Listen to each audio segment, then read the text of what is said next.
Good morning, everybody, and welcome back to the Daytona International Speedway.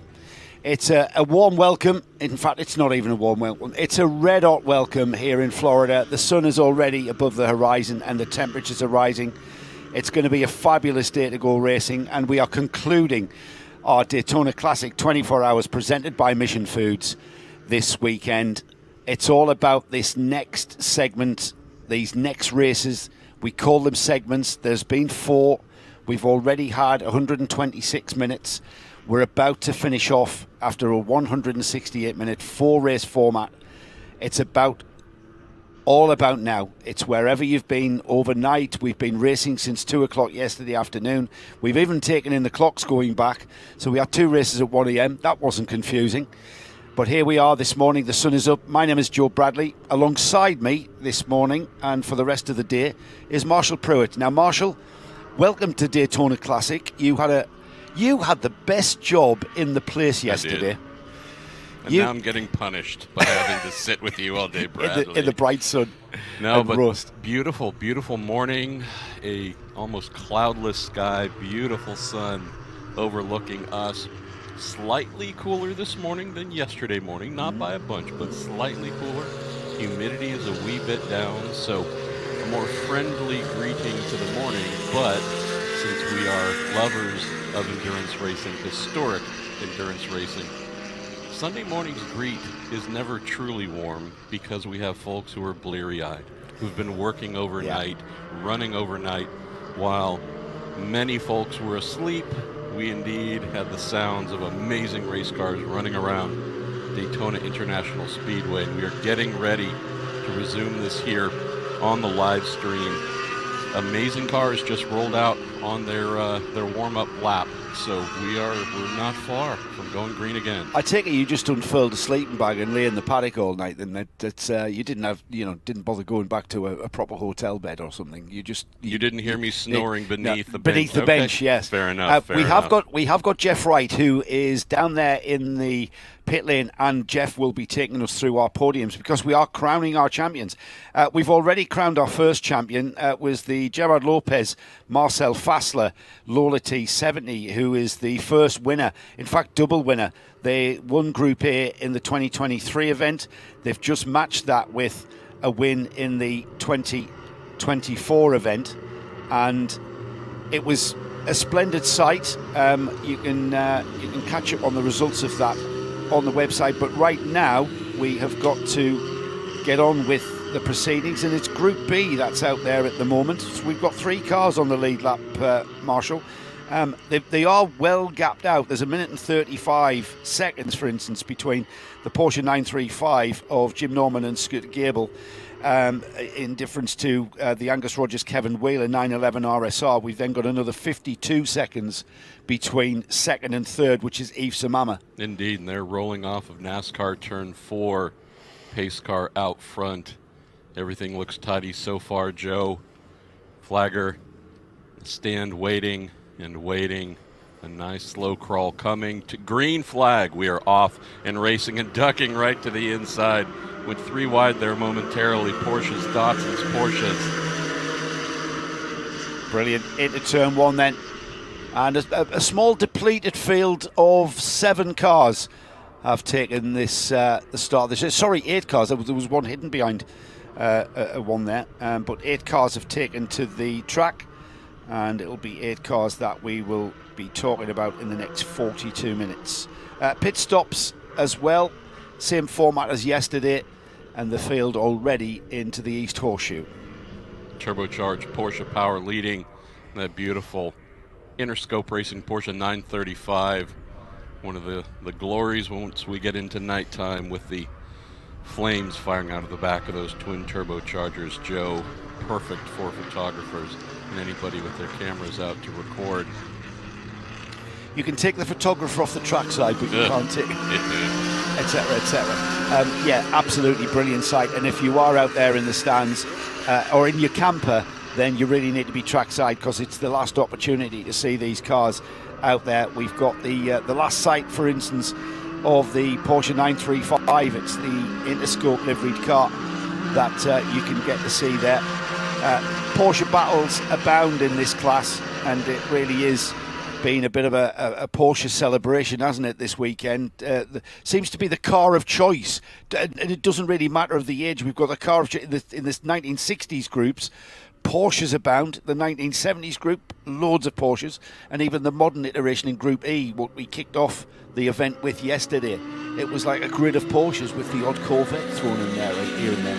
I wonder if there's some sort of predilection to liking vehicles that start with the number 9, because it seems like we have every variant here this weekend. Yes. Coming off a NASCAR Turn 4 again, we have that glorious Porsche 935 being chased by Chevron, staying close.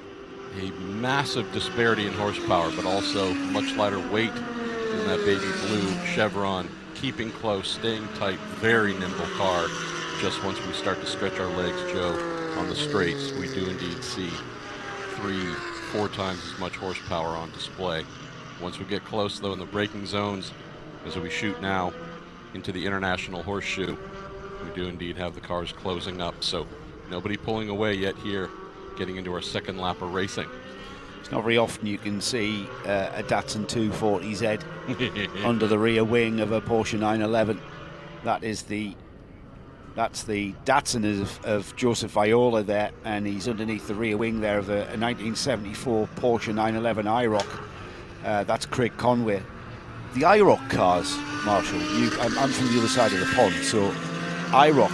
International Racing Champion. Yeah, I remember seeing maybe 2 races on a Saturday afternoon sports show called World of Sport, and it was probably about 3 months old by the time we got it. But it was pretty big here, and you had some pretty big names came together from all sorts of motorsport disciplines. For folks who might be familiar with the Race of Champions, where pull in the masters with whichever current discipline, that was indeed the IROC formula. Leaned heavily towards NASCAR stars, but we had Porsches, we had Camaros, then went to more NASCAR-style cars, but all spec, all identical. And indeed, it was the greats of open rail racing, stock car racing, sports car racing. Who used to come out on top? Well, one of the, usually the NASCAR drivers, right. But some of the fun ones, say Martin Brundle, for example, having gotten the invitation for all of his success with the TWR Jaguars in Group C, got the invite, was running incredibly well. Most of those races were on ovals. He was treated to an education of... He still tells the story yes. of being in the connecting area, about to get in the car, and Dale Earnhardt kind of bumping into him, kind of deliberately. Yep. And as he bumped into him, he said, and Martin still tells this story, Martin Brundle, he said, think about your family. He was called the Intimidator. That is how you get the Dale nickname. Earnhardt Senior. The Intimidator. The Intimidator. We still have this wonderful battle, Joe. I have a feeling it's going to go on over and over and over here. The closing and the gapping and the separation between that Porsche 935 and the Chevron. But that Chevron's hunting. That Chevron is looking for any little mistake to get in front and get ahead. You talked about that 935 in one of your paddock shows yesterday, didn't you? And you mentioned, you showed us the size of the turbos just pushing all of that power, I think is how you described it. We're going to see that, all right, the nimble Chevron there, the bright blue car, that's a Chevron B36. It's a mid-70s 2-litre sports car. Came in the 2-litre sports car category as part of the World Sports Car Championship. One of my favourite periods. I think when I was a kid, I used to sort of see these pictures. But there, the 935, that's the bit I was about to come to. The 935 and that awesome power, just able to keep that cushion purely out of grunt. At the same time, the amount of power you might be trying to push through that twin-turbo Porsche motor, knowing that back in the era, many of these cars did indeed have a boost knob, pretty much a turn for explosion knob that you tried to not let the driver monkey with too much. Could indeed eke out a sizable power advantage, but here now we're into day 2, somewhat getting close to checkered flags for the event. You don't want to turn that knob too high, do you? So tired engines, etc. I think that's why we see the Chevron here, that of course being driven by Graham Adelman and Andy Willis, staying very close. We actually have a draft going on here coming down the front straight, Joe. Just phenomenal. We've still got the Porsche and Datsun battle going out on the bankman, and they're still together. The 1974 Porsche 911, we mentioned the IROC there. That's Craig Conway there, just staying ahead of the Red Datsun. They're about to be joined by Yves Samama, it looks like. Yves is just in that Porsche just behind them there, third in that car train. But the 240Z, two very, very different cars, two very different engineering concepts. That's a late joiner. That's going to add another car. It's David Roberts in the 1974, another IROC car.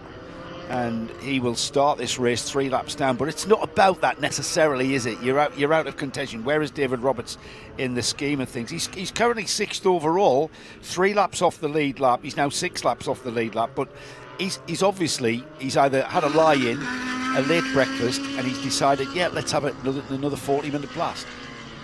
Appears to be slowing just a bit with the Datsun, what we call today Nissan, having changed their name. Yeah, that phenomenal battle, regardless of where you are in the overall rankings, just seeing some glorious fighting. Yeah, it is. It's all about the experience. It's all about just seeing these cars that could effectively grace any kind of museum or automobile museum. It is about seeing that. Now, David Roberts has come out of the pits. We've got a car pulling off, and it's the Datsun. Yeah, it's the Datsun. Yeah, we call it a Datsun, Marshall, because at that time it was a Datsun. First race car ever drove. It was a Nissan in Japan, wasn't it? It was branded Datsun in Europe and the US. It took was us the first a while. car you ever drove, did you say? Raced. First Oh, race car really? ever drove. Wow. Datsun V210, a little hatchback version of the 510. Just so much fun. But here we have Le Mans hairpin. Porsche's crashing through. How many times has that sentence been spoken over the decades? What's your thoughts on the new paving there? They've taken away the grass verges from the Le Mans chicane, formerly known as the bus stop chicane, and I think from a safety sense, if you do get it wrong there, then you're probably going to get away with it rather than have to scrabble for grip on gripless grass, quite frankly. Less risk there, and we do indeed have a change for the lead of the race here, Joe. That Chevron has gotten ahead of the Porsche. We'll have to see what's taking place here. Is this just a bit of early race conservatism, or is this indeed so? the Chevron showing it has the legs and it wants to go stretch? Well, the Chevron is out of contention. He's 5 laps off the Jim Norman car. Jim Norman, he can let him go. He's thinking overall. He's thinking the 168 minutes. At 126 minutes, Jim Norman was on 57 laps, and the Chevron was on 52 laps.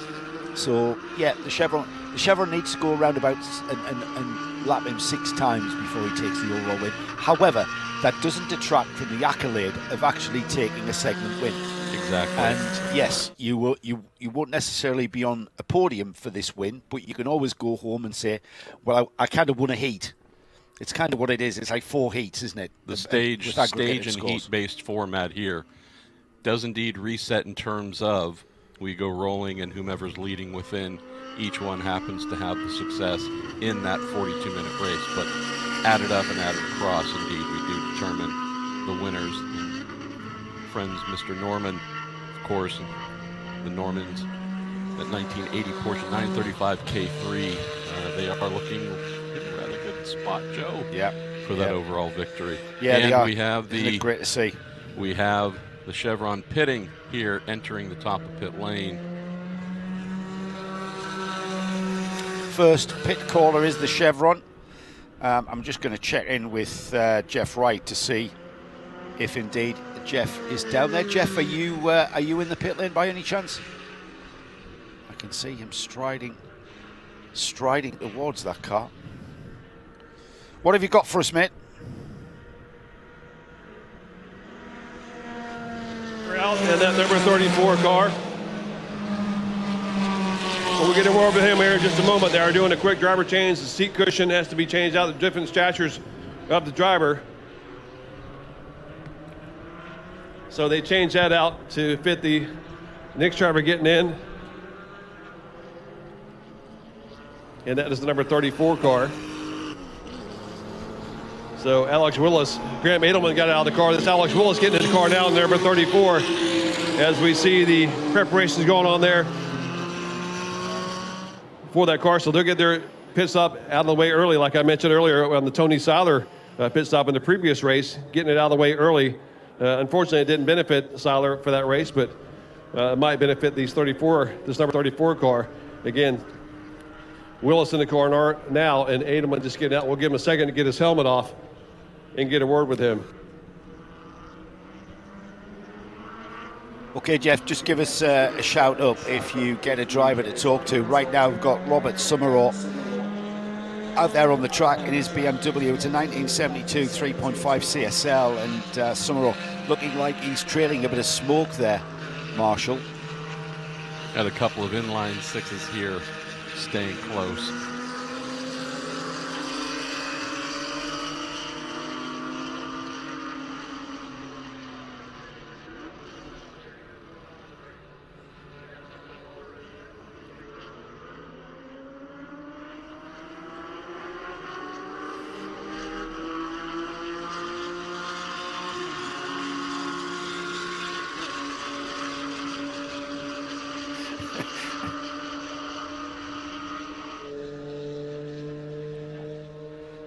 Thank you, Jeff. Great stuff there.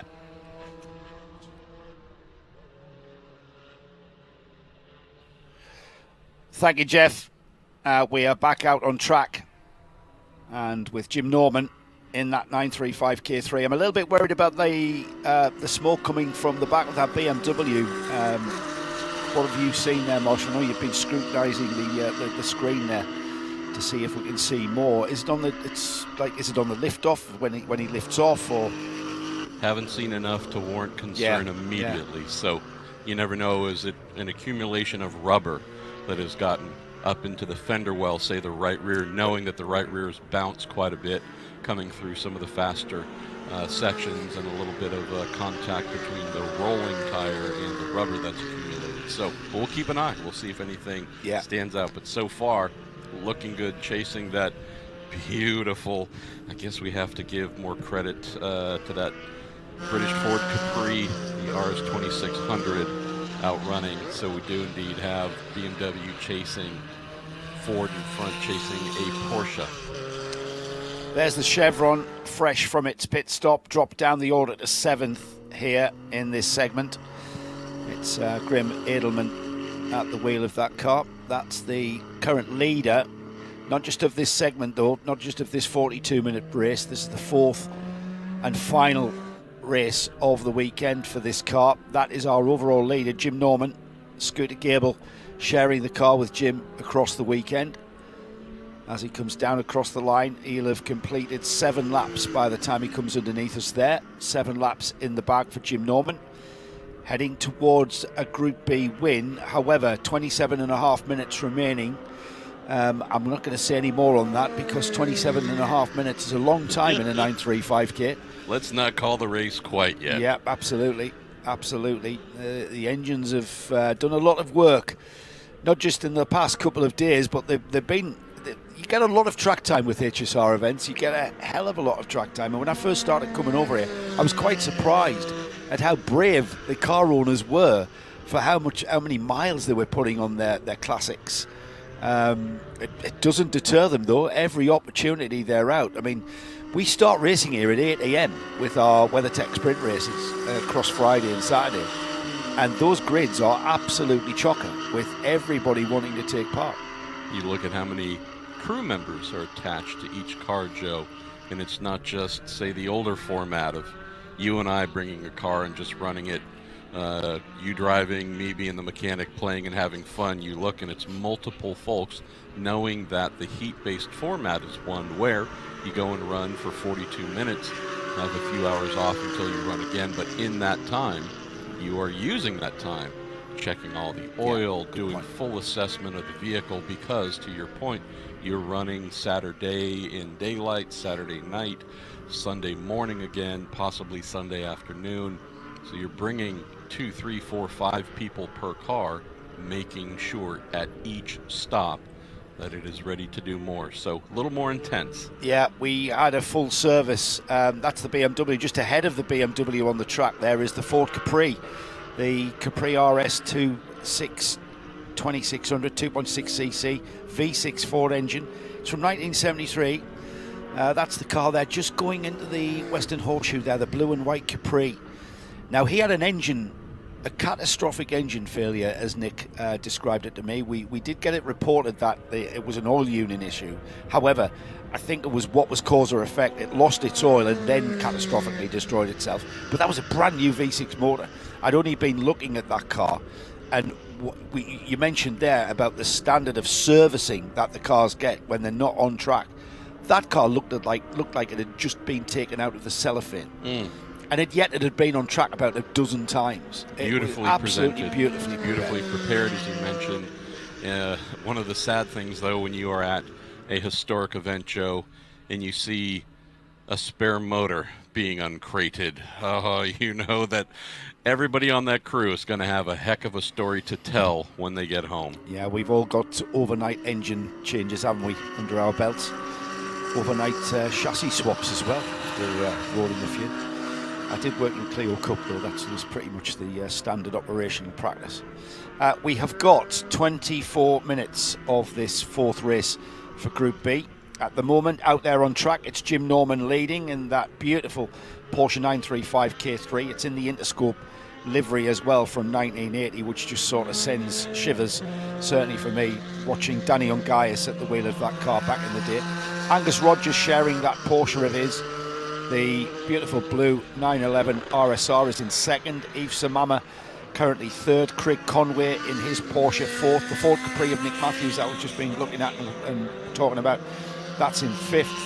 A little bit further back from that, the Robert Summerall, the smoky BMW, the smoke seems to have gone away. Then we've got Graham Edelman in the Chevron. Now he's down in seventh. However, he's the fastest car on the track at the moment. He has served his pit stop, so he is going to start climbing back up the order towards the front of the field, which is when he pitted. He pitted from the lead. So keep an eye on that when we get into the pit stops. But we are another 18 minutes away from that pit stop window closing.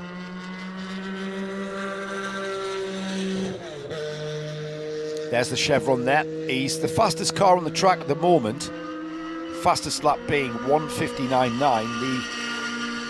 The only car that's dipped inside the 2-minute mark. That's how quick that car is. And I'm a big fan of that 2-litre sports car era of the mid-70s. But I often think, is that because as a kid I was just discovering race cars outside of Formula One, and that was one of the cars that kind of smack you in the face. Oh, that's pretty. Oh, look at that. Look at the lines on that. Oh, look at the size of the tyres on the back of that. Same with the 935. It was just when you were sort of discovering that motorsport existed outside of Formula One, certainly for me.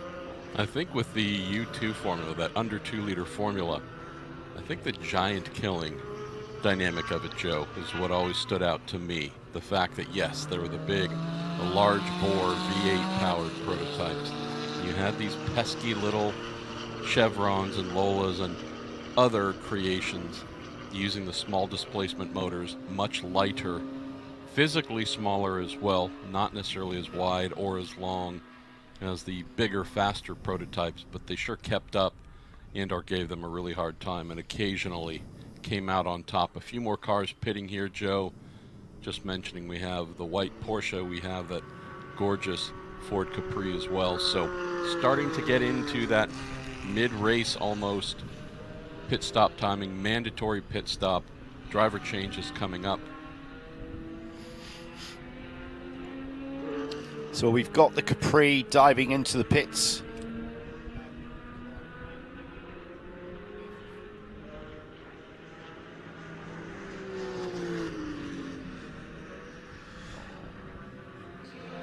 Nick Matthews into the pits. He's happier now that he's been able to put his older engine. They just put that new engine in, by the way. They've been using the older engine in the Capri. The new engine went in.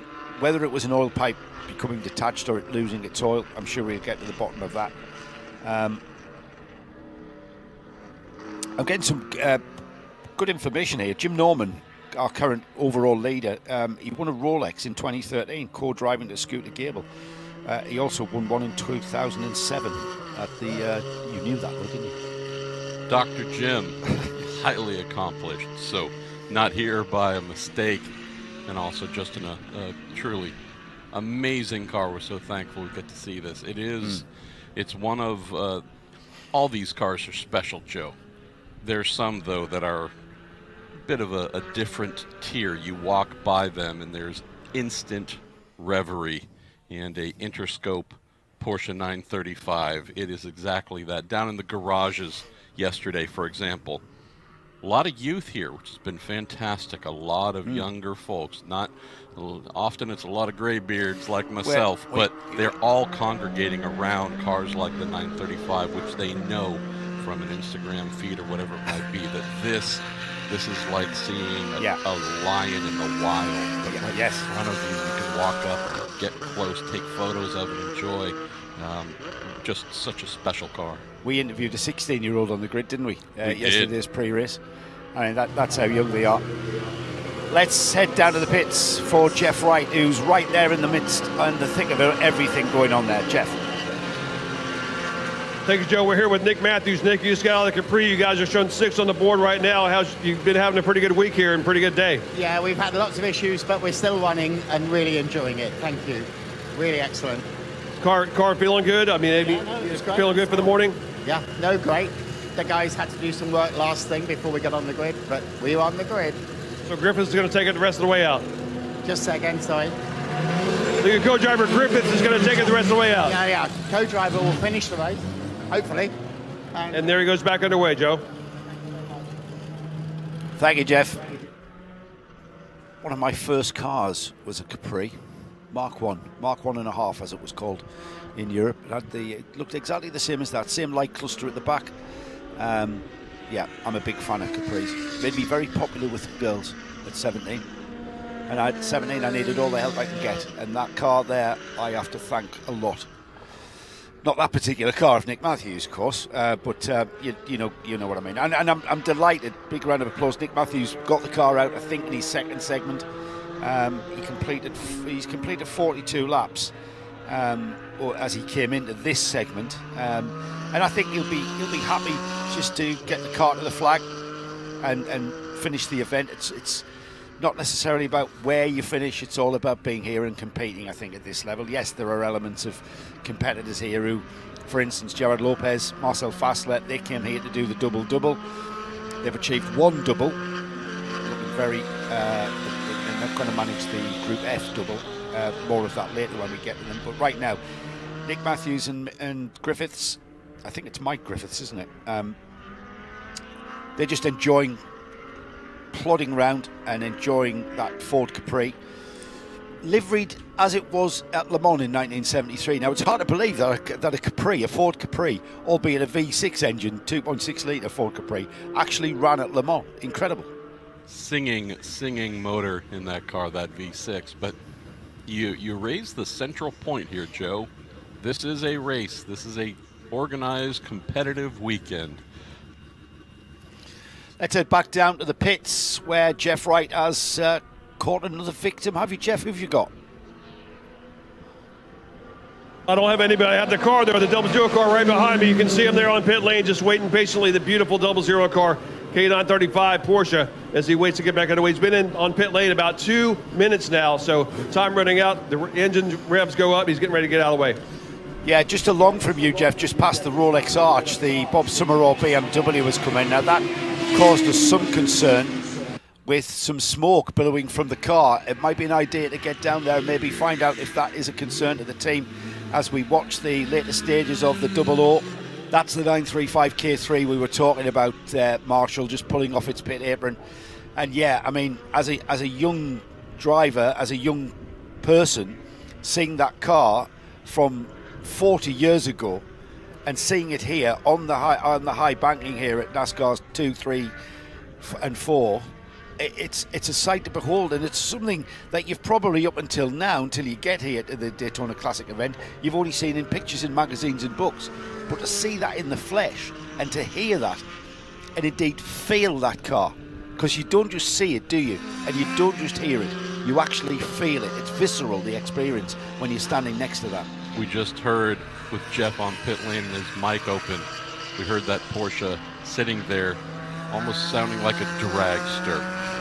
Jeff, we're going to go right back to you quickly here on pit lane.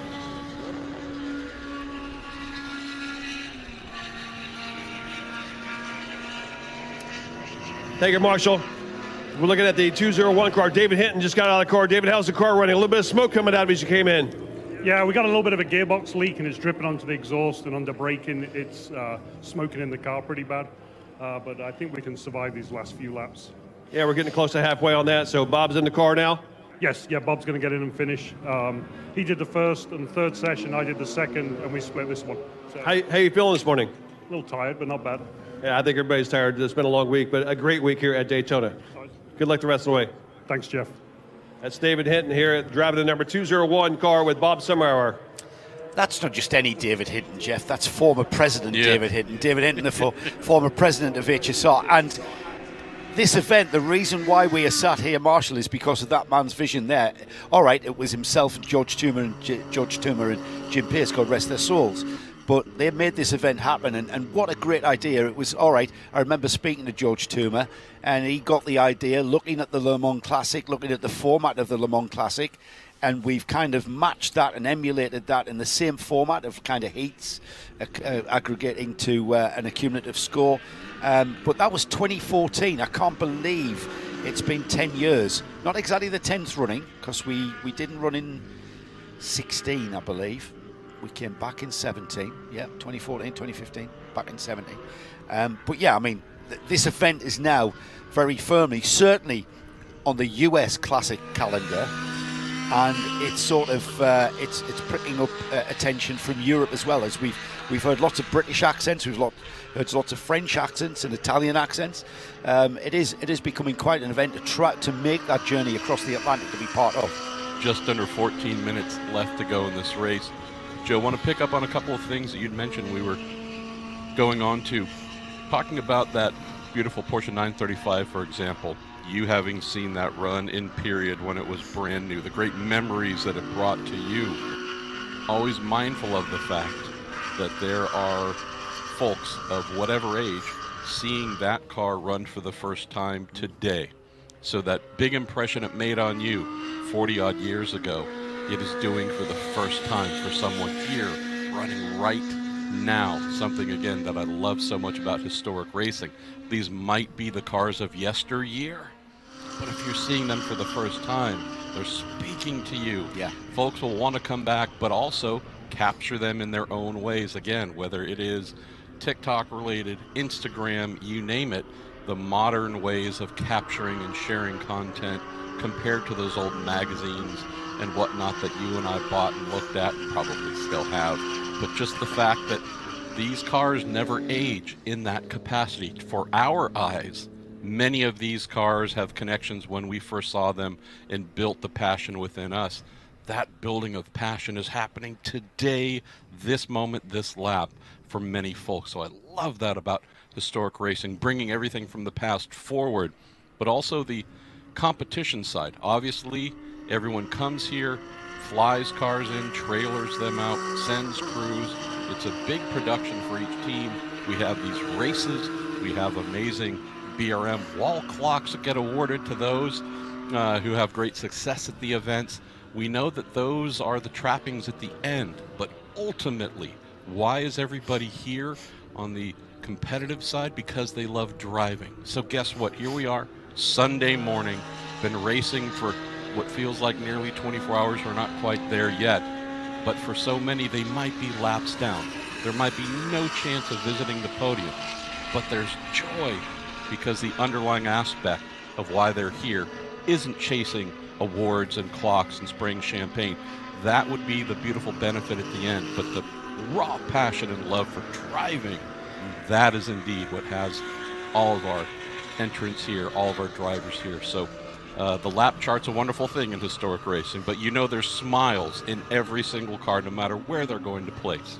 I absolutely get what you're saying, and I think everybody here is a kindred spirit, really. We're all one big family. The reason why you have made the journey out to Daytona this weekend is because you're a geek like us. We love race cars. We love old race cars. For us, these were new race cars when we were kids and when we were younger, and to have them brought out. I mean, like I say, I mean the leading car overall, Jim Norman in the 00.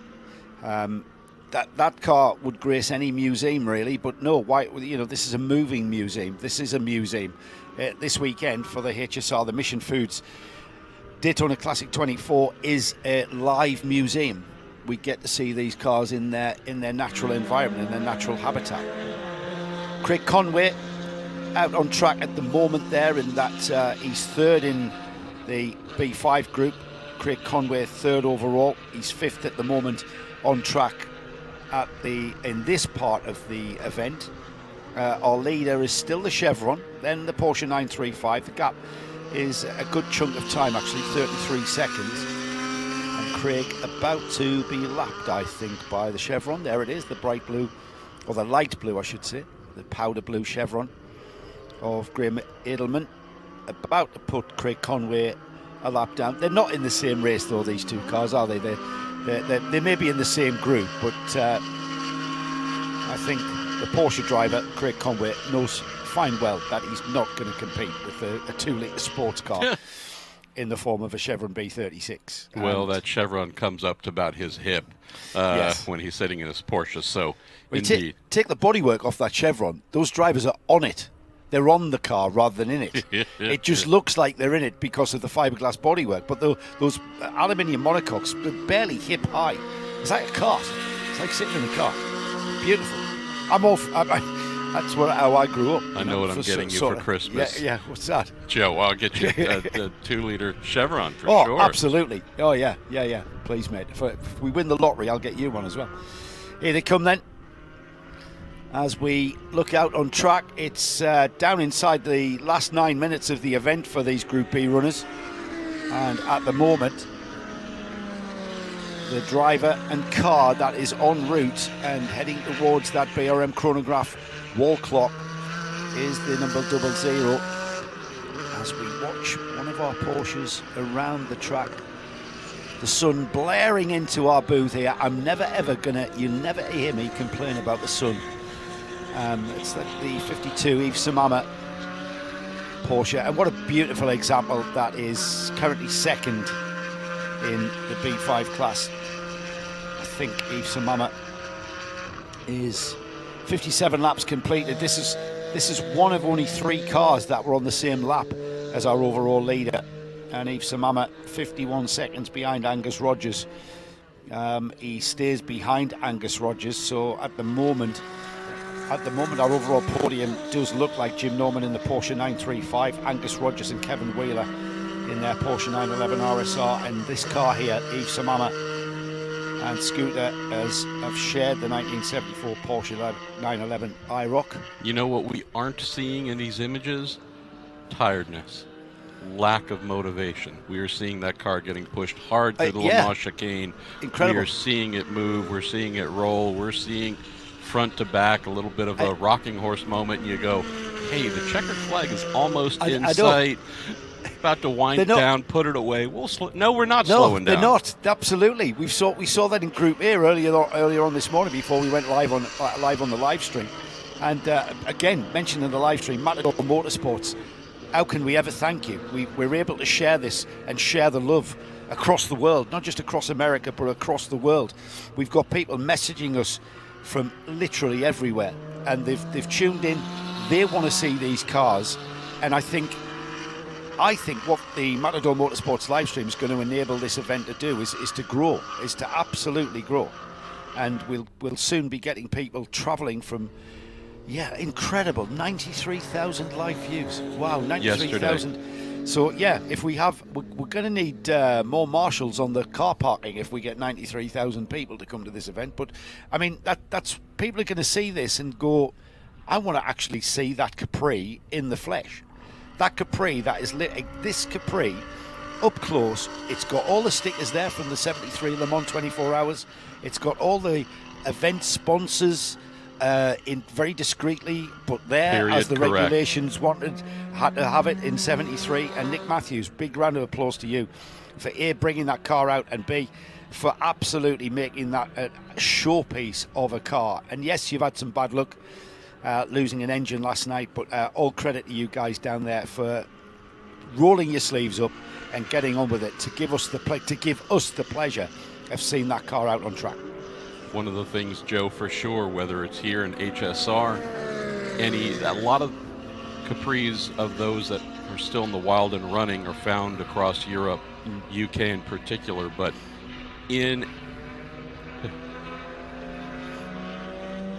might have a little bit of something dangling beneath that Capri, by the way. We'll keep an eye on that, but knowing that Porsches tend to dominate the entry list wherever we go for historic racing, these Capris, anytime they're on track, tend to bring everyone out to the fences. Yeah, they look amazing, sound amazing, always a rock star wherever they appear.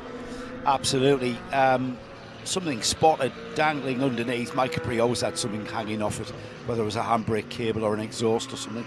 That is the same model of Capri. It's classed as the Mark 1.5. The bulge on the bonnet was different. The Mark 1 had a flat bonnet.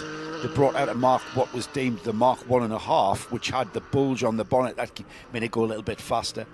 I had a 1600 Pinto engine in mine. I swapped it out and put a 2-litre Pinto engine in.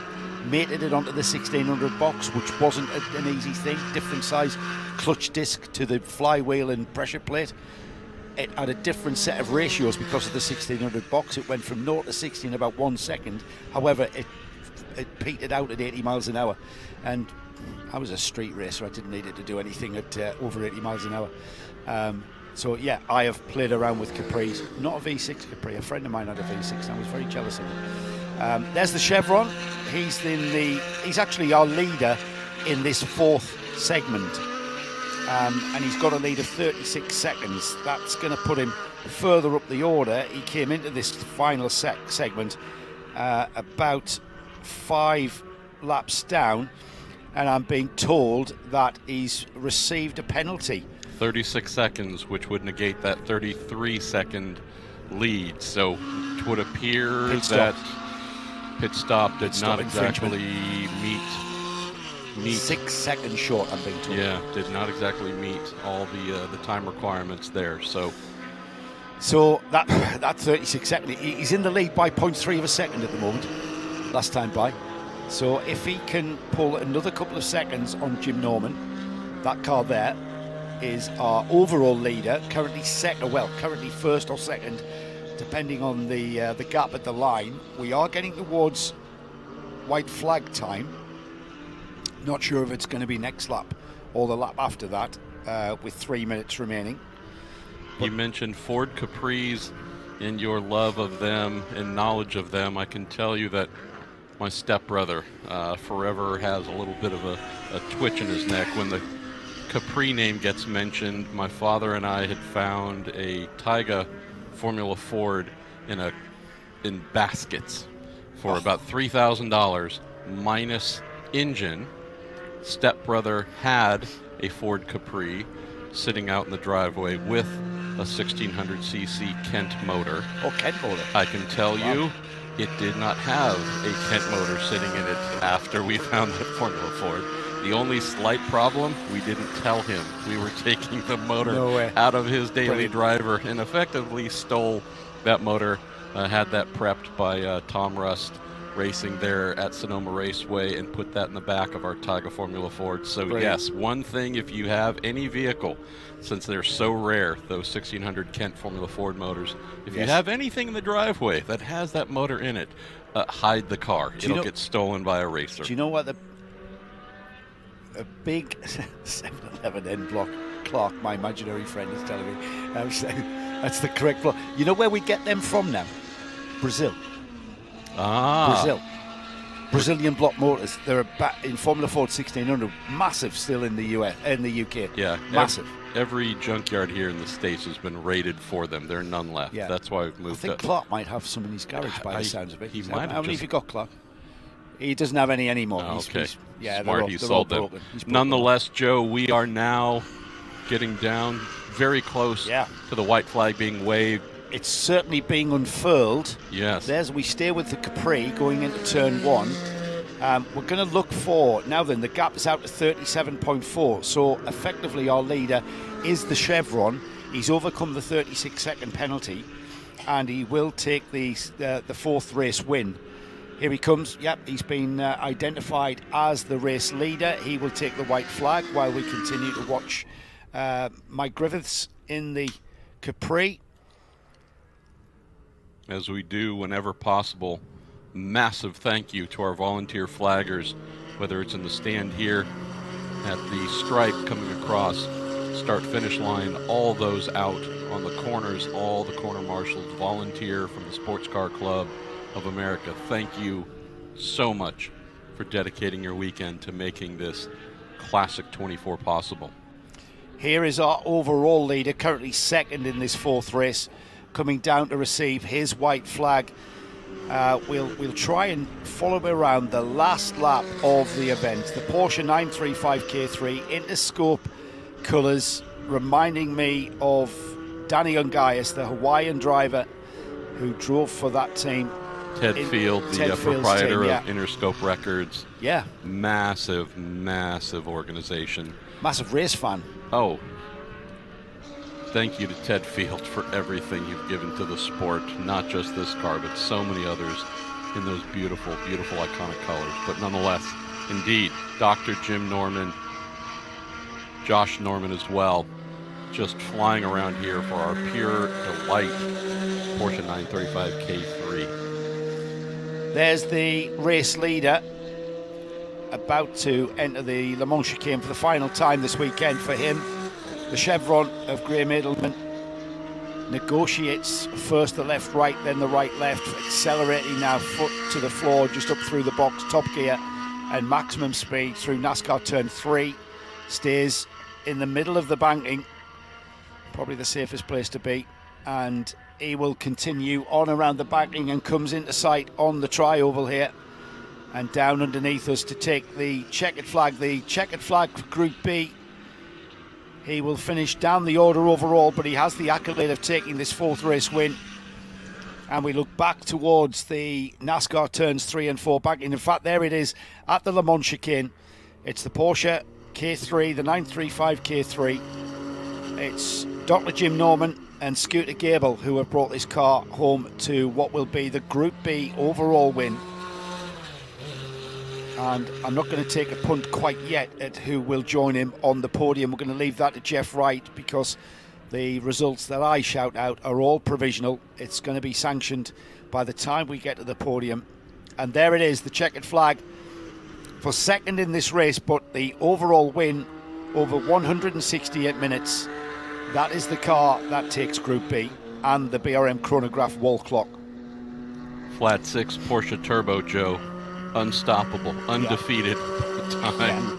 How many races has that engine architecture won? And yet again, we have phenomenal job done by this team at this event. Massive congratulations. I estimate that this car here, the Angus Rogers Kevin Wheeler Porsche, this is the car that is finishing third here on the road, but actually finished on the second step of the overall podium in Group B. And that car has been well used this weekend. I think every grid it seemed to be on that I called in the WeatherTech sprint races. But Angus Rogers and Kevin Wheeler, KMW Motorsports, round of applause there for the standard of prep. I mean, Kevin Wheeler knows how to put a race car together. He's, a big part of the Michelin Pilot Challenge with that Alpha. Brave running an Alpha, the only Alpha TCR, but it doesn't stop him, and it doesn't stop him getting results. Here we are across the line for Yves Samama. My estimation and calculations have Yves Samama fourth in this race, however, third on the overall podium. He'll get to meet Jeff Wright down there when we get down to our presentation as the rest of the field marshal come through. Standing on that grid for the very first heat yesterday, all the wickedly impressive prototypes pushed to the front of the grid. How beautiful is it to see persistence, reliability, skill paying out in the form of a number of GT cars getting ready to fire into victory lane and take part of the podium ceremonies. This was the group, remember, that included the Gulf Mirage M6 of Chris McAllister, and I still want to thank Chris for bringing that car out. But I heard a great story that in the 1972 Daytona 24 hours, they reduced the length of the race to 6 hours to accommodate the Formula One engine Ferrari 312 PB, the Mirage Cosworth engine, because they felt that They said it was the fuel crisis, but it wasn't. In fact, I think it was 72, might have been 73, but they shortened the race. They didn't shorten Sebring. They kept that at 12 hours, and they didn't shorten Le Mans. So in kind of true style, we lost the Mirage very early on, and that was a shame. Beautiful car. But talking of beautiful cars, there's our overall winner, making his way down to the podium area. He'll be waved through underneath the Rolex arch. He comes down to his pit garage. There'll be somebody there to greet him and show him where he needs to be. That's Jim Norman. He's going to turn hard left now. And we will be joining Jeff Wright very shortly to take us through the podium presentation, as well as getting a chat to the winning drivers. I'm not sure that car has much lock on it, though, Marshall. It's going to need to be sort of pushed backwards and forwards to get in there, I think. It does have a first gear, though, and a clutch and about 800 horsepower. So like to be you can rotate the car easily with spool one diff foot. as well. Spool diff on that. Yeah, so we've got effectively a locked diff. It's got no differential. Very, very hard to drive.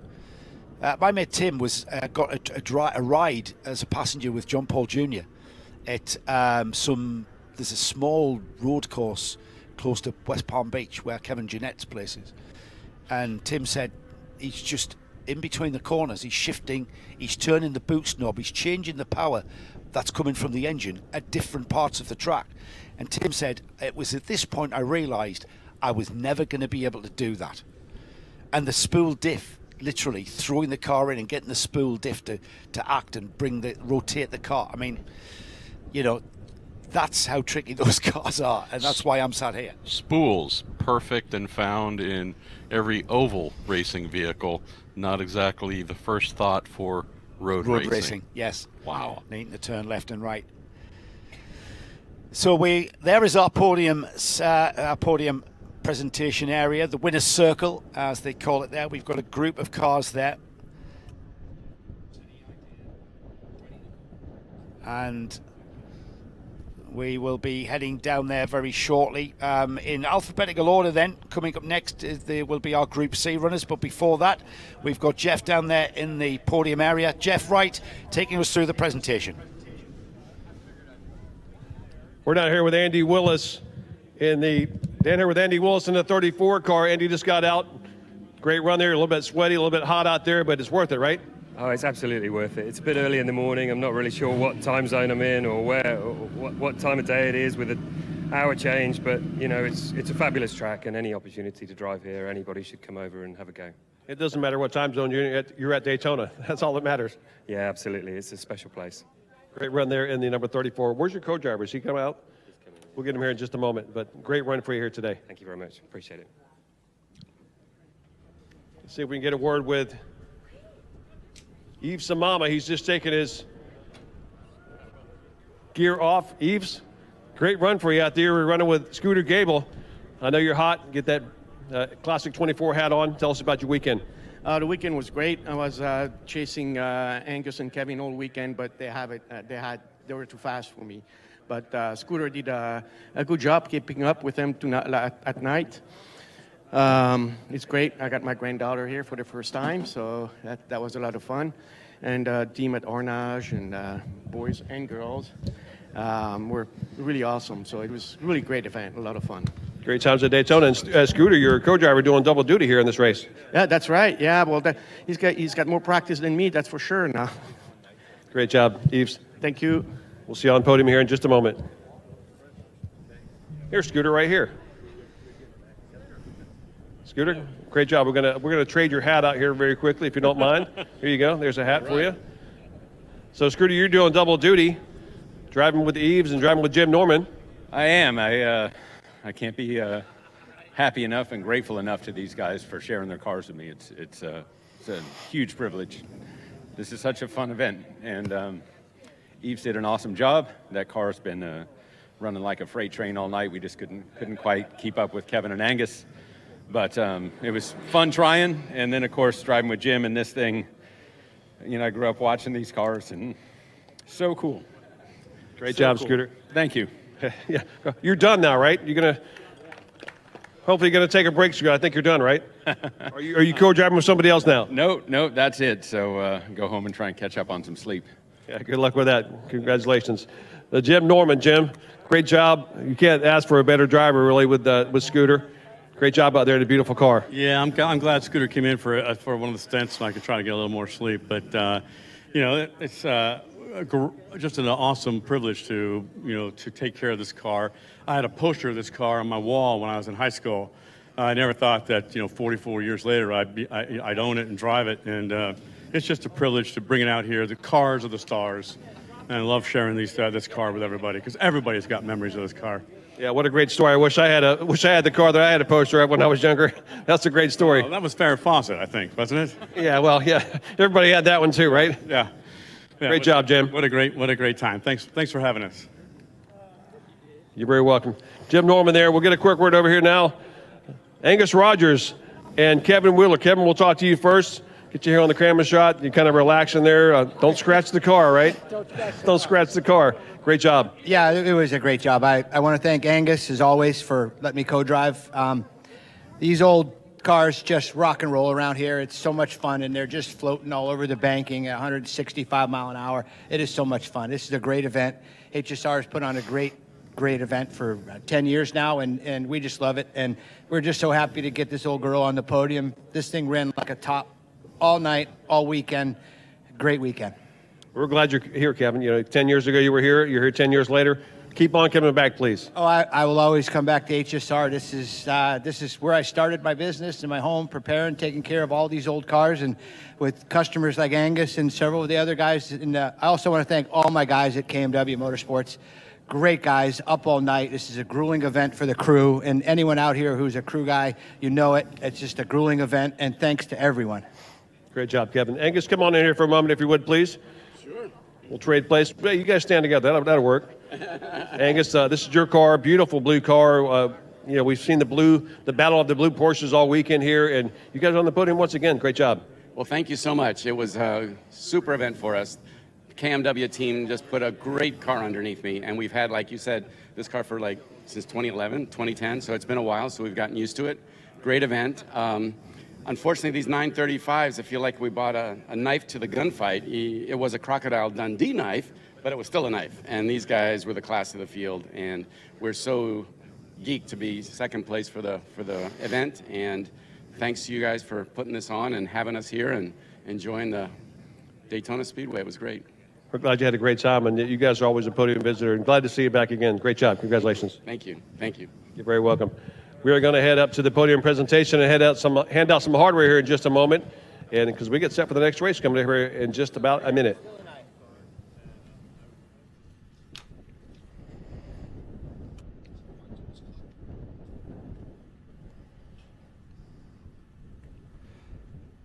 So, Marshall, we'll leave Jeff down there to sort out the podium presentation for Group B. We've got to press on, though. We've got plenty of more racing to go on. Group C are our next class out. I've got the runners and riders here and where they are. I've got two cars I've completed 60 laps, and that's a 1995 Porsche 993. It's Porsche versus Ferrari going into this one, as Corey Friedman and Travis Bedson have a 4-minute and 3-second lead. That's more than a lap here. However, they both finished on 60 laps. In a 42-minute race, that would be a pretty big gap to overcome. That's why we hold these races. You never know. You never know, because it is motor racing. Patrick Milani and Chris Hall, it's their Ferrari 360 challenge car that lines up just behind Friedman and Bedson. On 58 laps, 2 laps off the lead lap, and on the third step of the podium, kind of all alone as he's got a full lead, one lap lead on the car in fourth. That's Michael and Colin Schmitz in their Porsche Cayman. The car in fourth is Kenneth Marlin. That's another of our Ferrari challenge cars. This one, a car from the year 2000. In fifth place will be Alan Benjamin. He's in a Porsche 964, a USA Cup. Now, that's one of the very first iterations of Carrera Cup, I suppose, isn't it, the USA Cup? It was back in 1992, early 90s, when Carrera Cup was being born throughout the world. Can you remember anything? Where did that support? What series would that have supported? We had a variety of things in IMSA. We had the Bridgestone Supercar Series. I wonder if that might have fallen somewhere in there. But why don't we step back for just one moment, Let's Joe? take our breath. Here's some wonderful, wonderful information. Rev up and get ready for race day with Mission Foods. The world's best racers and tastiest products come together to make every race delicious. Fully loaded tacos, fast wraps, pile-high nachos. Whatever you crave, Mission will help you be race ready with easy-to-make recipes that will take your race day to the finish line. Keep your racing delicious and enjoy all the mouth-watering action. Brought to you by Mission Foods. Too fast, too tasty. Before we start focusing on Group C, Marshall, I just want to. I've just had a bit of a stat thrown at me. The Group B race that we've just seen. That's the first win for a Porsche 935 in HSR Classic competition. So we're making HSR history here. How is that possible? I do not know. I've kind of got a bit of an idea and a theory. The cars are so valuable. They're all, but also for these longer events, the cars are so delicate. I want to say, you're putting all that power through aged chassis, not so much aged components because we change components, we life components. But yeah, maybe it's that. Maybe it's the reliability factor. I mean, the reliability factor was a big thing back in period for a 935. So you bring them out 40 years later, and it's going to be, aggravated. I think. But hey, we've made history there. A 935 taking Group B. Now we have a challenge for there to be a second winner here in future events. So yes, this can't be the absolutely. one and only. We need more 935s. Quite yes, frankly. we do. Absolutely do. We had 19 cars start Group C. We've still got 16 cars that have come out for the fourth time. And as I say, it's the Ferrari-Porsche battle. Porsche leading Ferrari into this fourth and final race for these drivers. And fastest car on the track, Joe. That just truly sublime. Porsche 962, Philip Dorian, our friend Marino Franchitti, had a fraught day yesterday with a wheel coming off in the very first race, some other issues overnight, tire rotating on the wheel, some other maladies as well, but they are indeed back out, not necessarily a threat for overall victory, but that car showing its pace, running at warp speed compared to anything else in the class. Is that what it was? So the tyre moved on the bead? Yeah. Wow. So trying to contend with some of the issues that come up despite the age and provenance of many of these cars, still having to deal with whatever conditions are in front of you today, and they're not always perfect. So you learn, you make adjustments, but back out, again, while not up front and in contention to win the event overall in class, for sure going to put on a show here, as we expect to see this car running anywhere between 10 and 15 seconds a lap faster than the others. But indeed, near the back of the field, we'll need to tread lightly coming through with GT machinery as we start here to round Joe. Coming out of NASCAR Turn 4, pace car has almost everybody lined up nicely. A couple of folks maybe wanting to peek out early, but getting close for that pace car to peel off. You mentioned to Marino Franchitti that it was probably going to be like a video game. This first lap or so is very much going to be a video game as the pace car pulls off.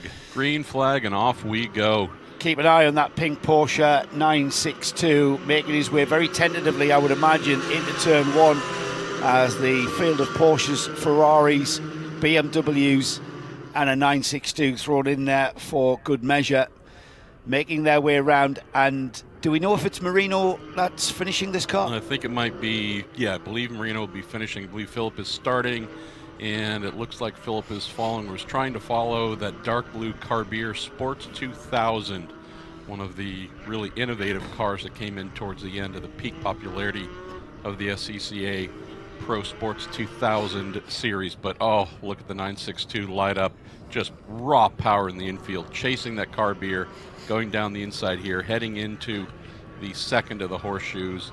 It might not be very long, indeed, before it is up front, the pink and white. Well, just wait for the banking, Marshall. That's all we've got to wait for. And I'm pretty sure that's what Marino will be waiting for. We did say Marino starting the car, yeah? He might be finishing. All right, okay, so Philip making his way very, very tentatively, understandably so. But this is where we see the 962 finding its feet as we come out onto the banking. It gets around on the high bank, on the high side of NASCAR Turn 1, and about to go through NASCAR 2. That was a bit of heart and mouth stuff there, almost tripping over that white 911. Heading down to the Le Mans chicane, and only got one more car to go to tick off before he's at the front of this field for this fourth and final race for Group C. Everything I said about treading lightly, we can just go ahead and forget that. Indeed, I don't think he had a choice. He was on the bank, and he was just slicing by. I mean, that car's got a lot more performance than the cars around it. The GT class of Group C. Truly among the greatest prototypes ever made. Big deciding factor, Joe, in so many drivers getting involved in IMSA, in Group C back in the day, as we see, I don't know if we're going to take the lead. Coming into turn 1, waiting might be something, a transaction that happens in the infield here, Joe, but that car truly came delivered with a key that you would turn in those original versions of the 935s, and 956 and 962s. But here we are about to have that change at the front of the field, indeed. Yeah, it's come. It's finally arrived, is the word. And we've got a Porsche 962. You and I only need one Porsche 962 in the field, don't we? That is the key to open up the world of the 962. I mentioned yesterday the 962 evolved out of the 956, which was a car that dominated Sportscar Racing internationally. And there's Marino just checking in to tell us that he is indeed in the car second. Well, he's no pressure, Marino. You're going to be you're in the lead at the moment, mate. But yeah, the 962 derived and had to be developed by Porsche to compete in IMSA GTP because the regulations didn't allow the 956. The 956 had the driver's feet, which was the fashion of the day, remember, exactly the same in Formula One, where the driver's feet was actually in front of the front axle, which is bizarre these days when we think about it. But and in the event of an accident, unfortunately, with your feet that far forward, at risk of serious injury. And so thank you to the late John Bishop, co-founder of IMSA, Mark Rafloff, so many others in charge of the series, saying, for our sake, we're going to need to extend the front of the car, bring the drivers, so logical now, the pedals back behind that front axle for safety. That's where the 962 came from. And here we have, again, European variant of the car, firing across, start-finish line. Philip Kaddouri telling us yesterday, reaching upwards of 190 miles an hour before dipping into the binders and slowing down into turn 1. I feel comfortable in saying we have the fastest car at the event. Just having fun here on a Sunday morning. Yep, there's a Sports 2000 Cabra that you mentioned earlier, and that car then there in the hands of Andrew and Ben Myers. Currently fourth in this race. Not exactly the fastest prototype here. That's a big ask when you're up against the 962, but still a car that was very popular at the time, not just in the United States. The Sports 2000 series, I remember having it 30 to 40 cars on a grid in more than one national series back in the UK, and that is the car, the Pinto, 2-litre Pinto engine bolted in the back. Came out of Formula 4 2000, the idea, didn't it?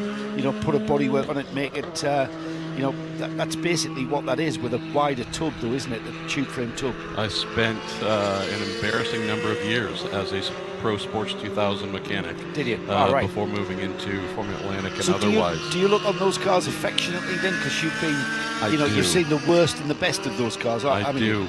We had a couple of Swift Sports 2000s on the entry list. Unfortunately, don't know if they all made it here to actually take part, but I spent most of my life working on Swift, working for a Swift dealer out in California, built many of them.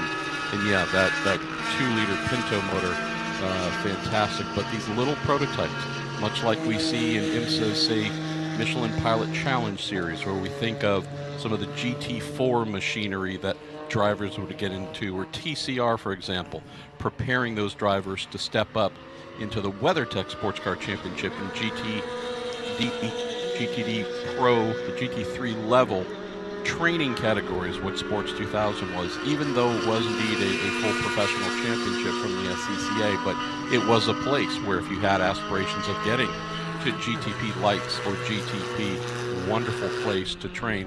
Worked for a gentleman champion in Sports 2000s, the ACRL on the West Coast, and his next station after winning those championships, Joe, was winning this race and the 12 Hours of Sebring in the GTP Lights class with Comtech and the Comtech Acura. So again, training, hardcore training, and moving up to the pro ranks, something that this car beer and many of the other chassis in Sports 2000 helped to facilitate. Ferrari is a name synonymous with the Daytona 24 Hours, and there is a fine example of one there. Kenneth Marlin, that's a 360 Challenge car, and that is a one-make series car, the 360 Challenge, or the Ferrari Challenge. Still with us, this is a 2000 version, one of the early days from the Challenge concept, and with a car there just snaking as we stepped on the gas there, coming out of the East Horseshoe, just waiting to see the number. That looks like a front-engine Porsche. It's one of the Firehawk series cars, that the Turbo Cup cars, isn't it? The 177 that is currently down in 8th place. Gary Stanbury, you could see there a little bit of a early application of the throttle, had that rear axle spinning up, and he had to literally catch it and back off there before he put the throttle back in. That's coming out one of the slow hairpins on the infield. Who doesn't want a little bit of oppo in the morning, Joe? Must tell you, we love waxing about these phenomenal prototypes that are in the field so fast. The quality of driving within the GT cars here, truly impressive as well. Them being driven not just hard, but with great precision. Really, really, and truly impressive to see. Pick your Porsche, pick the BMWs, across the board. There's just such a high level of driving that we're seeing, Joe, across the GT cars here, Ferraris and such. This is something where they are giving it the full beans.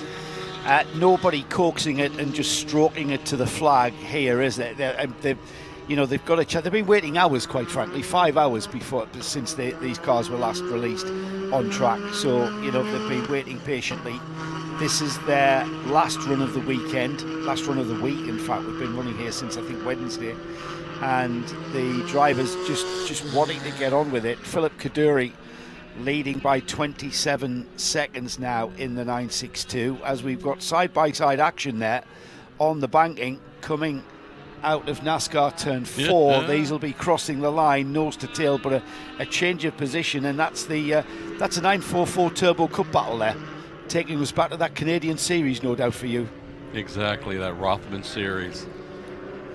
What else would you be doing with your cars that are fairly rare and unique, right? We don't get a ton of these in historic racing, so it's fantastic to see them. And while we were mentioning earlier the Porsche 9 series, there's so many models.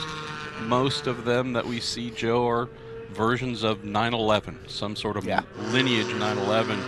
No, not at all here with the 944. You could say maybe a bit of a different duck within the Porsche family, but they were quite competitive, quite fast in the 80s in particular. Well, I would have loved to have seen this series in period. I mean, we've just had a place change there. The number 80 there, Felipe Kraus, getting ahead of Ray Schaefer in the number 80, ahead of the 55. That was for 9th and 10th. But to have what sort of grids did we see with the 944 Turbo Cup? Did we? 30 to 40. Really? Oh, yeah. So it was well subscribed. But it had Rothman sponsorship, so it had good prize money, I would imagine. Indeed, that, and also Formula 4 2000 in Canada was massively popular. It's a place where 1996 IndyCar Series champion Jimmy Vasser competed. Great teammate Ken Murillo competed. entrant in IMSA, in Michelin Pilot Challenge, for quite some time now.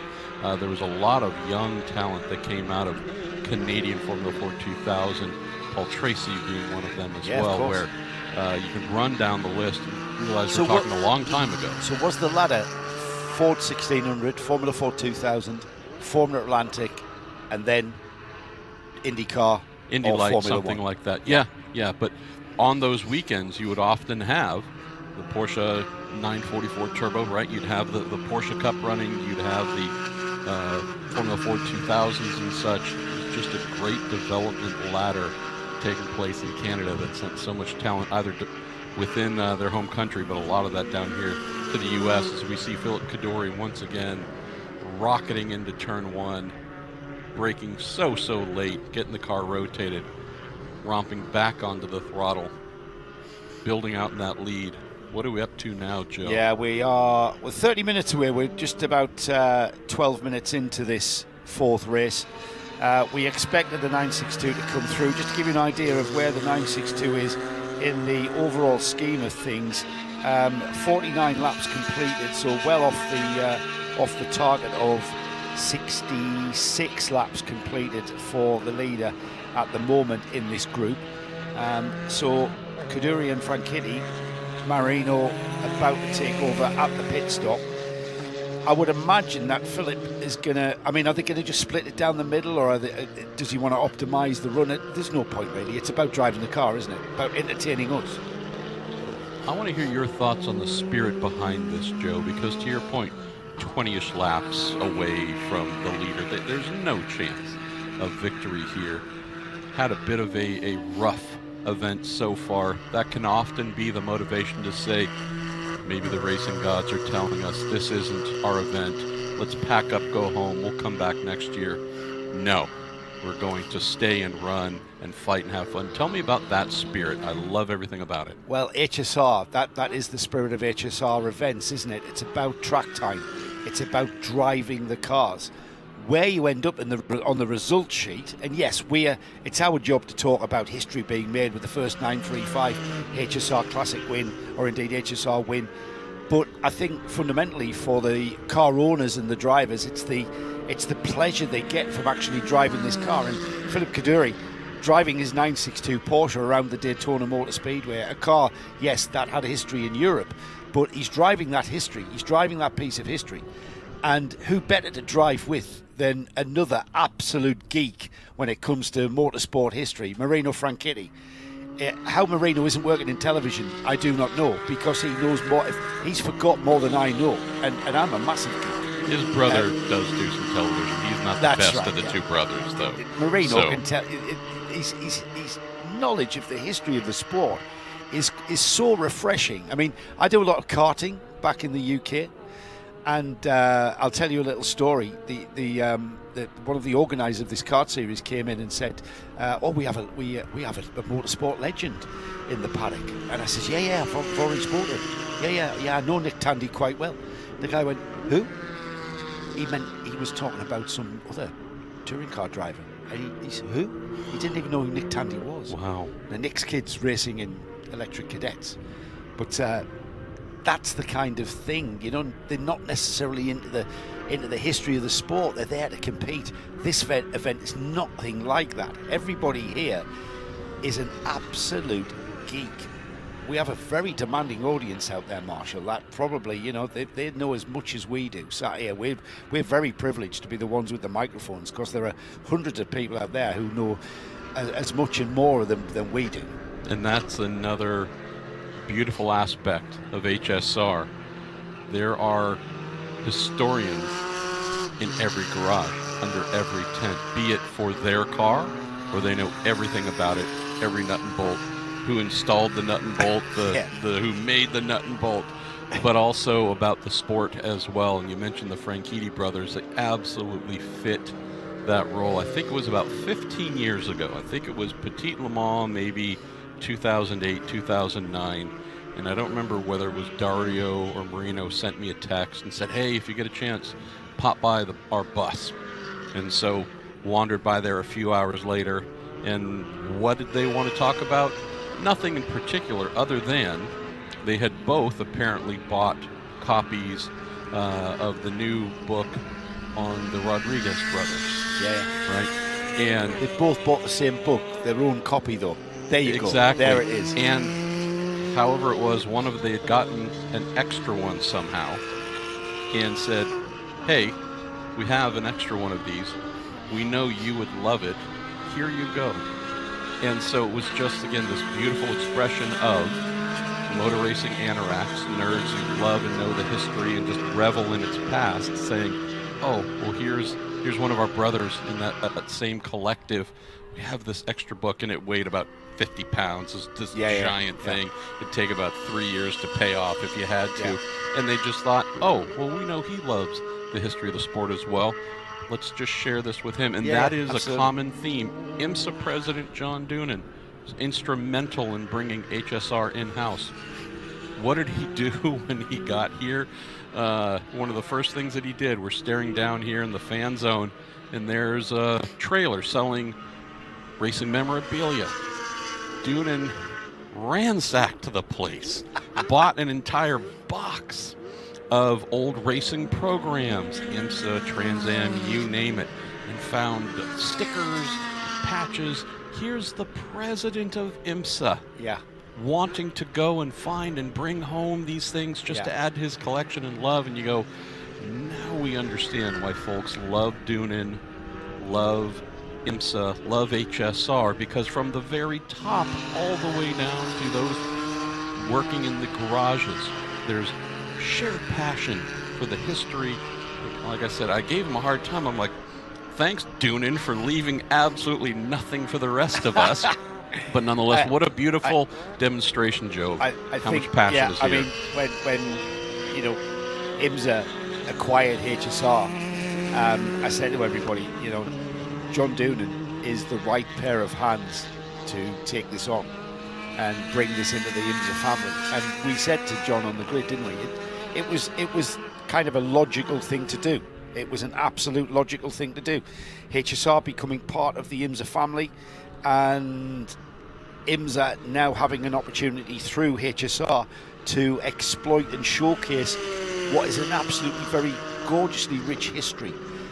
The acquisition of HSR has just put icing on an already very rich cake that was out there. They've just gathered the cake in and put the icing on it by acquiring HSR and bringing it forward and taking it forward. And it's just getting started. Absolutely. Obviously, there's a long history to HSR, but within the IMSA family, it is just getting started. Another thing that's just been beautiful to watch as well, Joe, is the fact that new HSR President Chris Ward, to watch Chris and John Doonan together, IMSA CEO Ed Bennett here as well, they're all just the same person, right? Even though Chris is newish to the role, just coming up on the 1-year anniversary, it's just so awesome to see the shared passion, the shared visions that they have. You realize that this is a united force, and we're so thankful to have Chris in this role as president to look after the day-to-day. But their vision and thoughts, their ambition for making HSR bigger and more and better and servicing all of their partners and clients and entrants in the paddock, just an energy here that is infectious. A clear indication of that is Matador Motorsports coming on board to bring us a live stream here this weekend to share what we're seeing at Daytona. This event being running since 2014. Yes, we did have pictures from the track last year.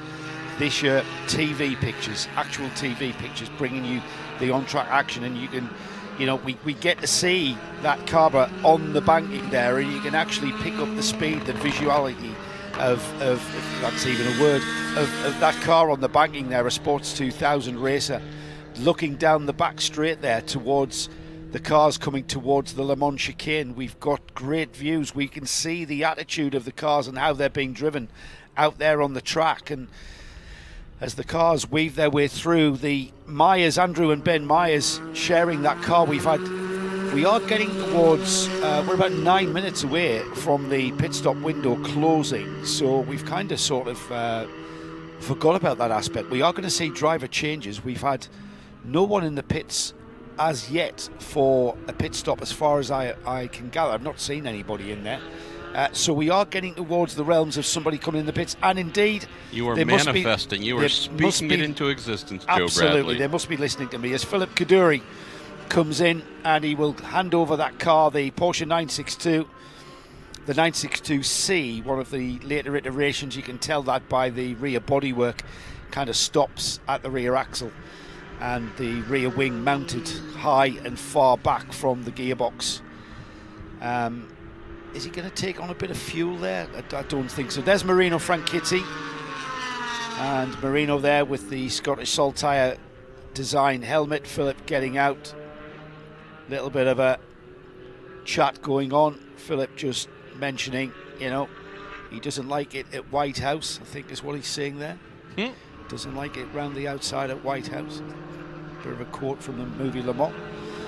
So we leave them to their pit stop. I can see Jeff Wright down there, so he's going to pipe in at any moment now. We'll give Philip Kaduri a chance to get his helmet off, and Jeff gets a chance to get a bit of insight of what it's like racing that 962C around the Daytona Motor Speedway, high on the banks. Talk about appreciating an entrant and driver, and Philip Kaduri brought this car here a few months ago to race out at WeatherTech Raceway, Laguna Seca, California coast, taking it now all the way across the country here to compete in Florida. Absolutely invested and fully passionate entrant here in Philip Kaduri, who is with our Jeff Wright on pit lane, having just gotten out of the car after his stint.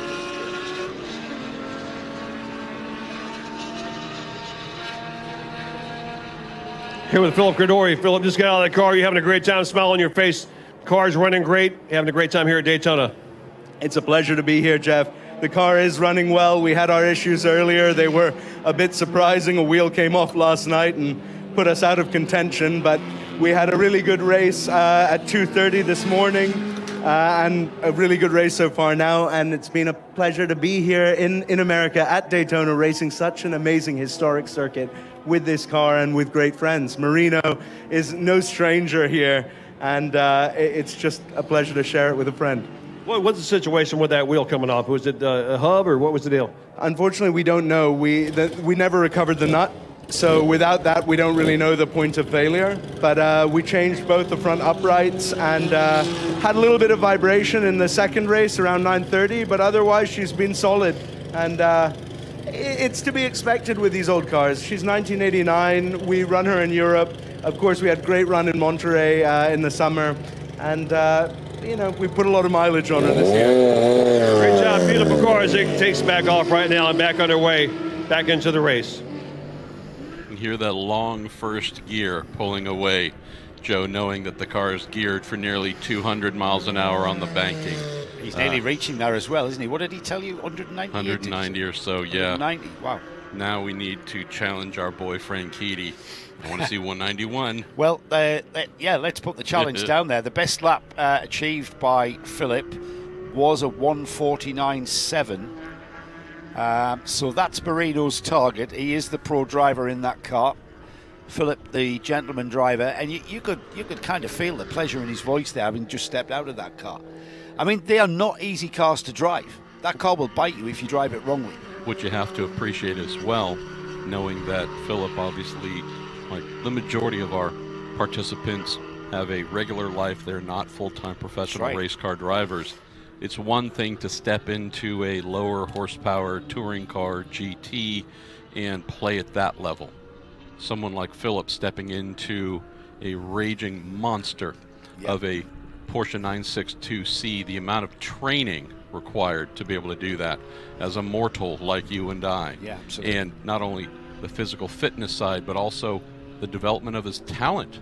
You have to have talent to be able to drive a car like that at speed.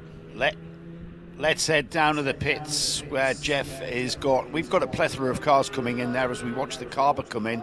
Who have you got for us, Jeff? At the 1-4 car, Corey Freeman in here. He's been doing the entire race. No co-driver. Travis Besson was listed at it. He's doing the entire race by himself. And you get a good look at that car as he comes in. Window service going on the 1-4 car, showing at the top of the top of the group right now, and they'll get a 3-minute pit stop completed here. But he's been doing the entire race by himself here in the 1.4, the 1995 Porsche 993 RSR. Thank you, Jeff.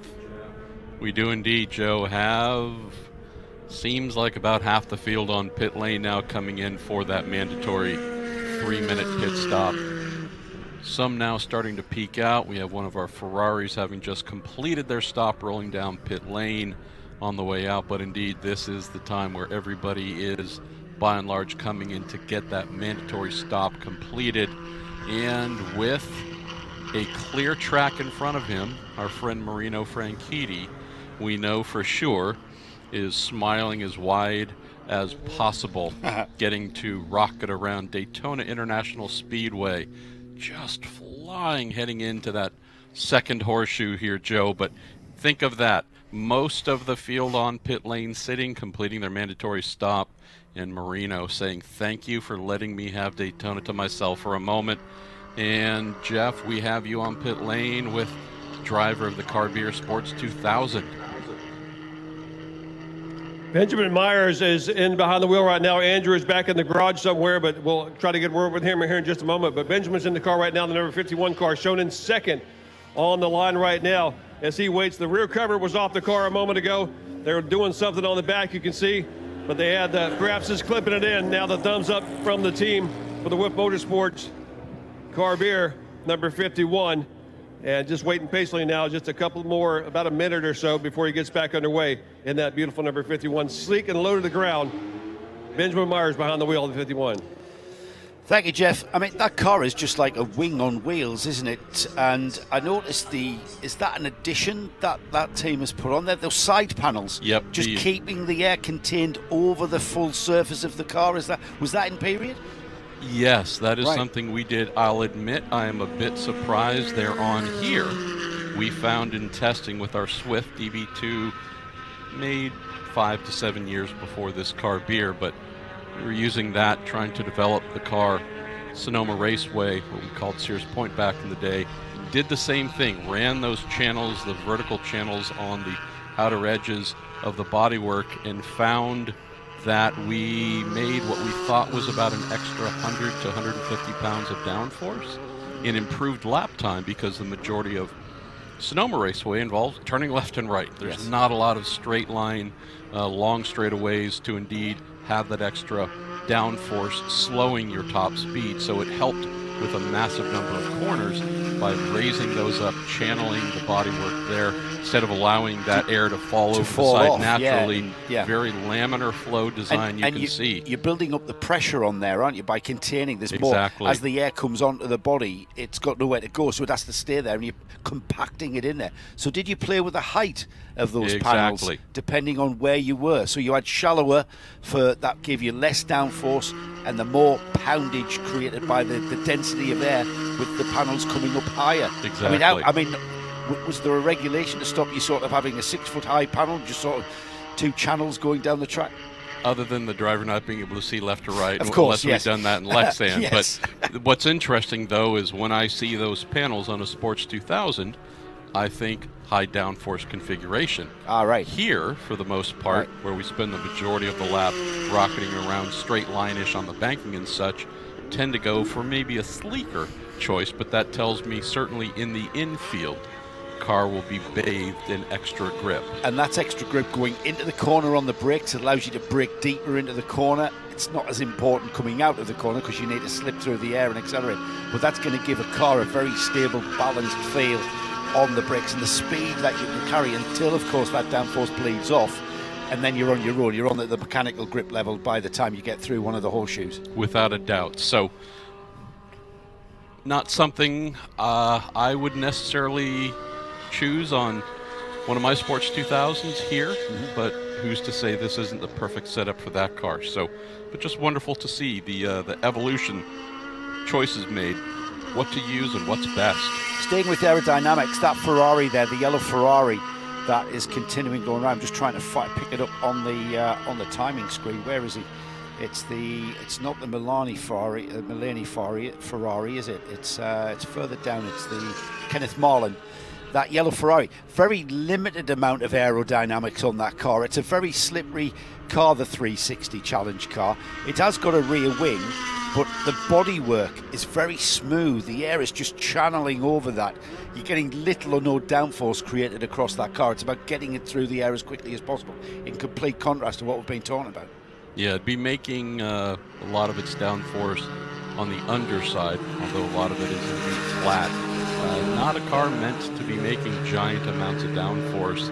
Once you would say be running the GT2 version of the car, well, that is indeed where we start to get more aggressive splitter, dive planes, more aggressive rear wing. But yeah, here in that challenge configuration, it is not meant to win the downforce wars. I've seen Porsche 944s. I see a Porsche 924 there in the form of Steve Gambler. What I never see over here is the 968 Porsche. Then the 960, a derivative of the 944, the 924. But I mean, they're very rare in Europe, let alone. Have we got many over here? I barely remember the them at all. 968s. You know what we also don't have, which I wish we did, which is in the general 944 family, 928. V8 That's powered. right, yeah. We did have some of those racing here back in the day, and those were amazing as well. They look like UFOs in the day. They do, but that's what we love, right, Joe? Many of the models that we see running in historic events are familiar to us, right? 911 versions and so on. Some of the toys from that good old Misfit Island where you say, wonderful, look at that. Yeah, the 928 is... It is. Car just getting back out off the pits, fourth in the C5 class. That's the number 29. Currently down the order actually, 16th place for Patrick Fault at the moment, circulating. Patrick in the 29. Just want to see where he came out overall. 9th overall going into this fourth and final segment for Patrick. 54 laps completed, only 6 laps down off the overall leader, which is still Corey Friedman, as Franchitti has been responded to the challenge. 147.7 for Marino. Didn't expect anything less. No, got about 9 minutes left in this race, Joe, and look at this. We do indeed have Turner BMW cutting to the inside here, coming across the front straight, and Marino going by yet again, also looking here into the hairpin. Indeed, another beautiful. I think there must have been. Do you have a beautiful blue Porsche? If so, bring it to this Classic 24, because there are so many here. I've got to say, I know certain people who are big fans of blue cars in general, and I'm not a fan of blue, but there's a particular blue that we have here on the Porsche. There's two blues actually. There's Bradley the dark blue is what it is. Since you don't like blue but you like that is forever now known as Bradley blue. Not quite Gulf powder blue, but there's a light blue there. Angus Rogers' car, for instance, that's the sort of blue. I'm getting some information here, and thanks to James Redman, who's sat at home watching and tuning in. Vic Elford and Richard Atwood raced a 928 at Daytona, run by Brumos. What I'm not sure. Tell me the year, James. I'm presuming it was the 80s, obviously. That has fallen out of my memory. Yeah, I am not remembering that at all. But that is why we love James Redman. Yes, absolutely. We've got a few people listening in and watching at home. Sean Gaffney, hello. He's got his feet up and watching from home. Did you say feed or feet? Or it could feet. Be both. Probably feeding himself as his feet watching is up. the feed, feeding himself. Dave Godek, he's having to miss this one this year. Hopefully we'll see Dave back. He's at home in Texas, watching in. And there's a few other people that I'll get round to mentioning, but glad to have you along as part of our Matador Motorsports live stream. There's Marino Franchitti in the Porsche 962. We've been wanting to talk about Marino. American Le Mans Series champion in, I'm going to say... 2010 stands out, at least. Prototype with Highcroft Racing. I just would love to speak with some of the drivers in the Porsche 944 turbos, for example, to ask what is it like within 500 feet of turn one, top speed, you're flying, you're thinking you're traveling at warp speed, and you have this nut Franchitti flying by in a 962C at about an extra 50 miles an hour. What is that like? I know. I'd be screaming the entire time. The amount of air that 962 is pushing as well, you would think would move a car over slightly because there's so much air being disturbed. Just saying, we're here having fun at a historic race, but it must be frightening. Well, I've been around Alton Park in my Formula Ford Van Diemen at the same time as a Formula One Arrows, which was part of a historic at the same time. And when he came past, which was very frequently, my engine raised its revs and almost buzzed in top end, in top gear. But I got buffered around. My head was about to come off. As it went by, I just had to hang on to the car because I went from left to right. Alton Park's not a very wide track as well. And yes, it is disconcerting. He wasn't going anywhere near 190 miles an hour. He was probably doing about 150 miles an hour, but I was only doing about 70 miles an hour. And you wish you'd had a hook to latch onto the back of it and get towed along. You did get pulled along for a few feet. You did get sucked along for a few feet, but then he was gone. That's going to answer the question. Just underneath us there, while we watch the carber on the infield, we have had a 944 turbo Porsche 944 just being passed right on the pit apron. The carber, though, we were talking about the aero on this car. Ben and Andrew Myers. I think Jeff said Andrew at the rear of the car. I believe so. Another impressive thing is we see Porsche coming here into NASCAR Turn 3 about that Sports 2000. Designed for sprint racing. You do 40-ish minutes or so. Yeah. Not a giant fuel tank, no refueling, single set of tires, no driver change, one driver doing a sprint race, whether it's club racing or pro racing. Never designed for endurance racing, so full respect to them for being here and running the car for so long over the course of a number of days, running flawlessly. So never designed to do anything like this, yet here doing it so well, Joe. Yeah, it is a great car. And if anybody's got a Sports 2000 in their garage and they're wondering where you can race it, well, you know what? Why don't you come along to an HSR event? Thank you, James. James, this is not going to work on either television or radio, but James has sent us a picture of that car. We have proof. Dickie Atwood and Vic Elford. Not as if we ever questioned, but... And of course, Vic Elford drove it. Vic Elford drove every race car ever made ever in the history of Earth. The late, great Vic Elford. 4 drivers, Dickie Atwood, Vic Elford, Howard Meister and Bob Hagstad in the Brumos Racing Porsche 928S in 1980, the Daytona 24. What you got there, Marshall? Ferrari coming out of Le Mans chicane. Patrick Mullaney, second in the C3 class. Sound of that Ferrari V8, very unique. Another aspect that I love of HSR, Joe, and granted this is showing our age, but you and I and others can go out, close our eyes, and tell you what car is going by. Might not have the exact year, but the sound of that Ferrari V8, yes, you can tell compared to any of its rivals in period. A lot of Porsches with flat sixes, different displacements, single spark, twin spark, turbo, air-cooled, water-cooled. You'd have to get a real Porsche anorak to be able to tell you which one of those was going by. But the sound, something that I don't know if we ever give enough thought to or respect to in motor racing. We see the shapes of these cars, the speed and the colors, a visceral thing for sure. But for me, no joke. One of my passions is just going out and listening. Yeah, something that Formula One needs to listen up to. There is no sound these days in Formula One. It is dull and boring.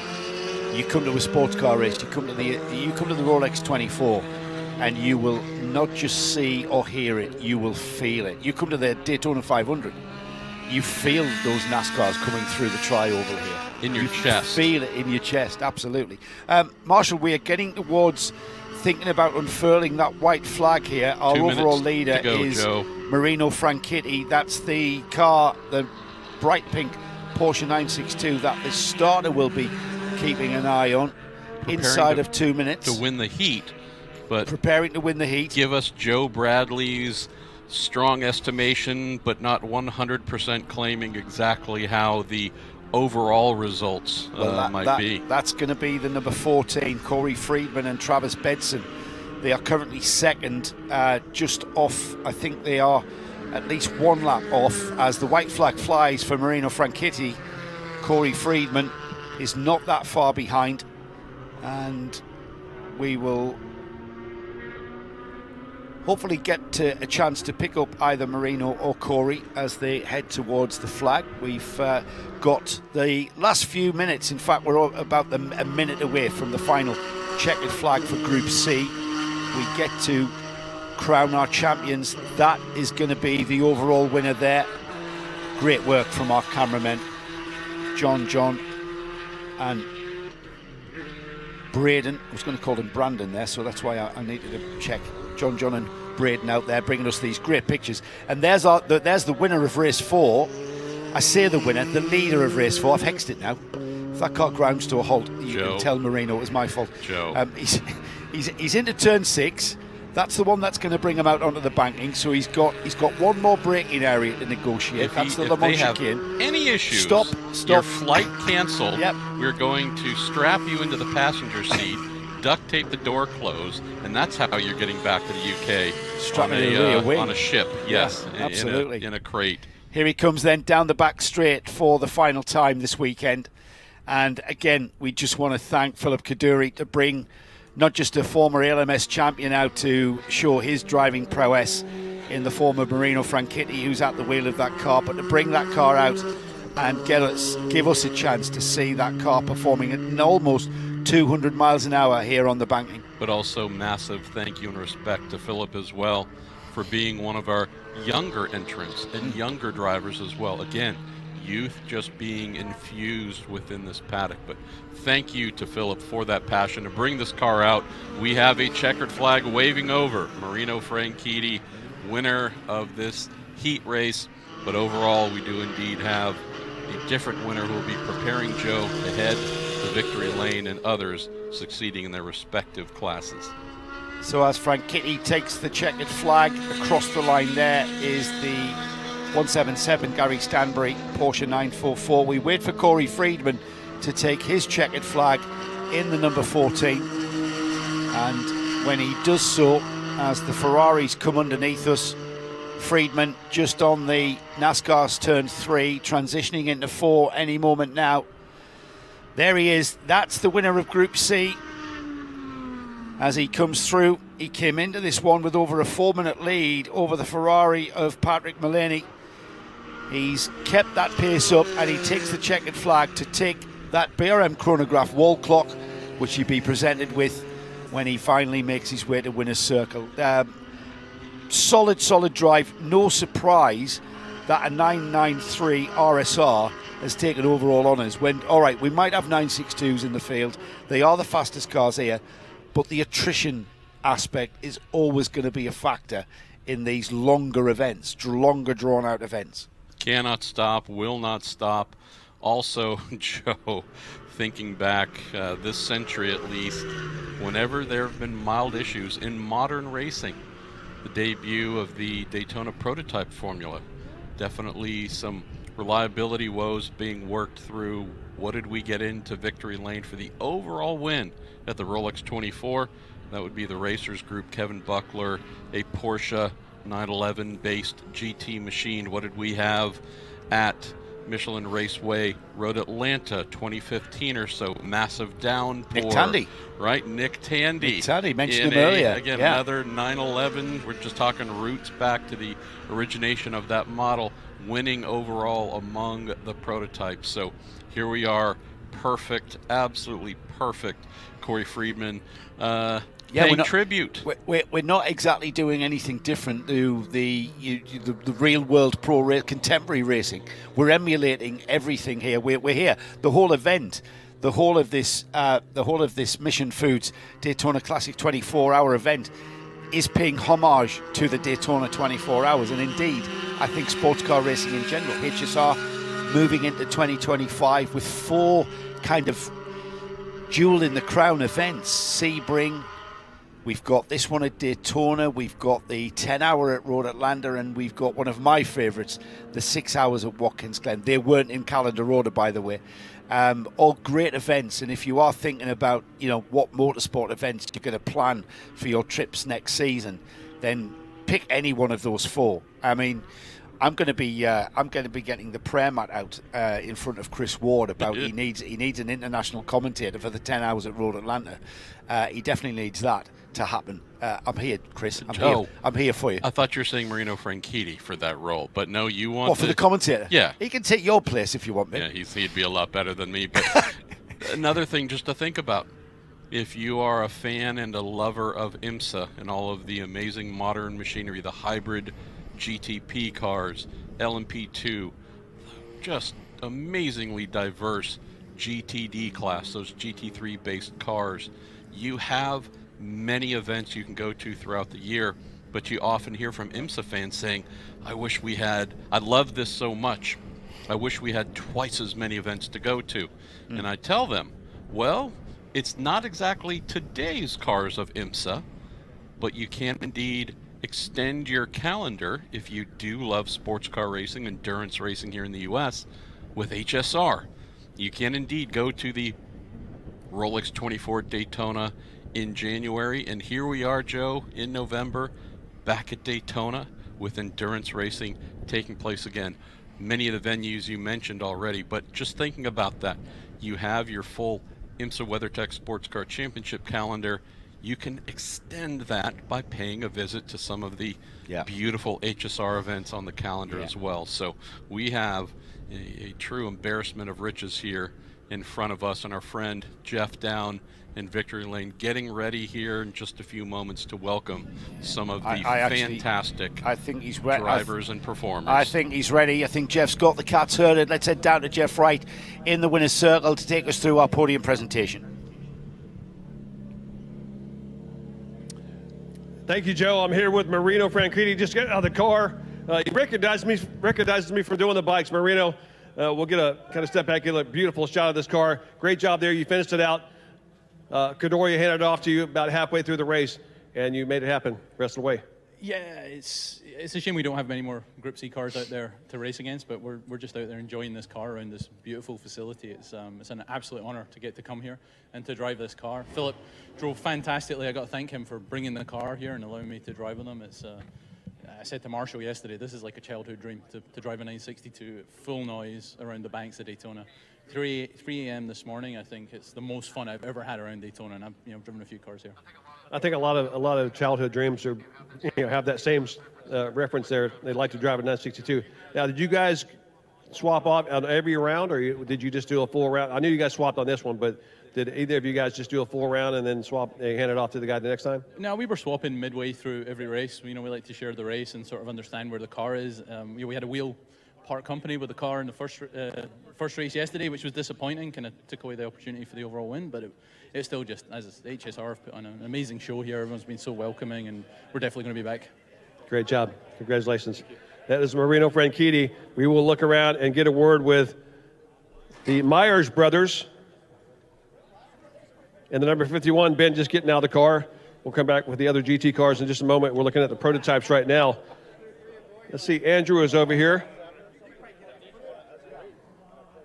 Andrew, your brother is getting out of the car and kind of cool off a little bit, but you guys did it. We talked to you on the podium a couple times here this weekend already, and you guys each had a win in your respective classes there, and now you've done it together in the Classic 24. Yeah, it was a blast sharing a car with my brother. We had a great race. We kept on it. We had our fair share of bad luck, as a lot of people did. Then lost fourth gear in race 2 and limped it home. We also had a pit lane penalty, which sucked. And then the third race, I was cruising behind the red Ferrari, and the whole car died. Luckily, right before I came to pit lane, we lost a lot of time in the pit lane because our transponder went down, so timing and scoring didn't even count. So we had to do another pit stop. So we were like in the pits for 13 minutes. But overall, it was amazing. I can't believe we're here. The Wolf guys, they gave us a car with lights. This car should never run at night. This was amazing. It was such a blast. Bart Wolf over here looking on, and he has a big smile on his face. Ben, let me jump over here. You just got out of the car. Hot in there. I know you're drinking some nice, cool water. A successful weekend here for the family at Daytona. Yeah, it was great. I think everybody podiumed in the whole family, and big thank you to Wolf Motorsports. It didn't look like we were gonna be able to do much after 10 p.m. when we lost fourth gear, and then we lost the battery at the 3 a.m. stint. So it was pretty tough, but Wolf Motorsports made it happen. They didn't give up, and like Andrew said, I think we might be the first S2 ever to put headlights on and run at night. So running it here at Daytona against all this big iron is a blast. And then thank you to the family putting this on, and can't wait for the 12-hour Sebring. Whatever works for you, right? It worked for you here at Daytona. Yeah, we'll see you at Sebring. Let's turn around here and get a quick word with Bart Wolf, the Wolf Motorsports. What do you think of these guys? They did it for you. Pretty amazing. Both brothers produce speed at different points, but their lap times are just about identical. It's great to watch, and we're really proud of the little car that can. And it did. Great job. Thank you very much. That's Bart Wolf. He is with the Wolf Motorsports. Now we're going to head up to the front of the GT cars and get aboard with the finishers there.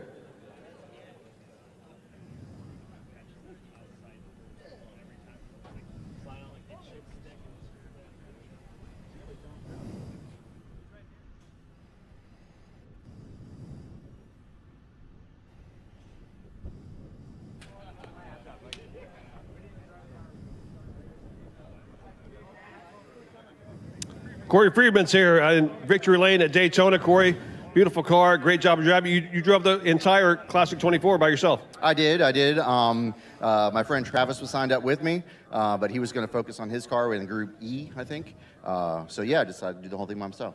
I taught him earlier on the podium, I think a couple days ago, and he's a pretty good shoe himself. So, you wouldn't have been hurting if he did get in the car with you. Oh yeah, it'd have been great. I mean, he would have been just as fast as I was. You know what I mean? So, but running the two cars, he decided to focus on the other one, because they got a pretty good race going on there. But yeah, it was a lot of fun. It was a ton of fun. I'm glad you had fun. That's what it's about here with HSR. Oh yeah, for sure. And then the awesome thing is this is the car we ran in the Daytona 24 in 2001. So we sold it 20 years ago. Found it, bought it back, restored it, and then brought it out for these sort of events. So it's pretty awesome to be able to be here in this car. It's just incredible. He sold a race car a long time ago. We got it back. We all have that car that we sold and went back. So what better would do than bring it back here at Daytona on Victory Lane? Yeah, it's awesome. I mean, I can't say, it couldn't be more fun. It couldn't be a cooler experience. I mean, it's just a great day. Great job, Corey. Congratulations. We'll get your hardware to you in just a moment. Let's look up here at the Ferrari now. Drivers for the number 136. Patrick Mullaney. This is the 136, right? Patrick Mullaney and Chris Hall. You guys, great weekend for you here at Daytona. Yeah, it was a great weekend. Yeah, we thoroughly enjoyed ourselves. Thanks to the organizers. Had some great racing out there too. Nip and tuck, nose to tail a lot of the time. So, and everybody behaved themselves, which is always a plus. But fabulous racing. Great to be with this guy. Great to be with my team, Speedworks. They got this old lady through for me for 4 hours. It's fantastic. Things couldn't have been better. That's what it's about. You brought it home and in one piece in beautiful shape. And you're part of that. What do you think about your week here at Daytona? Well, I always love coming here, and I'm a local. I live just 10 minutes down the road. So, but I've been coaching Patrick for about 10, 12 years now at least. And I've always had a great time with him, and Speedworks do a fantastic job with this old girl here. I've driven this car a lot over the years with Patrick. A lot of fun, and it's just nice to race here and finish. Great job, guys. He taught me everything he knows except for one. Except for one, huh? Okay. Yeah, he's not going to give that secret up, right? Great job, guys. We'll see you up for trophies here in just a moment. And we have one more car, the 497 car. We're getting close to the next race coming up. And we'll look for Michael Schmitz and Colin Schmitz. I think they're here at the back. Let's get a quick run back to them.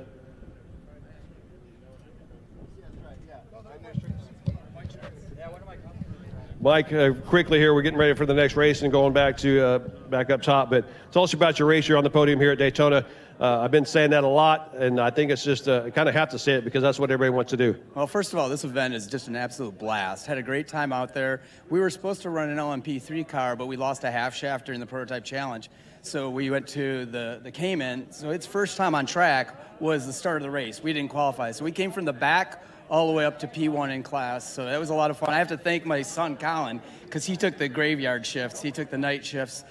My eyesight isn't as good, so I took the start in the end, so I get the glory, but he's back sleeping. I wish he could be here to celebrate with us. I was going to say he's probably sleeping, and I understand the night shift and the vision issue, so great job. Yeah, thanks a lot. I also want to thank my team, CS Motorsports. They're the best. They give us great equipment. Right out of the gates, we go on and start racing without any testing, and we come P1. You got to love it. Congratulations, that is awesome. P1 is the where to be here at Daytona, and we get set for the next race coming up. We're going to move up to the podium and hand out some hardware here at Daytona Victory Lane with the HSR Classic 24 at Daytona, presented by Mission Foods. Thank you, Jeff. Greatly appreciate your insights from Victory Lane here. So we just concluded, Joe. Yeah. Wonderful prototypes. Yeah. In GTs, and what do we have following? We have wonderful prototypes in GTs, Marshall. Exactly. Yeah, it is a delight, a very rich cake here at the Mission Foods. See what I did there? Hey. Very rich cake here at the Mission Foods Daytona Classic 24. We've got a bit of history coming out onto pit road now. We've got Group D. 2 cars on the lead lap. The leading car coming out of 126 minutes of racing is Todd Sloan. He's in the Riley DP. We're going to talk about Grand Am, my friend. Yes, we are. We're going That to talk about being Grand Am. ex-Meyershank Racing, Mike Shank Racing back in the day. We're also going to talk about Trans Am, because the car in second place, 2 minutes and 37 seconds behind, is the Ford Mustang AGT of Ray Bonthron. I've been massively impressed with that. Before we start waxing lyrical, let's just catch our breath, have a sit back, and we'll be back with you very shortly. Learn about some friends. Rev up and get ready for race day with Mission Foods. The world's best racers and tastiest products come together to make every race delicious. Fully loaded tacos, fast wraps, piled high nachos. Whatever you crave, Mission will help you be race ready with easy to make recipes that will take your race day to the finish line. Keep your racing delicious and enjoy all the mouth-watering action. Brought to you by Mission Foods. Too fast, too tasty.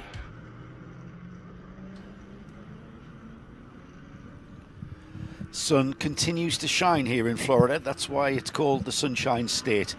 And we have got absolutely beautiful weather across the whole of the property here at the Daytona International Speedway. You are watching the Mission Foods Daytona Classic 24, the 2024 event. It's been running for 10 years now, and it's become a very strong part of the historic and classic racing scene, not just in America, but I think across the globe. And right now, our Group D runners coming out for their final heat, their final segment. And as I mentioned there, just before the break, Todd Sloan and Ray Bonthron are leading, 59 laps completed. We've then got 3 cars having completed 58 laps. And I think this, Marshall, is where we're going to see perhaps a run to the overall flag with Jackson Dunn. He's leading. Got another plethora of Porsches from down in history. We've got a 2004 996 in 3rd overall. 14.5 seconds ahead of a 997 from 2008 of Colin Doherty. And then we've got Simon Evans in their 996, a further 22 second gap to them.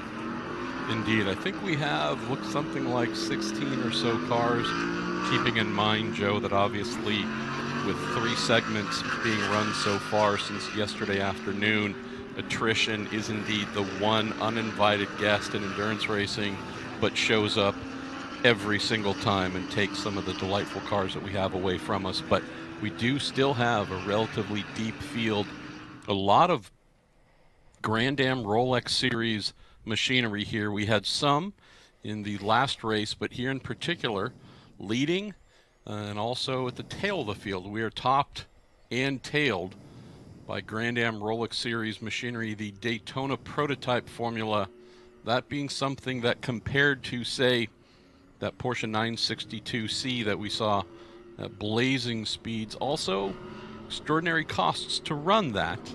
We look at the Daytona prototype formula fashioned by Mr. France, Jim France, Mark Raffoff, and a number of folks saying at the time the competition was the American Le Mans Series, the LMP 900 class. Looking at a less expensive way to go racing in prototypes, and so a tube frame formula. I want to talk to you about that. 500 horsepower, so downforce not being insane. One meant for entrance compared to big factories, and it thrived. Right, before you go any further with that, I'm going to come back to that because that's what I want to talk about. We're I was going part to, of the American Le Mans series. That's what's leading up front, coming to the flag here, getting ready for that green flag, Joe. Because we've got the pace car painting off. We're going to have plenty of time to talk about that synergy that was going on in the early 2000s. But right now, we're going to get going. And there's Todd Sloan at the front now, the orange and black and white Daytona prototype, one of the early iterations of that Grand Am period, leading the field into turn one. And there is the Trans Am Mustang of Ray Bonthron, pretty much under his rear wing, and it's going to be a big ask, but I think the Mustang have the pace to get around? He may have the pace on the banking, but it's not going to be able to match the nimble handling of the Daytona prototype, was he? Might have that speed on the banking. I think this is what I'm looking forward to the most. We would expect a purebred prototype to get up and run away from everybody, but you think about what that Trans Am car is, it's tube frame as well. It is composite bodywork. It is a powerful motor up front instead of like the DP with the motor in back. But I can't wait to see how these two fare as we get close to entering onto the banking on the first lap. The Daytona prototype you mentioned there was the cheaper formula. A formula was created by Grand Am in a sort of cheap way, cost-effective way of going sports car racing, because in the American Le Mans series, which was the primary sports car series of that time, 99, 2000, into the early 2000s, we had the might of the Audi empire bringing in an Audi R8, which was like a spaceship at the time, carbon frame, built by Dallara, and it was kind of pricing itself out for the stalwart entrants from American sports car racing. Now, I was kind of on the inside of the American Le Mans series, and coming from England, I wasn't really aware of the kind of, let's call it the politics of the American sports car scene. But I saw the Grand Am series as the kind of series that if I was running a customer race team, I'd want to be involved in that, because they're kind of relatively easy cars to work on with the engineering that's going on there. We've got a front-engined car about to overtake a mid-engined car, while the rest of the field make their way across the line now, just behind them, too wide across the stripe. But we have indeed had a change for the lead in this heat. That Trans Am spec Mustang moving in front of the Riley DP.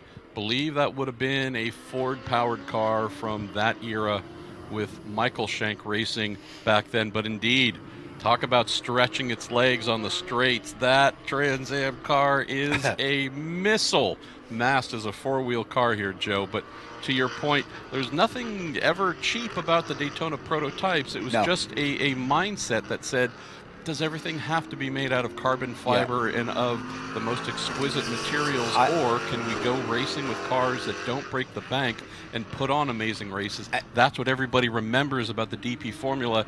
Nose to tail finishes, doesn't matter how long the race was. Anyone who says it's a cheap form of motor racing knows nothing about motor racing.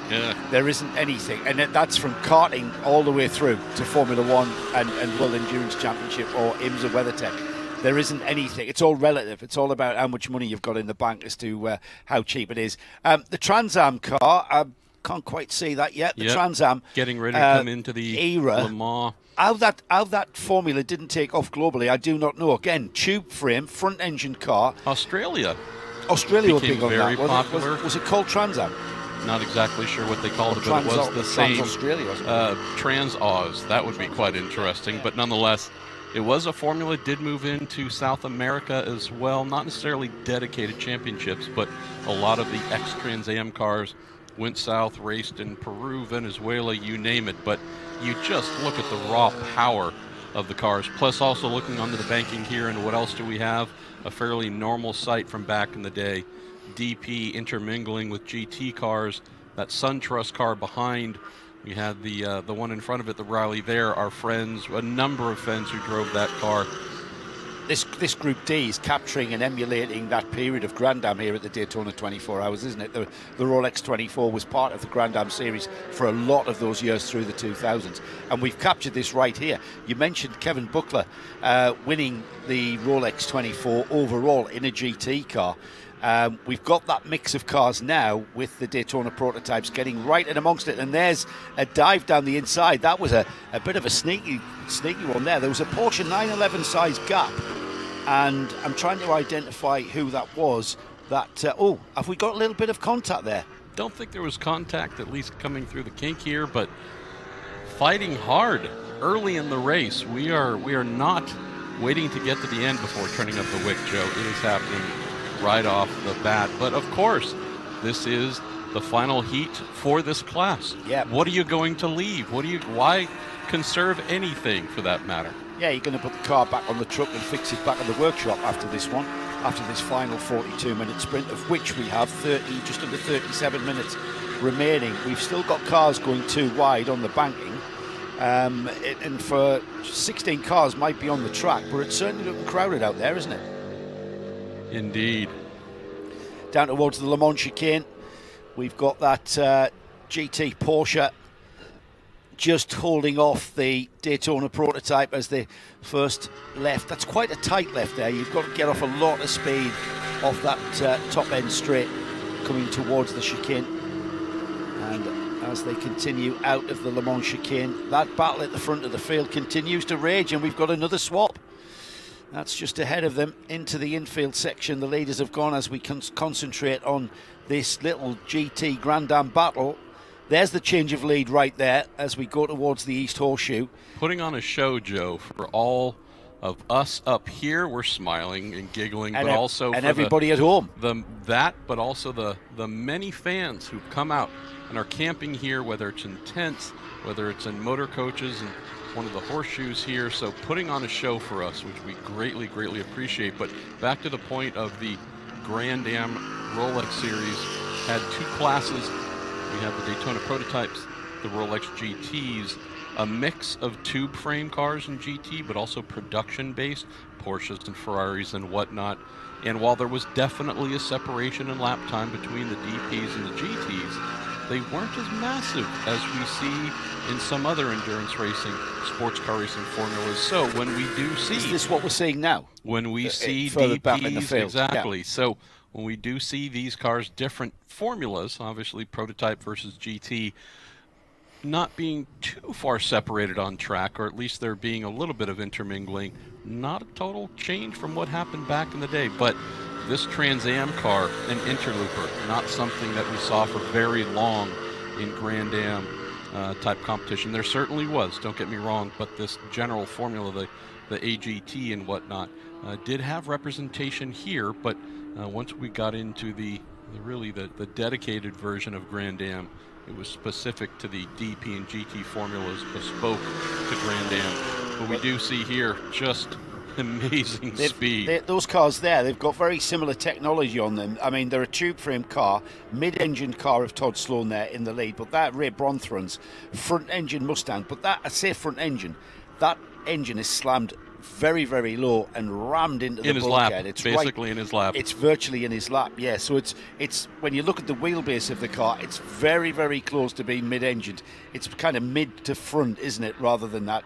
That's to keep the balance, the weight balance between the front and the back very neutral. You try to get a 50-50 split around the front and the back, don't you, and try to get 25, 25, 25, 25 on each of the wheels with regarding your weight balance. But mid-engine cars, you can actually achieve that. Front-engine cars, maybe not so much, but they certainly try to achieve that in what is effectively a Mustang-bodied tube frame prototype. We're also looking at here up front this Riley Daytona prototype, that Ford-based Trans Am behind a tube frame as well.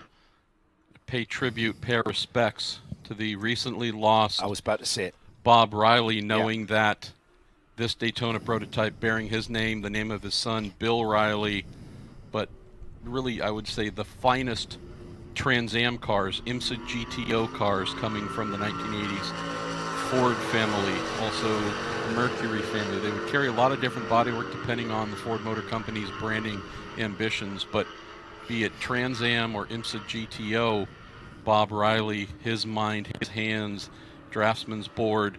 We're seeing two cars leading, very different cars, but these are effectively concepts from the mind of the Rileys. It has gave us a lovely segue to be able to pay tribute to the recently deceased Bob Riley. But Bob Riley, in his collaboration as Riley and Scott, were a big feature internationally in sports car racing throughout the world.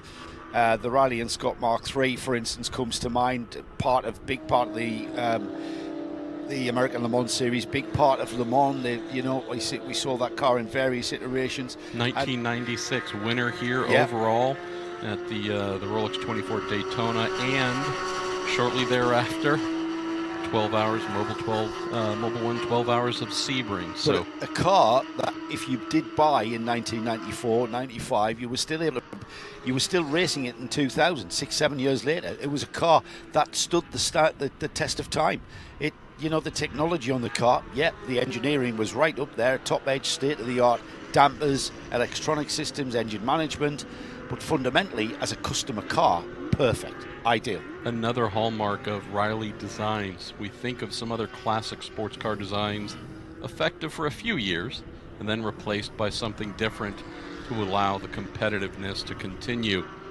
So much of what Bob designed across the many decades, with his son Bill getting involved there as well, lasted for so long. Just as you mentioned, Joe, might have different engine as time went on, might have some reprofiled bodywork as time went on, but so much of what came out of, be it Riley and Scott or its follow-up with Riley Technologies, if you bought a car in whatever year, it was very likely you were racing it 3, 5, 7 years later, and in the Grand Am Rolex GT class as well. The classic Riley, they called it the 20-inch chassis. The side of it, the tube frame, 20 inches high. Right. Could carry the bodywork of championship-winning and Rolex 24-winning Mazdas, right? The RX-8s. Also, there were BMWs. A car that was universal in its chassis design, could take different motors, different bodywork design, obviously, and win equally. Just, again, another hallmark of the late and truly great Bob Riley. Was fortunate to host the IMSA Hall of Fame induction ceremony, Joe, here just a few weeks ago, the day after Motul Petit Le Mans. My second year hosting it, and the first year inducting so many legends and heroes of mine. Al Holbert, for example, just a central figure in inspiring me to want to be a mechanic and engineer. Inducted so many cars as well, iconic, amazing cars from the history of IMSA. And the last person, the final person in this year's induction was Bob Riley. And just share with you, I got through year one of inducting amazing folks in cars, and year two got through inducting all of the amazing people in cars, got to Bob Riley, the last person before we were done, and got through 1.9 years of an induction ceremony before I started tearing up, and was tearing up over inducting Bob, who was there with us. Yeah. Just knowing that while for many fans, the drivers are your heroes, name whomever they might be in whichever class. In some cases, team owners, iconic team owners that we're very passionate about. For many of us who've spent our lives working on pit lane, in the garages, getting our hands dirty on these creations of others, looking to Bob Riley, a hero among heroes for folks like me. And so while it might sound silly to tear up over someone who designs the cars that we get to see go around, just knowing how much he meant to us in the sport collectively, so many of his cars here in this current race right now and here this weekend, but also just to think about his brilliance, his innovations, and his humble nature. He is someone who could crow all day about everything that his cars achieved over the years. Never was the least bit of that man's character. So just this humble giant of race car design and creativity. Even after all he achieved, he still came across to me as a kind of sleeves rolled up kind of engineering guy. And any problem that was on one of his customer cars, he'd be right there in the garage offering help and offering assistance and offering guidance as to how to rectify whatever the problem was, right up until he was here at this event last year. And I met a legend, and yeah, I totally get that. At the moment, we've had coming up to 15 minutes of this final 42-minute heat for Group D.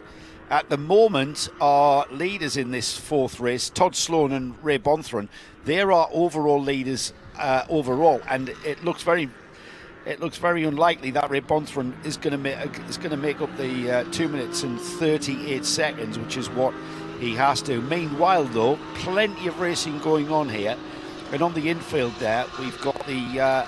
I'm just going to try and identify who that yellow and red Porsche here is, and I've got no yellow and red Porsches on my end of this, so I'm going to have to look for the number. And beginning to space out, though, these two cars have come together into turn 6 now. We're getting towards that part of the race there where, yeah, we're still miles off the pit stop window closing, but we are probably, the crews and the drivers themselves are thinking about when to stop, taking their mandatory stop. You've got a 3-minute stop to take in. If you don't stop, or if you are outside of the pit stop window, you will take a penalty, and we'll explain what the pit stop process is. It's a 3-minute stop where you are timed from pit in to pit out, and that timer has got to be 3 minutes. If you are inside of that time and you cross the beam on the exit of the pit lane in 2 minutes 59.9 seconds, you haven't met the 3-minute standard, and you will take a 30-second penalty, which nobody wants. There it is, the 99. We've got on our screens Alan Turpin's. He's got 4 drivers down to share his 997. Coming off the banking there and heading towards the tri-oval. What do you figure, Joe? Like one of those drivers gets the steering wheel, other one gets a throttle, other one gets the brake, and the fourth one shifts? It's a lot of people. Oh, they're not in there together, Marshall. Oh, don't come worry. on. No, they're not. Are you serious? I'm sorry to spoil the illusion. 4 drivers down to drive the car. That might be, as we've got a spinner at turn 6, and is that the car that we've been talking about? Is that the 99? Joe, you are just anything you talk about recently, we have issues with. I blame you centrally. I actually don't. I dare not speak about anybody really, because I say, commentators curse and all that. We've got a spinner at. Is that at turn 6? Yes, it is. Yes. He has just gone off again. I'm not sure. Backwards, getting the car rotated. That's a new spin, though. That's just as I was looking for the car that had already spun. I think that's that car just perhaps gunning it up a little bit too early. And this is the area of the track where we're at now. And I think that might be Rob Parker in the yellow and red Porsche. I can tell you that the lead has gone out to 3 seconds now to Todd Sloan, as we've got side-by-side action coming down towards the Le Mans chicane. Yes. It looks like good old Ketchup and Mustard's going to hold on to its position there. All right, let's have a look at this spin again then. So gets it all wrong. That was actually a turn 1. Looked like it was on the outside of turn 6 there, but it's actually turn 1. Now he will... That is the 789 of Tim Haynes. That's a 997 Porsche. Gets that away, and then very soon after that we had another spin coming through turn 6. We're back live after that capture of Tim. Will be delighted to when he gets home to be able to watch himself mess up that turn 1. It's a very tricky turn 1 though, isn't it? Because you're turning and braking. You're trying to get the speed off the car, off the banking, and the car is kind of loading up, and you've got to be really, really tentative on the brakes, haven't you? Well, you've got the back of the car wanting to go right.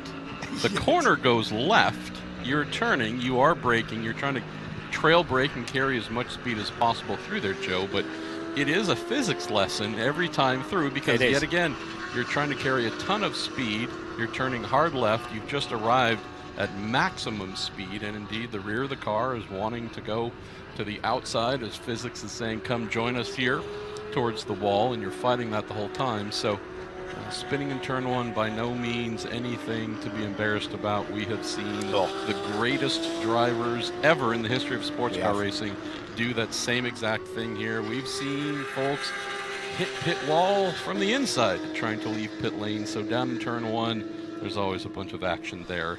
We've seen in the past, but here you've got to be very brave as well to have a go on the brakes.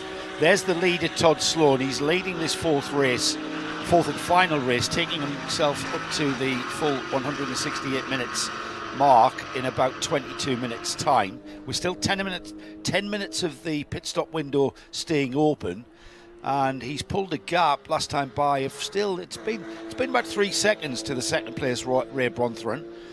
So he's driving a steady race. He's not, I wouldn't say in any way, shape or form, slackening off. He's fully aware that Ray Bonthron in the Mustang is not that far behind him, and all he needs to do is miss a braking point by a couple of meters, and Ray Bonthron's going to be right there on his rear bumper. And a Riley DP here. Just fond memories of watching this car, not only back in the day, Joe, but knowing what this model of Daytona prototype, this Riley, in its Michael Shank Racing livery from back in the day, what this car, this model, did for Michael Shank and his wife, Mary Beth, to take their business, shoot it into the stratosphere. Did it really? Is this what did it? Won here overall, that being with A.J. Allmendinger. I believe John Pugh might have been involved there, but also the late Justin Wilson. But this was a victory for Meyer Shank Racing, what we know today as Meyer Shank Racing. Yeah. That was their greatest, biggest of all time at that point. Thinking about what that led to, more success, growing into bigger factory relationships, decided to branch out into other forms of racing. This team has now won the Rolex 24 at Daytona multiple times. We do indeed, though, have that car smoking, Yeah, Joe. we've got some information there. Just now you've given it the commentator's curse, as reports of the 601 smoke coming from the tyres. We think it might be tyres, we hope it might be tyres, and hope it might not be engine. With the car making its way down to the Le Mans chicane,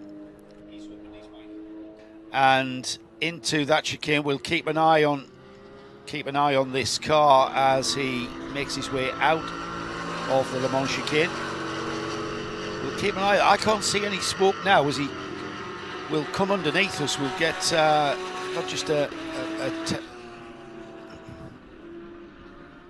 so we're going to see, it was as we came out of the horseshoe, might be a bit of tyre rub. Remember, by now they'll have got quite a bit of tyre pickup, and he's definitely slowing, because there's Ray Bonthron now in the Mustang right on the rear wing. So whatever that smoke was that our eagle-eyed producer Clark had spotted, I think you were spot on, Clark. There is a problem with that car, because that gap of 3 seconds has now disappeared, and we don't really need a stopwatch anymore, because that Ray Bonthron Mustang coming right up to the rear wing, and now he finds speed from somewhere and pulls away from Bonthron. But going into turn 1 there, Marshall, that was definitely looked like a problem. They're teasing us, Joe. They're teasing us. It doesn't take much to tease you no, and me, mate. Very true. It all appears fine right now, as we were speaking about just a moment ago. We just a tiny bit more smoke again, so we'll keep an eye on this. That's coming out the West Horseshoe, isn't it? It did it the same place. Same place, same time. Next lap, I think we're going to see that. So maybe he felt a bit of vibration there, but he certainly picked up the speed, and that gap it's now back out. Ray Bonthron going under the rear wing of Todd Sloan into the first turn. We'll stay with them for a little while to see if we can see any kind of. But that is remarkable how those two cars came together, and now Todd Sloan has kind of woken up. He'll have looked in his mirror and saw that his mirror was full of that Ford Mustang AGT, and thought, hey up, I've got to get away from here. We have got, 5 minutes of the pit stop window remaining open. We still have our leaders, our overall leaders, and indeed the race leaders of this fourth race owing us a pit stop. So we'll We'll wait to see, and we might even get an indication, Marshall, if there is a problem on that DP. We might find out that the crew might find that in the pit stop. And try not to give them a heart attack as well by diagnosing major problems here. But we have seen some wee puffs of smoke here coming out of that second horseshoe. But nonetheless, the car will be due here very, very soon for a driver change. We're heading towards the West Horseshoe now, which is where we've seen the smoke. Now, it may be tyre rub, like the voice in my head, Clark, has mentioned. And the car gets loaded up through the West Horseshoe, and then we get a puff, and this is the point here. Great camera work once again from our guys. Yeah, I did see that. I think that's a bit of tyre rub. Yeah, I think that's a bit of tyre rub. Might have been left rear. Left rear tyre rub, telling me correctly here, but seems to be very situational just in that corner. Odd though, knowing that it is among the slowest corners on the track, nor is the car heavily loaded on that side. Not massively loaded, but it might be the piece of the bodywork where it mounts has just kind of come a bit loose, and that's just an area where the vibrations catch it. But it was definitely from the left rear wheel arch, wasn't it? I believe so, but the good thing is, with a mandatory 3-minute pit stop, it affords the crew enough time to not just get the driver change completed, but to do a thorough inspection of the car. We have more takers on the pit lane. As you mentioned, Joe, the window for that mandatory 3-minute pit stop coming to a close, so I would expect our overall leader here to be paying us a visit, Todd Sloan, very, very soon. Ray Bonthron as well, his co-driver Darren Brassfield. And what do we have here? We do indeed have our overall leader, pit lane speed limiter, entering the top of pit lane. We would expect them to possibly take some bodywork off, but we do indeed have 5 cars heading pit lane at the same time, Joe. Well, hopefully, as we watch David Smith negotiate the Le Mans chicane, hopefully, I think we've got Jeff right down there. I think I can see Jeff. He's right on the case. Just let us know when you are down there, Jeff.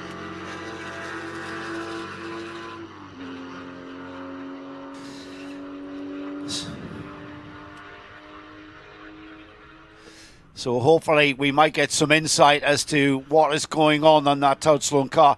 I tell you what, the performance of the car hasn't dropped off too much as he's just put in the fastest lap. Let's head down to the pits. What can you see, Jeff? Joe, I'm down here on pit lane. Joe, I'm down here on the pit lane with the 601, and they looked under the back of the car, but everything appears to be dry right now. One of the grid officials, pit lane officials, looking at there as well, and you can see at the back of the car, they're seeing something drop there. Driver's still in the car, they're not getting out. They're talking to the driver, having a little consultation, and it appears that there is something. We'll see if we can get a word with the crew member in just a moment. Everything appears to be okay at the moment, but something dragging on the back of the car, maybe hitting the tire. So we will see if we can get a word with that crew member in just a moment. But I'm going to step down here while we focus on the car, step there and see what I can see from the backside. They have actually taken out flashlights to see what is there. We see some fluid on the ground behind the car, but everything actually appears to be dry. Looks like that's just water there, but nothing coming out of the car. The hands go up from the crew member. There's nothing that's dripping or flowing out of the car, if you will. So I think you guys are right. It might have just been some tire smoke. Not uncommon, Jeff, for rubber to accumulate back there and for that to get picked up and hit, and for there to be a little bit of tire-to-tire rubber contact, a little bit of smoke. So we've seen that many times here, Joe, at the Rolex 24, where all of a sudden there will be puff of smoke out of the back of the car, and you realize, it's an accumulation of rubber. The marbles and whatnot build up into this weird cluster. Gets big enough to where, as the car is moving or downforce is compressing, the spinning tire hits that stuck stationary rubber in the fender well, and poof, smoke comes out. We call it pickup, and pickup builds up until it's the size of a small planet under there. And I've even had cars where it's come in and the wheel has come off whilst there has been flames licking from this molten rubber, and the mechanics got in there, took the wheel off and dragged the burning rubber from underneath the wheel arch.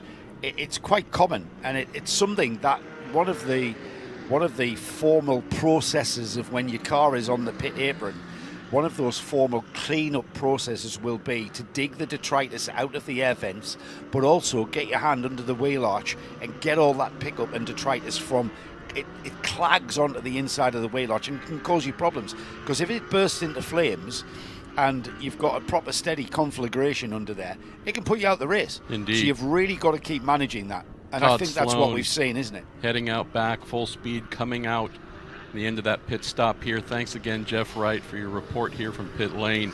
Heading through the horseshoe out. And now we're moving down to trailing close behind, also pitting at the same time. That Trans Am Mustang coming out of the first horseshoe as well. Joe, Ray Bonthron, Darren Brassfield, first in the D4 class. So action has resumed. Looks as if there's an even bigger lead for Todd Sloan coming out of this pit stop here. But now, 12 minutes left to go. Yeah. It is, if there wasn't go time already, this is just maximum attack until the end. 12 minutes left here for this class here. Well, Todd, Classic 24. Todd Sloan went into the pits with a 3-second gap on Ray Bonthron. That's gone out to 8 seconds last time by. We'll get a better idea when they come under the across the tri-oval next time by. Behind these two that are not just battling it out for the overall lead of this fourth race, we look for Jackson Dunn, who was third coming into this, and Jackson was 14 seconds ahead of Colin Doherty. Colin Doherty into fourth place now, and Jackson Dunn just 1.3 seconds behind him. So that third place overall isn't exactly going to be affecting the overall podium. And we've got a slow running Ray Bonthron. Yes. So that third step of the podium could in effect turn into the second step of the podium. He has only got one lap to make up, as Jackson Dunn, and that's going to be easy if Ray Bonthron continues at that pace. He's off. That's the Le Mans chicane, isn't it, Marshall? Exactly. Be curious to see. Looks like still slightly moving under its power. Is that something where they can get out of the way, or is that something where we'll need an intervention to remove the car? If he can keep moving, and it looks like he hasn't, it looks like he's stopped now. I was going to say if he can keep moving, he can keep low down on the apron and he can head straight back round to the pits. However, it looks like that car has ground to a halt. So that's Todd Sloan. The 601 is going to have an even bigger lead now. But what this means is that Jackson Dunn, Colin Doherty and Simon Evans, Simon down the order there in 9th place in this race. But the Colin Doherty, Jackson Dunn, they're 4th and 5th, about to become 3rd and 4th. David Smith in the DP, he had completed 56 laps coming into this segment, so he's not going to feature. All right, he's 3rd overall, he's about to be 2nd overall in this 4th race, but he's not going to feature in the overall results. And certainly the 2nd and 3rd steps of the podium at the moment look like Jackson Dunn and Colin Doherty are going to move up the order and ahead of Ray Bonthron. They're forlornly looking as Todd Sloan passes it by on driver's left. He'll have seen Ray Bonthron, and that, I've got to say, Marshall, that is quite cruel. 9 minutes, 10 minutes of this 168 minutes to go, and that's when the car chooses to fall out, wasn't it? It was the late great Hugh Chamberlain that said, if you're gonna fall out of a 24-hour race, make sure you fall out before the bars close. You want to be done and packing up early, so at least while disappointed, you don't feel as if you've gone through effectively trial by sleep deprivation, trial by fire, heat, rain, whatever it might be, to wear yourself out for nearly 24 hours and within 10 minutes or so of the checkered flag to grind to a halt. So again, just something where you feel so bad for them. Also knowing they had a heck of a fight for this heat race, at least led quite a few laps and put on an amazing show for us. But yes, nonetheless, undeserved end to their race. Round of applause to Ray Bonthron just for bringing out that car. It's not, I think I saw one Trans Am race. It was a support race to the Miami ALMS race back in 2003, 2002. and they just blew my mind. I just absolutely loved them. It wasn't Trans Am in its glory years. It was kind of a modern iteration, but the cars were still, they were so evocative. brutal. Oh yeah, they were brutal looking, let alone what they looked like on track. And they were, of course, around a street course like Miami. Yeah, they were just phenomenal. And so, yeah, thank you, Ray, for bringing that car out. And commiserations. It's not going to make any kind of, or not going to have any effect on the disappointment that retirement has brought. But we feel your pain. We absolutely feel your pain. And still jockeying for position here, Joe, rocketing down this front straight here into turn one. All the great GT cars here. Still working, still trying to take positions off of one another.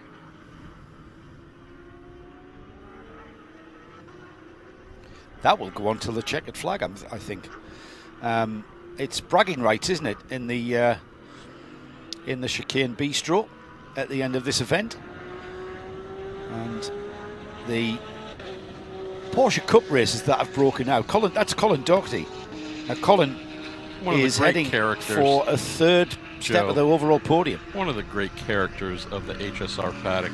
He has some beautiful Porsche machinery that he brings out here, obviously in a more modern Porsche, but also has the IMSA GTO spec electromotive, I'm sorry, not electromotive sponsor, but 944 Turbo that he brings out as well from the glorious 1980s in IMSA.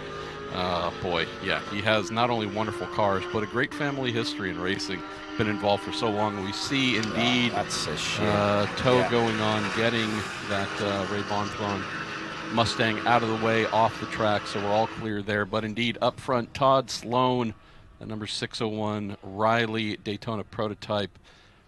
Machine-like, as they were back in the day. They did that same lap time for 24 hours straight. I want to say the Rob Bonthron car, nothing apparent that caused that car to ground to a halt. It kind of, without smoke, there is no fire. I'm thinking that is probably going to be one of those horrible little electronic things that maybe a coil pack has gone down, or the engine management is shut off because a fuse is blown or tripped. And you know what? Modern day, you get the Control-Alt-Delete kind of phase with, you see these modern day sports cars, the GTP cars, pulling to a halt and the driver cycling through the reboot, which is basically what you're doing. It's Control-Alt-Delete, you're rebooting the computer. Not too much on this kind of car. However, there was kind of a recycling process with the electronics on those early kind of electronic management systems, wasn't there? Yeah, today you have the GTP driver saying, "Hey Siri, restart my car," and it does. As Siri now perks up on my phone, I apologize there, and anybody in the paddock who just had their iPhone perk up. But yeah, today that is a reality. Back in the day here, truly flipping of switches, old mechanical metal switches compared to, say, more electronic buttons, LED lit buttons today. But yeah, to your point, tend to have things that are less mysterious happen when some of these older cars decide to stop. It is not necessarily having to call out a crew of 10 people with laptops to plug in and diagnose some strange oddity. It tends to be, again, something electrical. If a car is able to roll, you know that mechanically suspension is working. We don't know if the gearbox is still in compliance, so there could be something there. Is it clutch related? Is it transmission related? We don't know. Yeah. We didn't appear to see any fluids coming from the car. So again, you diagnose some of these things as you see the visuals. You go, all right, no smoke that we saw from it. We don't see any liquids on the ground.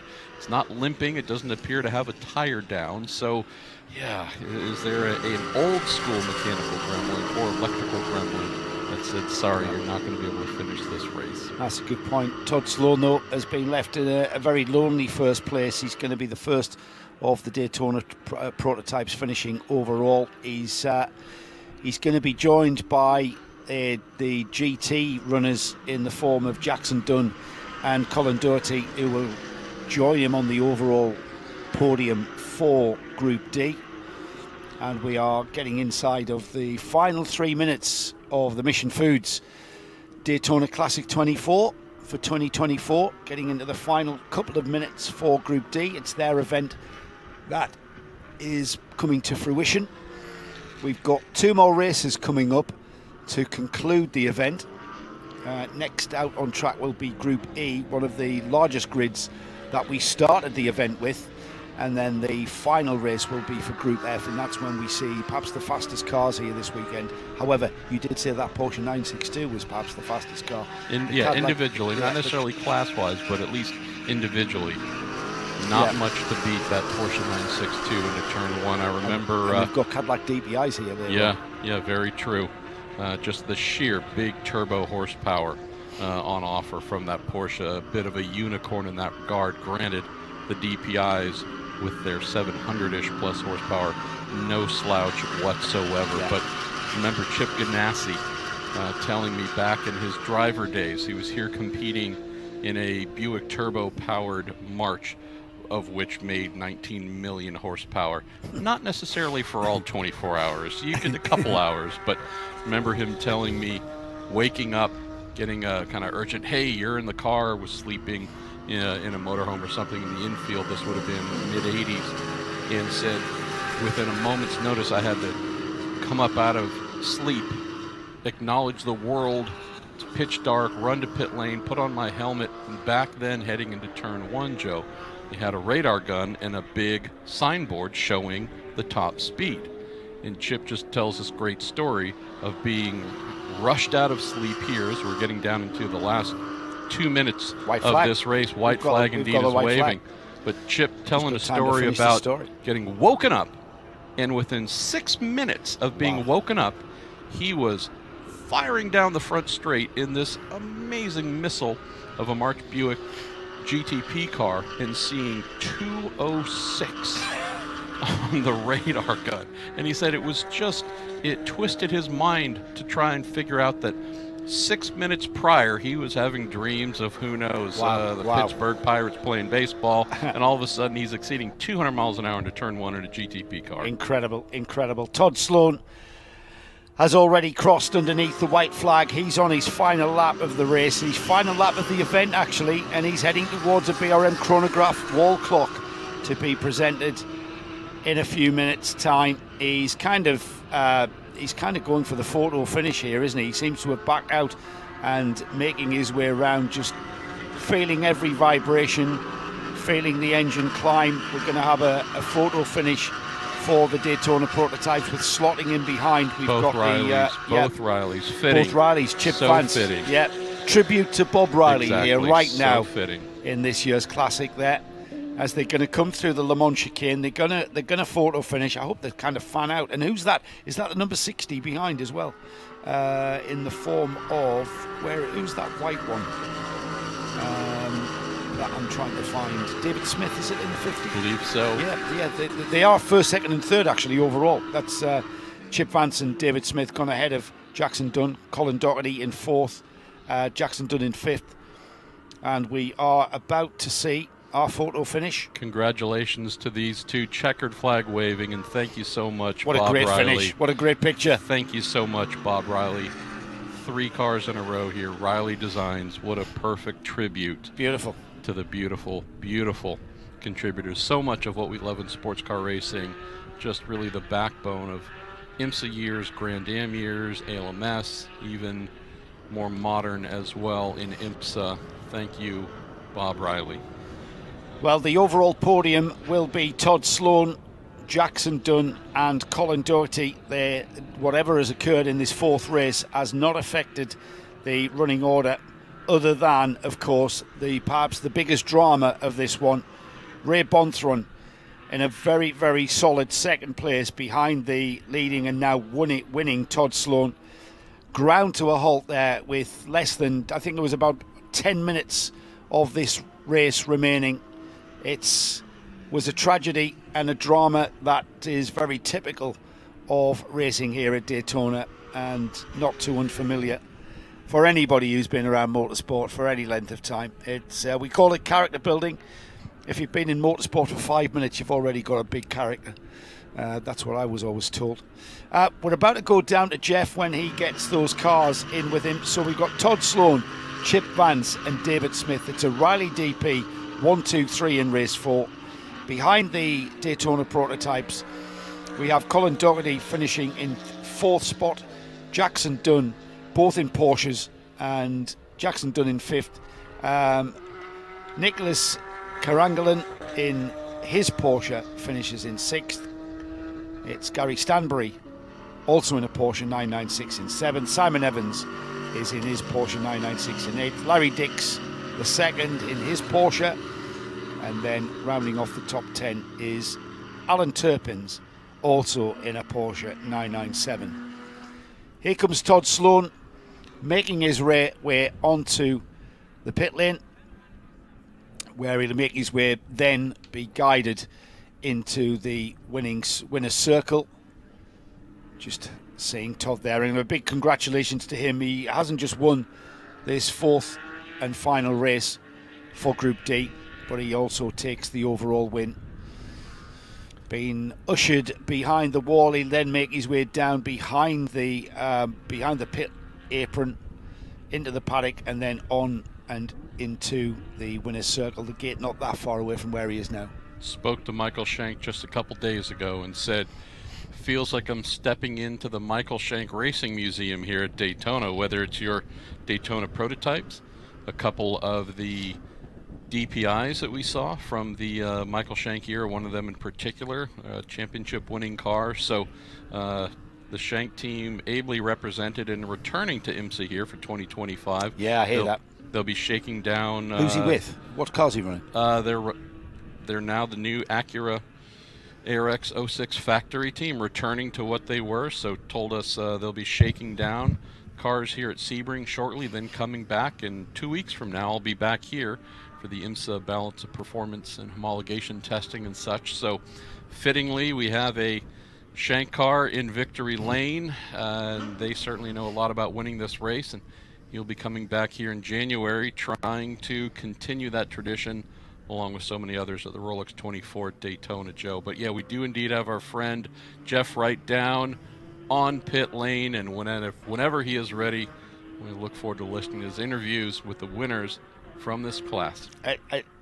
I actually think that seeing those 3 Rileys finishing in that race order, 1st, 2nd and 3rd in this 4th race, it was certainly a beautiful segue for you and I to talk about Bob. Talk about Bob Riley. We recently lost him, that legend in engineering, the sun shining down on the righteous, as they say, yeah. And Bob's memory, a big part of the Daytona 24 Hours, and also a big part of this HSR event as well. And I think that's quite a nice tribute there. You get a lot of negative feedback about that era of Grand Am, saying the cars were ugly. It wasn't about that, though, was it? It was about the practicalities of running the cars from the perspective of customer race teams. Customer race teams that didn't want to have to charge customers an arm and a leg. You weren't looking at the budgets that you were having to match the Audi R8s in the ENMS. This was a customer-led series of sports car racing at a pretty high level. We had some proper drivers in the Grand Am series and proper drivers at the Rolex in that period. So many teams that came to life, and it sounds like our friend Jeff Wright is ready down in victory lane. Let's head down to Jeff right now. Jeff, we leave it to you to present that beautiful BRM chronograph wall clock. Thank you, Joe. Appreciate it here from Victory Lane at Daytona. Todd Sloan climbing out the car. Look at the smile on the face. That's what it's all about. We're right here. Great job in the 601. Oh, thank you. It is so nice to have this car here. You know, it was built to run at this racetrack. Finished 3rd here in the 2010 when Mike Shank finished 1st and 3rd. So it's just an awesome experience for me to be able to bring it back here and be able to run it. Hats off to my crew. Hats off to HSR. It is a fantastic event. Everybody is fantastic, top to bottom, and it's just a privilege and a blessing to be here. I hope you have some space on your wall for that BRM clock. I do. I definitely do. If you didn't, you'd make it, right? Absolutely. Absolutely. Great job, Todd. Thank you so much. Appreciate it. Todd Sloan there in the number 601 Riley. Let's get a word with Colin Doherty. Where'd he go? Right there. Colin, there he is, thanking his teammates and crew members over there. Todd, Colin. Yes, sir. It's exciting down here. Look at the smile. Tell us about your race. I think you ended up 2nd in GT. Yeah, that was just fantastic. You know, we had just a great new bunch of cars out there. We don't see every race in HSR weekend after weekend. This young fellow here, just incredible driver, and we've been dicing all weekend long and swapping spots and that sort of stuff. It's really just a great time to be out there with the Daytona prototypes and feeling the fury of them come by, but also, drafting them a little bit and picking up a little distance from my friend behind me here and there, which was really a big help out there in the 2008 3600cc 997 GT3 Cup. So just fantastic. Great job, great showing here this week at Daytona. And it couldn't have been for Tom McCarthy and his crew at DAS Sport. There's just an incredible amount of people there, and just the way they keep the cars and your confidence so high is just amazing. And I got Betsy here this weekend, which has just been great. So thank you so much. Great job, Colin. Good running here at Daytona for the 2024 Classic 24 at Daytona, presented by Mission Foods. The 111 car, Jackson Dunn, taking the win in GT. Jackson, great job, buddy. Thank you so much. It was a tough one. It was really tough. It's hot out there. It's humid. I was struggling. I didn't know if I was going to be able to make the start, to be honest. But some bags of ice, the Lord Jesus Christ, and it saved me. So felt good. Well, those definitely good things right there. Absolutely. Great job. We'll hand some hardware out to you in just a moment. You're going to get the clock for the GT class. So you have room on your wall as well, I suppose. I hope so. It's my first big one in a while, so I'll make some room. Great job. Thank you so much. You're very welcome.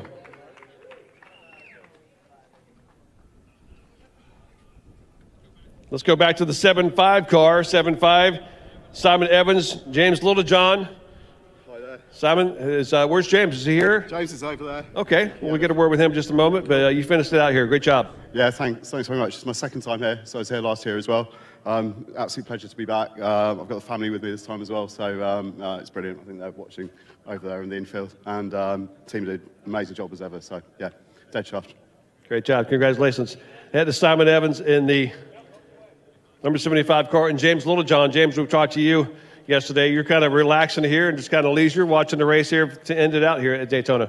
Yeah, no, what a fantastic race. I thought I'd leave Si to do the difficult stint during the day when it's nice and hot. He let me do the night stints, which was a lot of fun. It's been a fantastic experience to be here. We've been talking about that. The older guys let the younger guys, because they can see better at night. Us older guys, maybe not so well. Yeah, I think, to be fair, he probably just wanted to go and get some sleep for himself and make me do all the hard work during the night. But yeah, it's always a pleasure to drive with Si. We've been racing together for a long time, and hopefully we're going to come back again for next season. Well, I hope so. We all expect you to.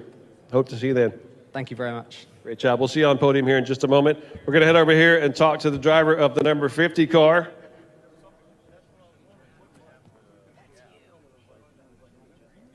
David Smith. Hey, man. Hey, how you doing, buddy? Good. Great to see you. Thank you. David Smith in the 5-0 right here behind us. And, man, good weekend here. Tell us how the car was running. It ran well enough, I guess, right? Good enough, yeah. It's not as fast as those guys are, but good enough. They slowed down for me at the end, which was really cool. So we got that picture of the three Rileys coming across the line. That's super cool, especially with Riley passing away. That's a great fitting tribute to him. So very cool. Great race. Yeah, Joe. Good. Thanks to HSR and all the guys and my crew. It was awesome. Great race. Great weekend. Joe and Marshall were talking about what a tribute there with the Rileys crossing all together. So can't think of a better tribute to Bob, and we're certainly going to miss him. Very cool. It was absolutely a great finish. It was perfect. So very cool. Thank you. Great job, David. Thanks, man. We'll hand some hardware out to you in just a moment. And now we have the number 10 car here, the SunTrust livery. And that is Chip Vance. Chip? Yes, how are you? I'm great. How are you, sir? I'm all right. We had a little excitement in the middle of the night, so we had to put a different tail on the car, but got to hand it to all the guys we're out there racing with. Everyone was mindful, and especially to HSR and Mission Foods for helping put this great event on, these great cars, these great people. It's a fantastic organization.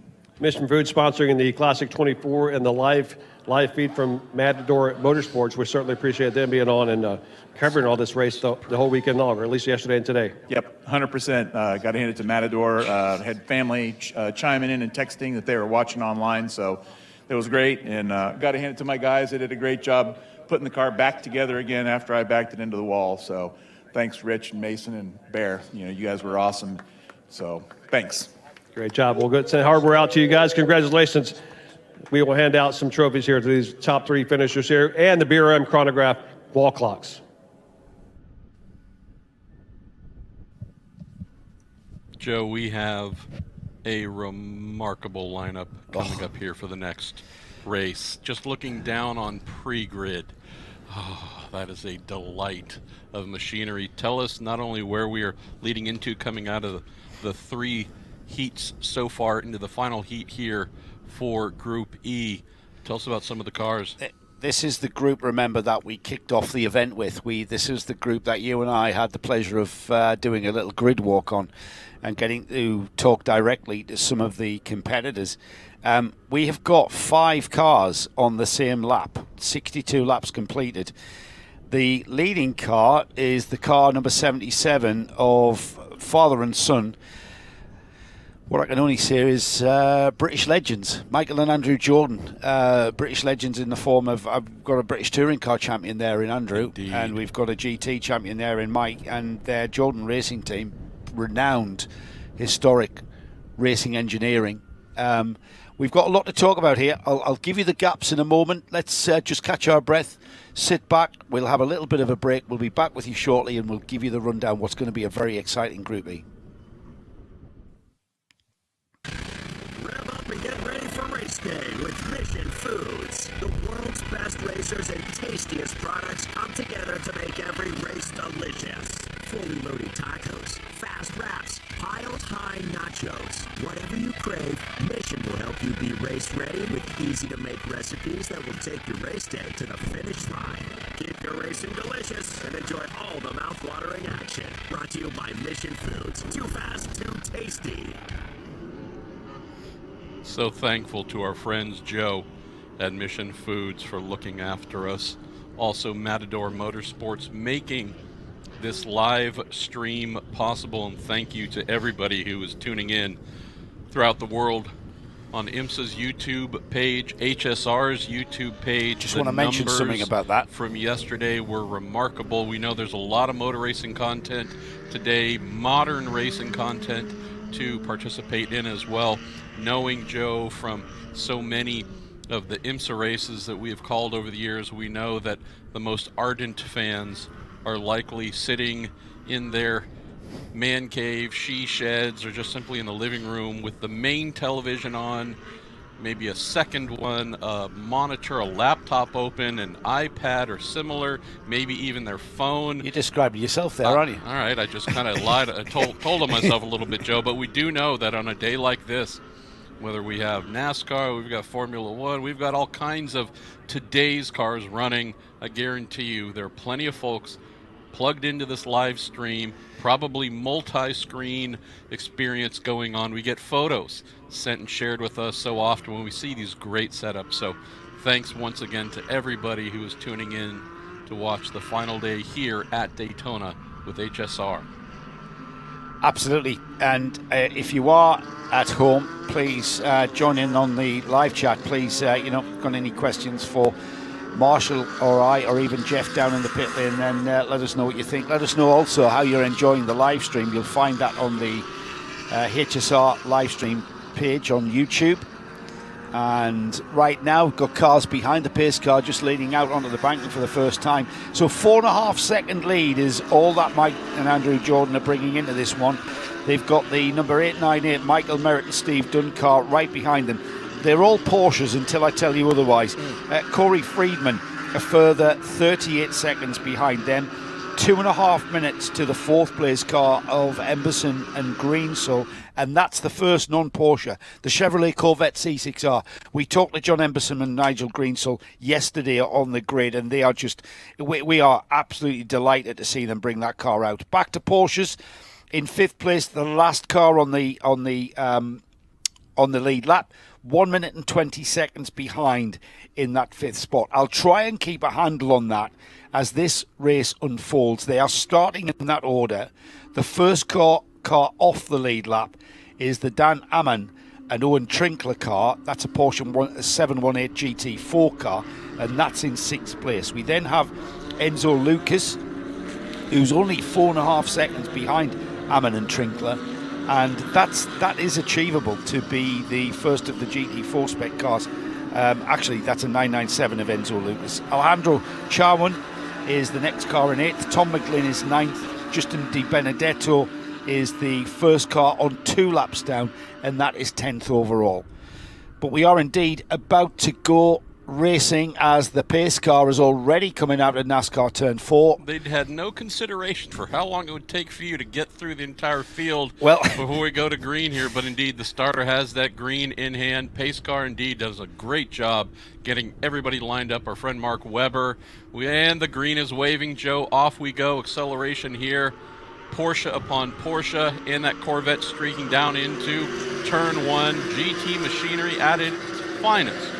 It's the Jordans that lead, the 77, the orange and white car, getting into the lead at Turn 1 and hugging that inside line there and protecting that position. They are our overall leaders and indeed continue to lead this Group E overall. This is going to go one of two ways. It's either going to be they're going to play nice, or it's going to turn into a Porsche Cup race. And I hope they play nice here, because I'd like everybody to finish their event in some sort of style. At the moment, everybody's playing nice through the kink and onto the West Horseshoe. The beautiful sight of all of those GT cars through the infield section here. But question, Marshall, has anybody got anything in the toolkit to take with the Jordans? First of all, I love your enthusiasm, but unlikely. But again, that's why we hold these races. 42 minutes of opportunities to try and overtake them. But this is a delight. This is something that we just love, right? We have GT machinery being driven hard. End of this event for them. So again, clock ticking down. Now, under 40 minutes left, and now it's time to get going and see what you can make happen for yourselves. So this is a part that we love, and compared to some of the classes that we've seen here recently or this morning, a lot of nearly identical performance capabilities instead of huge power here and a little less there. In some of the previous classes we've watched, there's a lot of nearly identical performance capabilities in front of us. That creates opportunities. So I think we're going to see not only close racing, but intense racing the entire time. Well, it being the 4th and last race of the weekend, very familiar ground for the likes of Andrew and Mike Jordan, former British touring car drivers. Indeed, Andrew, a former British touring car champion. You had a three-race format across the weekend on the Sunday. When it got to race 3, you knew that your car was going to return with a few more bashes and scratches that it did in races 1 and 2. Because you know it's the last chance saloon. If you are going to have a go, a little bit different ethic, I would like to think, in historic racing. There's a lot more respect being given than there certainly was on a British touring car grid. But there is that kind of mindset of, well, you know what, I am going to beat you. It might only be for 19th, but I'm still going to beat you, and I am going to do whatever I can. So I hope the ethic remains where respect is primary out there on the track. And at the moment, not sure if it is Mike or Andrew, they're both very capable drivers, and at the moment holding back Michael Merritt in that 991 Cup car and not keeping him, not pulling away. Merritt keeping the Jordan car in his sights as they go out onto the banking from the infield for the second time. We should be getting tire pressures up where they want them to be by now. We're getting into this multiple laps here just to start the race, but everything should be up to temperature, Joe. Everything fully capable within these cars. Have had some cloud cover in some areas of the track. Clouds are starting to peel away just a little bit, so we expect full sun here momentarily, but we are at a place where you look out on the track, you look at this deep field on the banking, we have swarms of Porsches, GT cars in general up front. We have cars staying still somewhat close, the top 3 all within a relatively close distance of each other, same with 4th and 5th.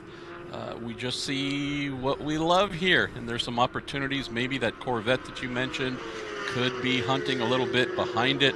We have the 2 cars behind very close as well, a pair of Porsches. So wherever it is, we have folks who are still in the fight. More potential passing here going into the horseshoe, the first of the 2 horseshoes in the infield.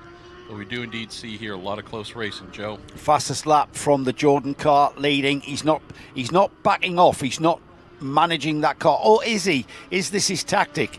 Whichever of the Jordans, Mike and Andrew, they've both got a plethora of experience, and they're pushing on and extending that gap. The gap's already out to a second across the tri-oval, across the stripe, but looking at them at the West Horseshoe, I think that's going to be extended. There's the Corvette. That's not quite there. The bright yellow car, the C6R, was a car that you and I remember racing in contemporary American Le Mans Series and indeed IMSA racing in, what year is that Corvette? 2009, so it would be American Le Mans Series. You know what that means? We're old. We are We're old. historic 2009. Well. Oh, Lord, that car still looks new though, doesn't it? It does. It's so gorgeous. But And Corvette with an engine in the front is a Corvette. I really struggled when they put the engine behind the driver.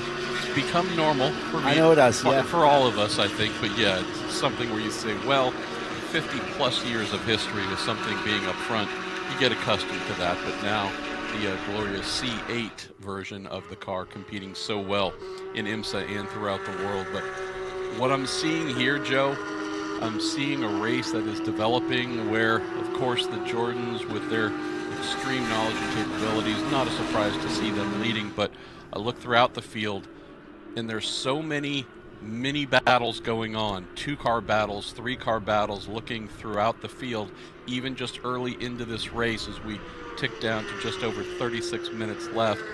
This is striking me that once this race is over, there are going to be a lot of drivers getting together, shaking hands, giving each other hugs. The fun factor happening right now in this class is just absolutely off the hook. So you love to see that, where, of course, we're here at Daytona, a legendary place to race, so fulfilling in and of itself, but you see what's taking place on track here as well. You know folks are having fun going wheel to wheel throughout the field. This is a very fast class of car as well. These are more modern iterations of the Porsche 911, and hence the lap speed capabilities are right up there. In fact, they were the first class to complete the 20 laps within the 42 minutes, and not even the Group F class were just barely managed that. So they are proper race cars out there. The Jordan car 152.1, that's the fastest lap of the race there, and he's continued to be the fastest car on the track each time by. We're on to lap 4, and I suspect still early days for that car to start slackening off and plateauing, let's call it, plateauing out and keeping, not perhaps pushing as much as he needs to. His strategy is clearly, I need to build a gap and I need to maintain that gap. He's already gone out 2 seconds. The point you mentioned about these cars being among the more modern of all the entries here this weekend in one consolidated class, the thing to preserve are the tires. This era of car being so modern, different than some of the other classes we have with cars more from maybe the 70s or 80s and such, where there's a true conservation mindset because brakes can't be attacked at 100% every single lap, or the motor might not want to be revved as hard every lap. So have to think about conserving all aspects of the vehicle. Doesn't mean you're taking it easy. That's right. Just means you're not on a qualifying lap every time around. Here in this race right now, the tires are the thing to conserve, but admittedly, with all the modern technology and the robustness and reliability, everything else, it's a free-for-all. Go after it, rev, push, just make sure you keep those tires happy for a full 42 minutes. There's the Corvette that is being followed round by an absolute cracking scrap between the number 69, the Dan Ammon and Owen Trinkler 718. That's the GT4 Cayman that is having a right old ding-dong with Alejandro Charwan. Charwan just getting under the tail of the... now that's a different configuration, remember. That's it's a mid-engined Cayman, that car. That's just behind the Corvette. And if anything, it's all over the back. I've got a feeling that might be Owen at that car. He's got that car performing perhaps a little bit better than it perhaps should be performing, if in consideration. Competing here at Daytona, the Rolex, Sunbank, all the presenting sponsor names from the past, but been competing here since the 1990s. Owen is ageless and so fast, and I believe we're going to try and trademark Joe Bradley's Ride Old Ding Dong. We're going to make a T-shirt for you right there. Oh, yeah. That's an HSR instant classic right there, Joe Bradley. Yeah, I'll let you have pass that one. here, a little transaction at the Le Mans chicane. That's what that chicane's made for, Joe, to create opportunities under braking, try and get past or shoot by on the exit. Amazing accordion effect we talk about, how cars get so close into that chicane, sometimes that widens up just like we're seeing right here. Yeah, it is. Now that is the number 8 that I thought was, no, that's not, that's the 08. That's Max De Angelis just coming up behind Russell G in his 981. Tom McGlynn. Now have I got more than one number 8 out there? He's got, Tom McGlynn in the number 8. That's the number 8. That is that a trying to pay homage to that 917 Watkins Glen winning livery back in 71. The psychedelic. The psychedelic. It's getting towards that, isn't it? Did indeed have a little bit of that here in IMSA and Grand Am, 10, 11 years ago as well. I think the GTX category. Yes, it did. Yeah, it did. Oh, got a car off on the grass there. That's a little bit of an excursion, not too much of a problem there. How many times have we done that? We think that's the 22 of Alejandro Charwan. Now, he was the car that we mentioned was chasing after, trying all he can to get past, we think, Owen Trinkler in the car. He's recovered nicely. I think that was just coming out the West Horseshoe. Easily done, isn't it? You squirt the car a little bit too early, you let the car breathe, and if it's going to go over the curb, you've got to let it go over the curb. If you fight it away from the curb, you're going to spin. Exactly, and also we're thankful that Daytona is not one of the tracks that sends you a bill for unapproved mowing of grass and such. There are some tracks, no joke, Joe, who will indeed send you an invoice for alteration to the manicuring of the track. That's right. But not here, thankfully. Big thing in the UK, mate. Mr. Jonathan Palmer, you put your car off on the grass at Brands Hatch, you get an invoice for the repair of the grass. I mean, it is a Sunday, so we do thank Alejandro for a bit of that mowing of the grass there, but indeed back onto the track and running at full speed again. Got Andy Hamilton saying hello, Marshall. Recognise your voice. Andy Hamilton. Yeah, hello, Andy. Mr. White Pony Derby. They've got some strange handles on It's YouTube. you. Quit lying. It's you sending it under that name, Joe. Well, it could be me because he's saying go on the Brits. He means the Jordans, I think. Oh, well, he means the Jordans and also John Emberson and Nigel Greensill, who were in that Corvette. Go on the Brits in that Corvette as well. Just being passed by Owen Trinkler around the inside of the East Horseshoe. And Owen Trinkler really shouldn't be where he is in that little Cayman, should he? Absolutely optimising the run in that car. Another person with deep, deep roots here. Just, you think of endurance racing in the U.S., you think of all the different classes, all the different organizations here that we've had in recent decades. And Owen's been a part of all of it. Passionate man, truly someone who loves this. We all love racing, but there's levels and shades. Owen, he's nuclear glowing his red. energy is immense, and whenever I get an opportunity, he's a big part of the Michelin Pilot Challenge in recent years, and I find if I get an opportunity to interview Owen, I know that he's like a little toy car. It's kind of metaphorically, you just sort of rub the wheels back on the carpet and let it go, and Owen will tell you everything from one question. He is a great guy to chat to, and he's really open, he's really honest. If he messes up, he'll tell you he messed up, and he'll describe and analyse how he messed up. Great insight. The fans love him. The fans love him. When we talk to him on IMSA Radio, he's absolutely a joy to talk to. Really is. Did a podcast with him talking about a somewhat weird, limited duration prototype, the Kyler Kopf. We had just so much fun talking about one of the stranger cars that he's driven, and that was from mid to late 1990s, but been here doing this for so long, Joe, and so good at this. Not a surprise that we see him passing cars that he should not, based on the capabilities of the cars in front of him, but he has this nasty habit, Joe, of going in front of other cars. He likes putting them in his rearview mirror, one of his finer attributes of demoting vehicles. You mentioned the corner workers here, and corner workers throughout the world. Motorsport events just couldn't happen without this volunteer army of corner workers. And I just want to mention there, NASCAR and IMSA, they are, we've entered into a long-term partnership with the SCCA and investing in the future of corner workers and recognizing that without these people, we couldn't run these events. Sportscar Club and that's from karting of through America. Yeah, exactly. So there are folks who are up in the tower from a race administration standpoint, effectively the referees calling the race, making sure that everything happens within the allotted time and within the regulations. But that is very, very different from the men and women spending countless hours out on the corners, the flagging stations. From the starter tends to get the most attention, but then you realize that down in turn 1, there's a flagging team. Always more than one person, one looking one way up the track, one looking the opposite way. The cars coming at them and trailing behind. You often have a communications chief at each corner as well. And this is at every corner to be able to feedback, give that information to those up top here in race control. And that is a long-held, longer than you and I have been alive, tradition of volunteerism. And here in the United States, the SCCA, Sportscar Club of America, has been the gold standard. USAC as well has had a presence in doing that more recently.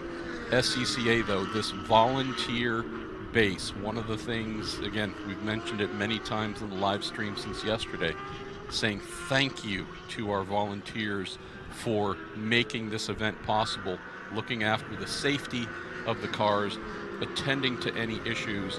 We also have the folks, whether it's in ambulances, the wreckers that go and attend to any issues as needed, drive out onto the track to do that. But there's also this great relationship, which you mentioned, Joe, between NASCAR, IMSA, and the SCCA to welcome new corner workers in.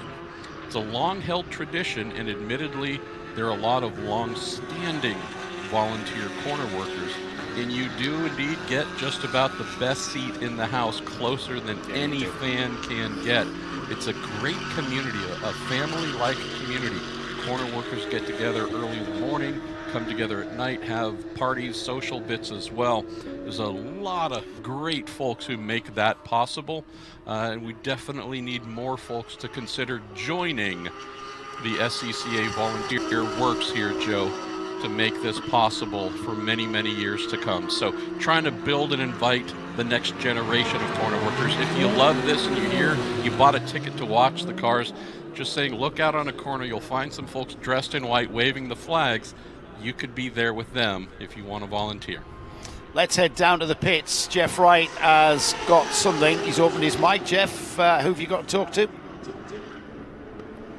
We just had the 034 car in here, Sean McKay, in for a tire change, which is kind of unusual. I'm not sure if there was an issue with the car. We'll see if we can get one of the crew members in here for the McKay car. Was there an issue with tires on this car? Yeah, we are one of the only true 997 GT3 Cup cars, as the car raced originally in 2012 in the GT3 Cup Canada Series. So we've decided to keep this car original with the original sequential style gearbox, no ABS, and unfortunately we had a little bit of a lock up there. The vibration got a little bit worse, so we were able to play that into the pit stop, and really we did lose about half a second on this pit stop, so hopefully we can still keep the car in the top 3 in the E4 category. Thank you very much. Yeah, there's the story there from pit lane. They locked up the tires, had a little flat spot there, so put some new fresh rubber on it and back underway.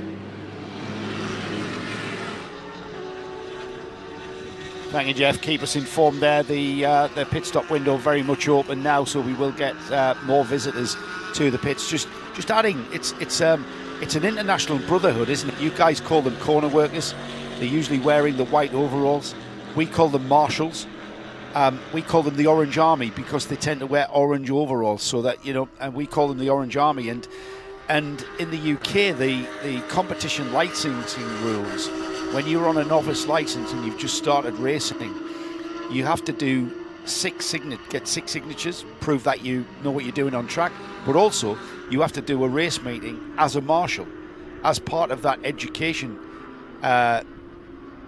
education process. You have to kind of get a feel of what it's like for someone standing there. And to be honest, Marshall, you mentioned how close you get to the action. Yes, you have to be there from 8 a.m. till 6 p.m. Yes, you have to be one of those who turn the lights off at the end of the day. But you are in one of the best seats in the house. And yes, it is a position of responsibility. You get those flag signals wrong, you're going to have to put a bunch of people that are going to be chasing for you. It is an element of responsibility, but it's a great way of being involved in the sport and not just sitting in the stand eating hot dogs. You can actually be part of the event. And there is an international brotherhood. We go to Le Mans, we go to the Rolex, for instance, the Dubai 24 Hours, which I'll be at in January. There is a huge contingency of British marshals that are connected to the corner workers associations here in the US. So they'll be part of the Petite race, they'll be part of the Rolex race, they'll be part of the Dubai race. And you've got, English marshals that'll come and join in and wave flags and wanting to be part of the event and not just come here as a fan. It is a great brotherhood to be part of, and it's great to see that, the NASCAR organisation through IMSA, through the SCCA, are indeed investing in that future, because without them we can't run races. So we need to invest in that future, and long may it continue. We're halfway point here, Joe. The Jordans leading up front, a little bit over 5 seconds in hand here. Just to close on the track marshals and corner workers that you mentioned, you find so many men and women and their children here. It's often a family affair. Spoke earlier just a little while ago jokingly about mowing the lawn. Just saying, got a free weekend. Well, all right, you probably got chores and duties, got to mow the lawn, take out the garbage, do a whole bunch of stuff. Sorry, can't do that. I'm going to be at Daytona International Speedway volunteering with HSR. I'd love to do all the honey-do list or whatever chores you have at home. This isn't the worst way to spend a weekend, truly with dear friends, seeing amazing sights and sounds. Right now, what's happening in the UK at Silverstone is one of the best race weekends of the whole season. It'll be chilly. It's very likely going to be wet. It's the Walter Hayes Trophy. It's a Formula Ford event. Legend. It's like a festival of Formula Ford. 2 weeks after the Brands Hatch Formula Ford Festival. But if I wasn't here, I'd be right there. I'd be right there in the pit and paddock of the Walter Hayes. And you know what? We're all kindred spirits. We're all part of the same geeky family that we are. And if we weren't here at this racetrack, we'd probably be at another racetrack somewhere else. But thanks once again to all of our volunteer workers, to those who hopefully start to join that lovely world of those who do facilitate the races. Joe, we are getting into properly visits to pit lane here. I'm counting 1, 2, 3, 4, 5 cars. We now have the Corvette just leaving pit lane, but doing that mandatory 3-minute pit stop. Driver change taking place, as our friend and colleague Jeff Wright mentioned, spotted a rare tire change taking place here when we spoke to him last. But getting into the pause and changeover and sprint to the checkered flag portion of this event in this class. There is Owen Trinkler getting into a spin at the Le Mans chicane, and that was the back end of the car. He turned in. The rear end of that car just said, sorry, Owen, you're going far too quickly for me to be able to hold this together, and the back end just come round. He was very lucky there not to slide and connect the barrier. He didn't touch the barrier.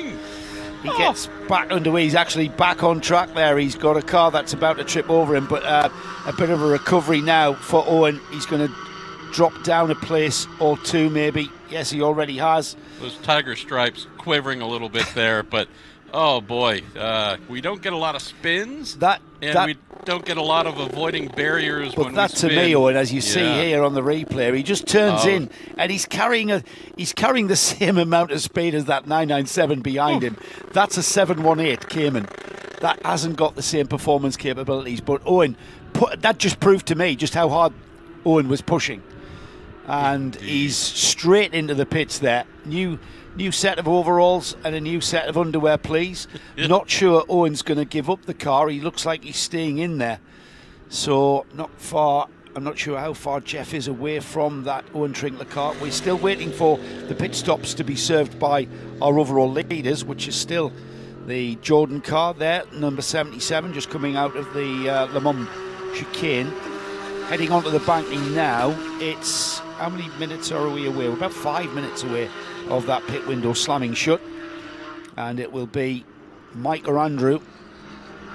Hard to tell just by lap times who it is. And there he is, peeling off into the pits. The leader, the overall leader in race 4. The overall leader in the event for the Mission Foods Daytona Classic 24. Jeff Wright is down there. Jeff, are you ready to receive the race leader? I'm ready for the Jordan car coming into the pit stall right now. Mike Jordan, Andrew Jordan, you see it come to rest right here. Andrew's going to climb out. Mike Jordan, his dad, is going to quickly climb in. Matching suits there on that beautiful race team. A little bit of adjustment on the seat. They will check the tire pressures quickly. They are your leader coming in this round and leading at the moment. A little bit of a check there by Andrew. He's going to look around on the other side, make sure everything is buckled in. And now he takes a look under the right rear of the car. No tire changes going on here, just some tire pressure checks. And apparently he's happy with that. We will get a word with him here in just a moment. But talking to his dad, Mike Jordan, he just got in the car. A quick consultation there as I hook up the communications. You see that hooking up the wires there for the comms unit. And we'll get Andrew Jordan over here in just a moment. See if we can wave him over.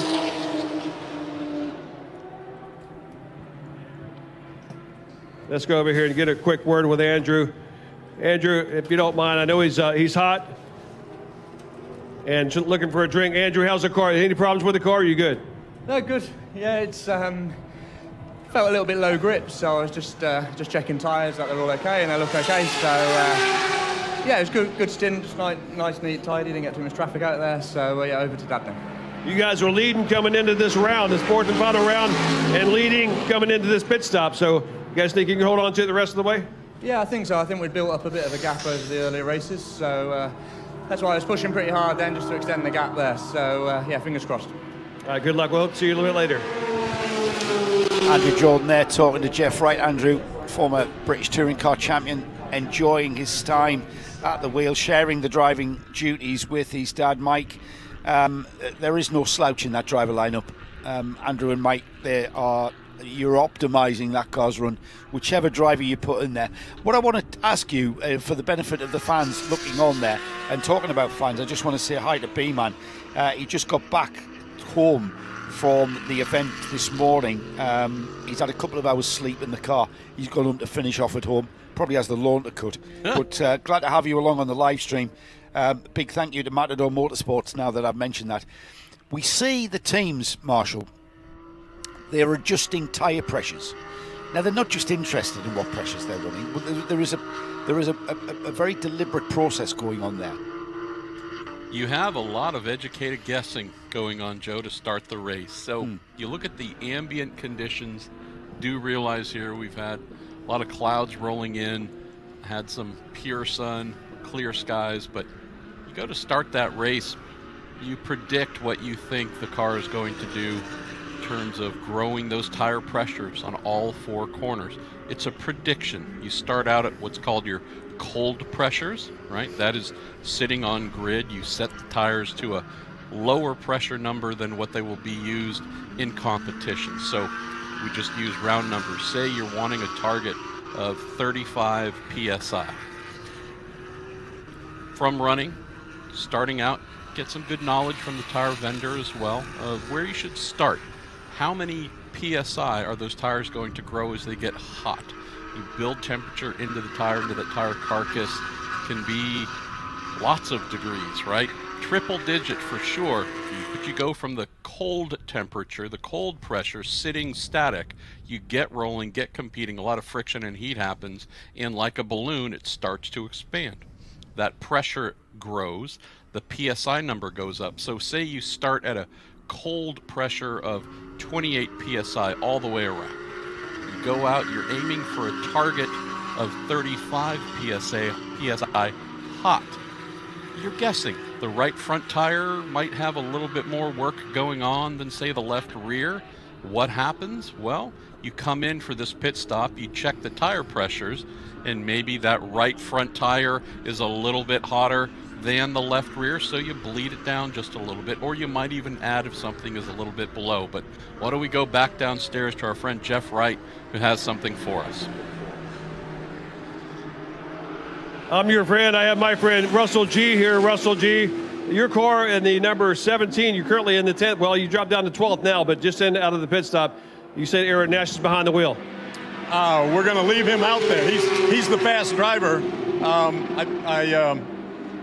It's frustrating, isn't it? This is a really tough group that we're running in, and Aaron, I was scheduled to go, but we were so close to a podium that we figured we'd roll the dice and let Aaron go after it. And if not, well, no guts, no glory. You have to leave the hot shoe in there in the car, and certainly we saw the names on the top of the car as a tribute to our friends that we've lost several years ago. Yeah, I don't think I'm going to take those names off. Maybe I'll take mine off and put Aaron's on instead.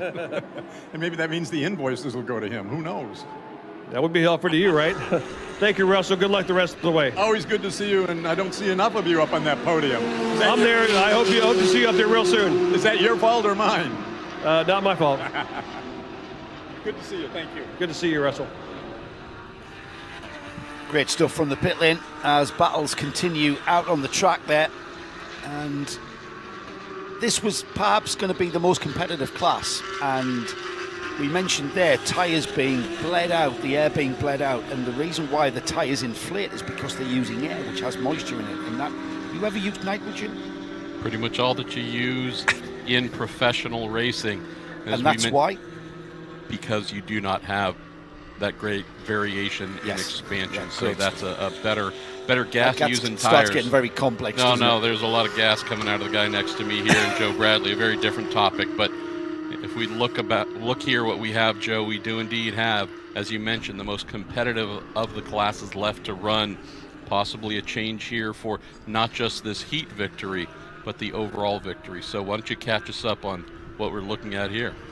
Yeah, they came into this Group E final race with a gap of 4.5 seconds.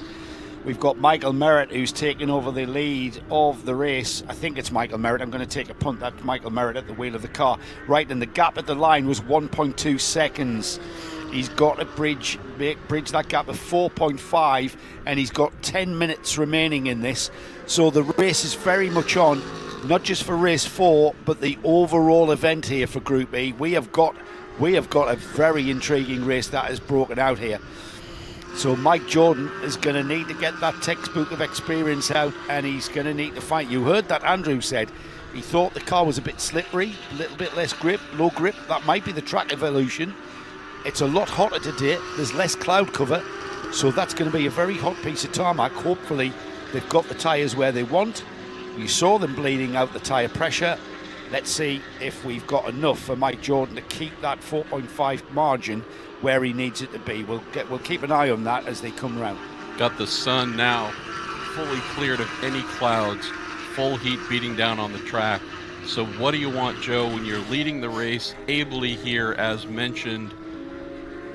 You have a car that's a little bit slippery to deal with, those tires not exactly in the window that you want. You make those adjustments, but now you need to push harder than ever if you do indeed want to try and maintain that overall victory. So not exactly the easiest task to ask of the Jordans. No, it's not, and it's new ground, isn't it? They haven't been in the car for 5 hours, remember? Yep. And then it was dark, so this is in the bright sunshine of the daytime.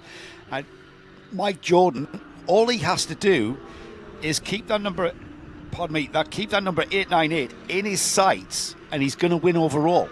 Now then, that sounds easy. Let's see just how easy it is. The gap's out to 3.1. The gap is out to 3.1. Michael Merritt is absolutely on a charge. They're also about to hit quite a bit of quote traffic, as we have one car spun here. One of the Porsches looks like that might be it's just looped around, doesn't it? West Horseshoe here, getting rolling. Don't have the leaders here yet, but we'll be coming up here soon onto the grass, so hopefully get this reconciled here shortly. But indeed we have, yes, some of the faster cars here up front about to come by. There he is. There's the leader just getting by that recovering back marker. I think that's the 898. We'll see if just how far behind the 77 is now as the cars continue out of turn 6 and get out onto the banking. It looks like Michael Merritt, who again we believe is in the car. We apologize for incorrect, but looks like deft work, Joe, through some of the cars that they're coming through here. Perfect way to give up your lead is to mismanage traffic, but it looks like so far doing a really smart job of getting through cleanly, minimal time loss. And it's about getting through cleanly and not costing yourself, and it's about timing where on the track you kind of can see the traffic coming towards you, and it's about just minimizing the loss of momentum, especially here through the likes of that Le Mans chicane where the cars are now out onto the banking. That defines the top speed all the way through the banking, all the way across the tri-oval to the finish line. The gap was 3.1 seconds, so it's still the Jordans in the lead overall. They are about to cross the timing beam any moment now. Merritt, 17 laps completed. Jordan, the gap is out to 4.1. He's still in the lead by 4 tenths. And 6.5 minutes remaining. So the gain advantage has reduced on that lap. However, Merritt is still pulling away, just less so. A historic sports car racing thriller to close here on a Sunday on a Daytona International Speedway event. How beautiful is this? But yes, to your point, here we are after nearly 24 hours of racing, 6 minutes left, just over 6 minutes. Who's right? Truly a battle for the overall win. Who's writing the scripts? Is it HSR President Chris Ward, is it? Because he's wrote a good one for Group E. If he is writing the scripts, this is a phenomenal way to finish. Not so phenomenal for the Jordans, who have let a 4.5 second advantage become almost a deficit as we continue watching the number 898. He's leading this race and about to take the lead overall of Group E. Incredible things happening here. 5.5 minutes remaining. So there's definitely a bit of an advantage at the moment with this car beginning to pull away through the Le Mans chicane. It's not going to be long before we check the gap. Exactly, and again, officially entered this final heat race for this class with the Jordans holding a 4.5 second lead. The aggregate over what was the second place runner. Now the Jordans find themselves P2 on the track and potentially P2 overall. We'll see what this measures out at once we cross the stripe and whether the 4.1 second advantage has tipped the opposite direction. Here they come. Michael Merritt across the line to complete 18 laps. Mike Jordan across the line. The gap is out to 5.1. Merritt has taken the overall lead in Group E. He's just taking over the overall lead with 4.5 minutes remaining. That white flag will have been laundered and ready to unfurl in about 2 more laps. And to think that it's come down to literally the final 10 minutes of this race where we saw Michael Merritt absolutely driving that Porsche, absolutely on the edge. He's still dealing with traffic and this might stifle him somewhat. He's not exactly come out of the West Horseshoe as readily as he perhaps liked. Looks down the inside of turn 6. Not quite going to happen there. He's discretion being the better part of valor, just lets that car go wide and then gets the traction down. Tricky part of the track there as well to get the power in. And we see this happen so often, Joe, in stint-based racing like we have here. Might have a car, might have a pairing, a rocket to start the race, run out. It looks like it's their day. They're done. The Jordans, this is theirs completely. Yeah. Well, knowing that we have stints that you run for approximately half of that 42 minutes, pit, hand over the car, and continue, things can change. Just as we saw tire adjustments being done to the Jordans car, well, could be adjustments being made on other cars to make it perform better and swap fortunes. Absolutely. Exactly what we've had. Absolutely. This is why we fell in love with this sport, because it's a sport that's got so many layers, so many elements to it. The planets have to align in so many ways to give you the type of run that we're seeing Michael Merritt do here. Here he goes, 19 laps completed. The gap was 5.1. What's it going to be this time? It's out to 6.3. Ooh. I don't think Mike Jordan has anything in the toolkit to perhaps affect the lead of this race and indeed overall the event for Group E. A little over 2 minutes left to go, and to your point, Joe, it is not for a lack of talent or for a lack of trying. These machines, while they might look very similar, if not nearly identical, there are enough adjustments that can be made from car to car, make one perform slightly better than the other. So this isn't any sort of issue of talent or desire. Sometimes the car comes alive in the second half of a stint a little bit better than another one. You're a little bit of a victim to the changing conditions, how your car happened to respond technically. So we've seen this about 1 trillion times in the sport, even at HSR Classic 24. Absolutely. It's happening with minutes to go. It's never over until it's over. Motorsport is cruel. Motorsport is cruel. That's what makes the glory points, the glory times, all the more glorious, because you've had to address so many elements to get you to that one, to the finish of the race, and even more so to get you to the front of any field, whether you're racing a kart or a Formula One car. There's so much effort, there's so much energy, and especially an event like this that's during the night. Everybody involved in prepping these cars, putting them together, the drivers, the mechanics, everybody has put a lot of energy and effort into this. And with the white flag, I think, about to be unfurled and shown to our leader, Michael Merritt, it flies now. One more lap for Group E as he concludes 20 laps. Mike Jordan will come through underneath us now, and there's no question that pace of the 77 has dropped off 10 seconds, the gap. It's going to be a 10-second win on the road in race 4 that will carry through, and the overall win going to Michael Merritt and Steve Dunn.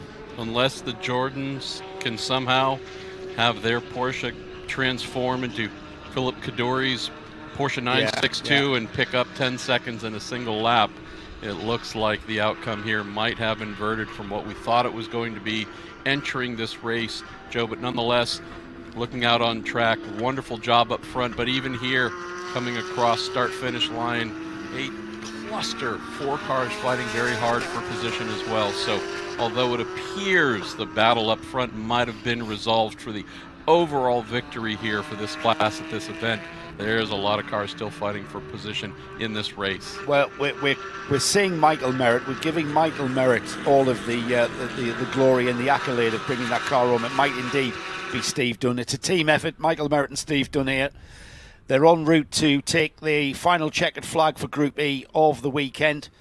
And indeed, they're en route to taking the overall win for Group E. And as they negotiate the Le Mans chicane, he's definitely backed off through there. He's definitely just driven through there rather than raced through there.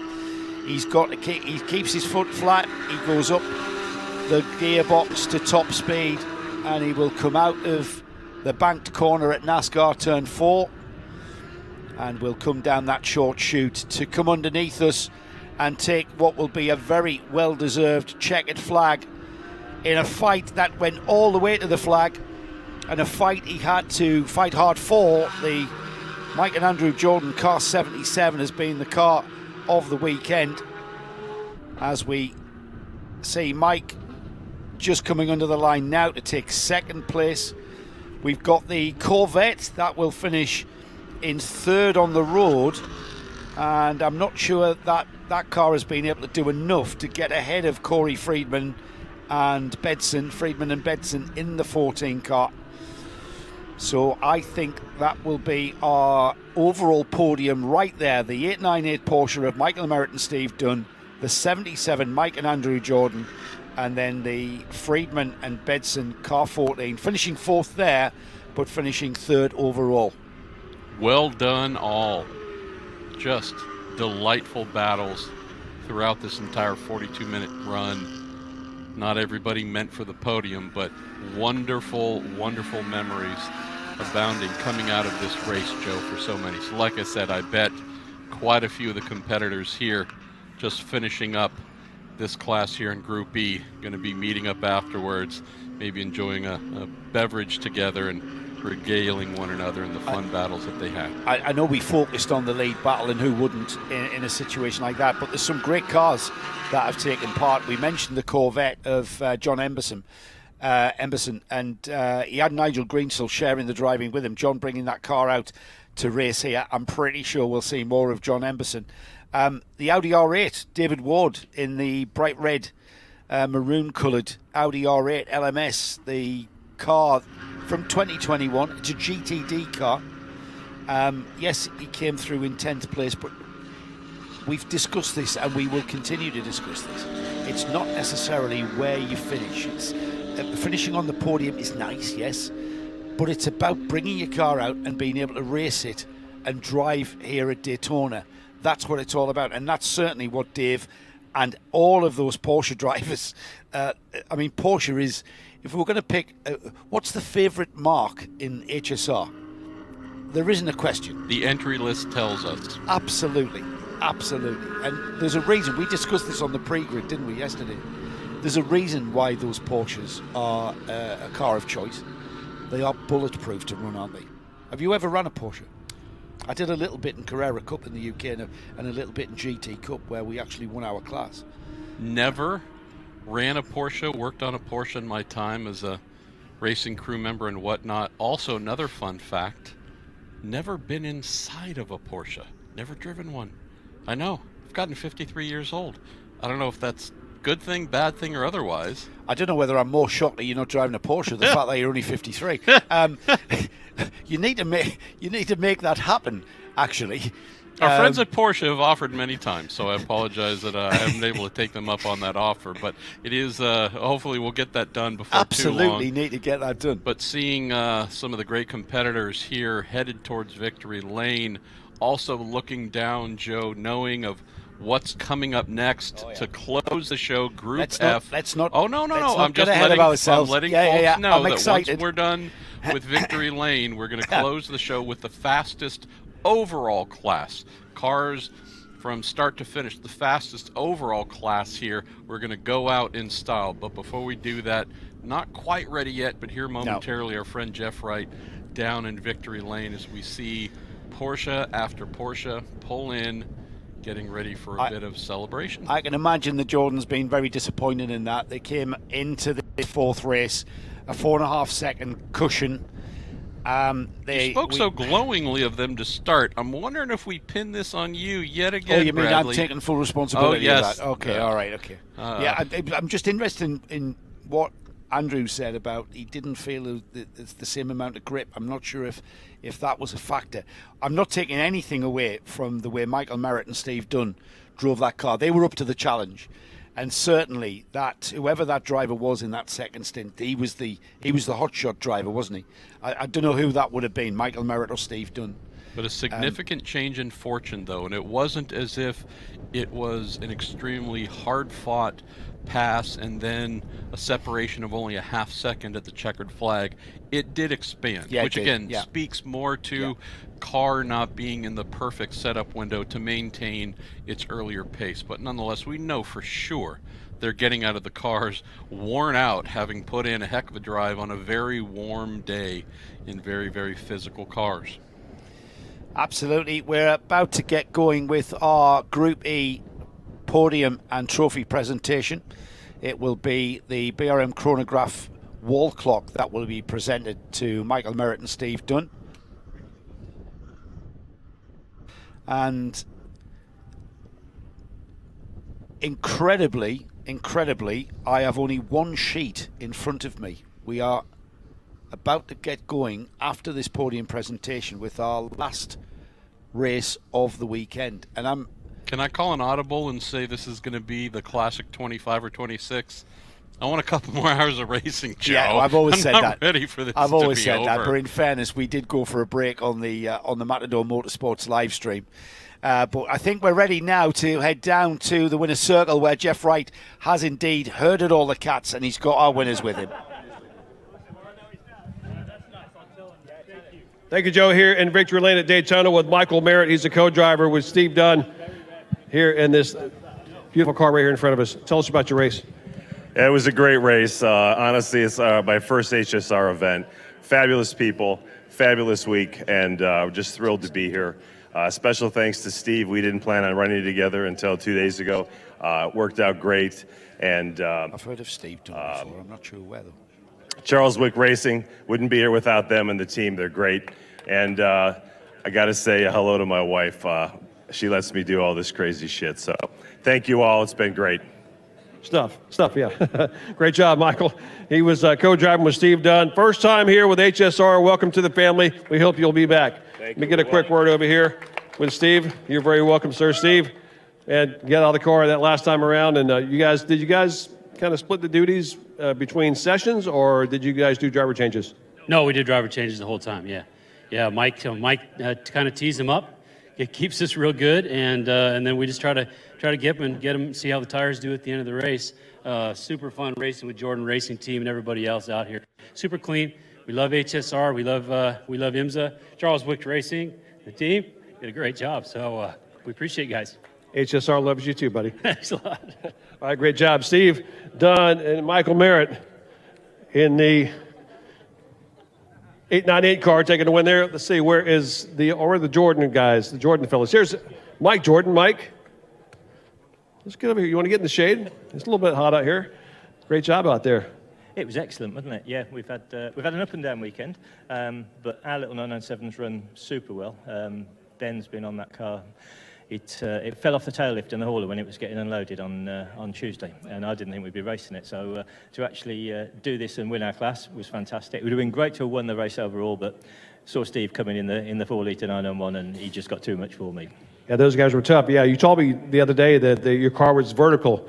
Had a little mishap unloading it there, and it was extending straight up on in. Not a good way to start the weekend. It was literally sat on its tail vertical. So, no, it wasn't good. And we had a challenging weekend with a couple of our other cars, but that makes up for it all. To be on the podium with your son here didn't get much better. I can't think of anything better than that as well. So, Andrew, great job. Man, you did it right here. Second place, not on the top of the box, but you still in victory lane at Daytona for the Classic 24-hour at Daytona, presented by Mission Foods. Great weekend. Yeah, brilliant weekend in ways. It's been a tough weekend in others, but our main thing was to win the class. To win overall would have been icing on the cake, but the main thing was to win our class. So the way the weekend started with this car wasn't great. So I still think it's a little bit crippled. It hasn't felt as good as it did last year, so we'll take it back to the workshop in Tavares and try and tune her up a little bit for Sebring. I was just going to ask you, hopefully you're coming to Sebring, right? So, good. Oh yeah, we're coming to Sebring. We just need to work through. It's had a hard weekend, so we need to tune it up a bit. Yeah, tweak it a little bit. Great job. Congratulations. Thank you. Very welcome. And the third place car, the Corey Freeman and Travis Betson. I think Travis had this all by himself as Corey was running the other car. Travis, great job out there. Let's move over here and get your car in the shot here and stay in the shade as well. So I talked to you a couple of days ago on the podium, and you've had a decent weekend here too. It's always a great time here at HSR and the sprints. You guys put on a great show, and just exciting to be here. Anything particular to talk about in the race as far as any excitement or whatever, or just kind of staying steady and bringing it home? No, it was nice, really consistent competition here. It wasn't a gimme. Those guys worked their ass off. Really good competition. Autometrics and Corey did a great job coaching me, so I can't thank them enough. So it was a really good time. Awesome, great job. We're going to stand out some hardware here in just a moment, so we'll see you up there on the podium.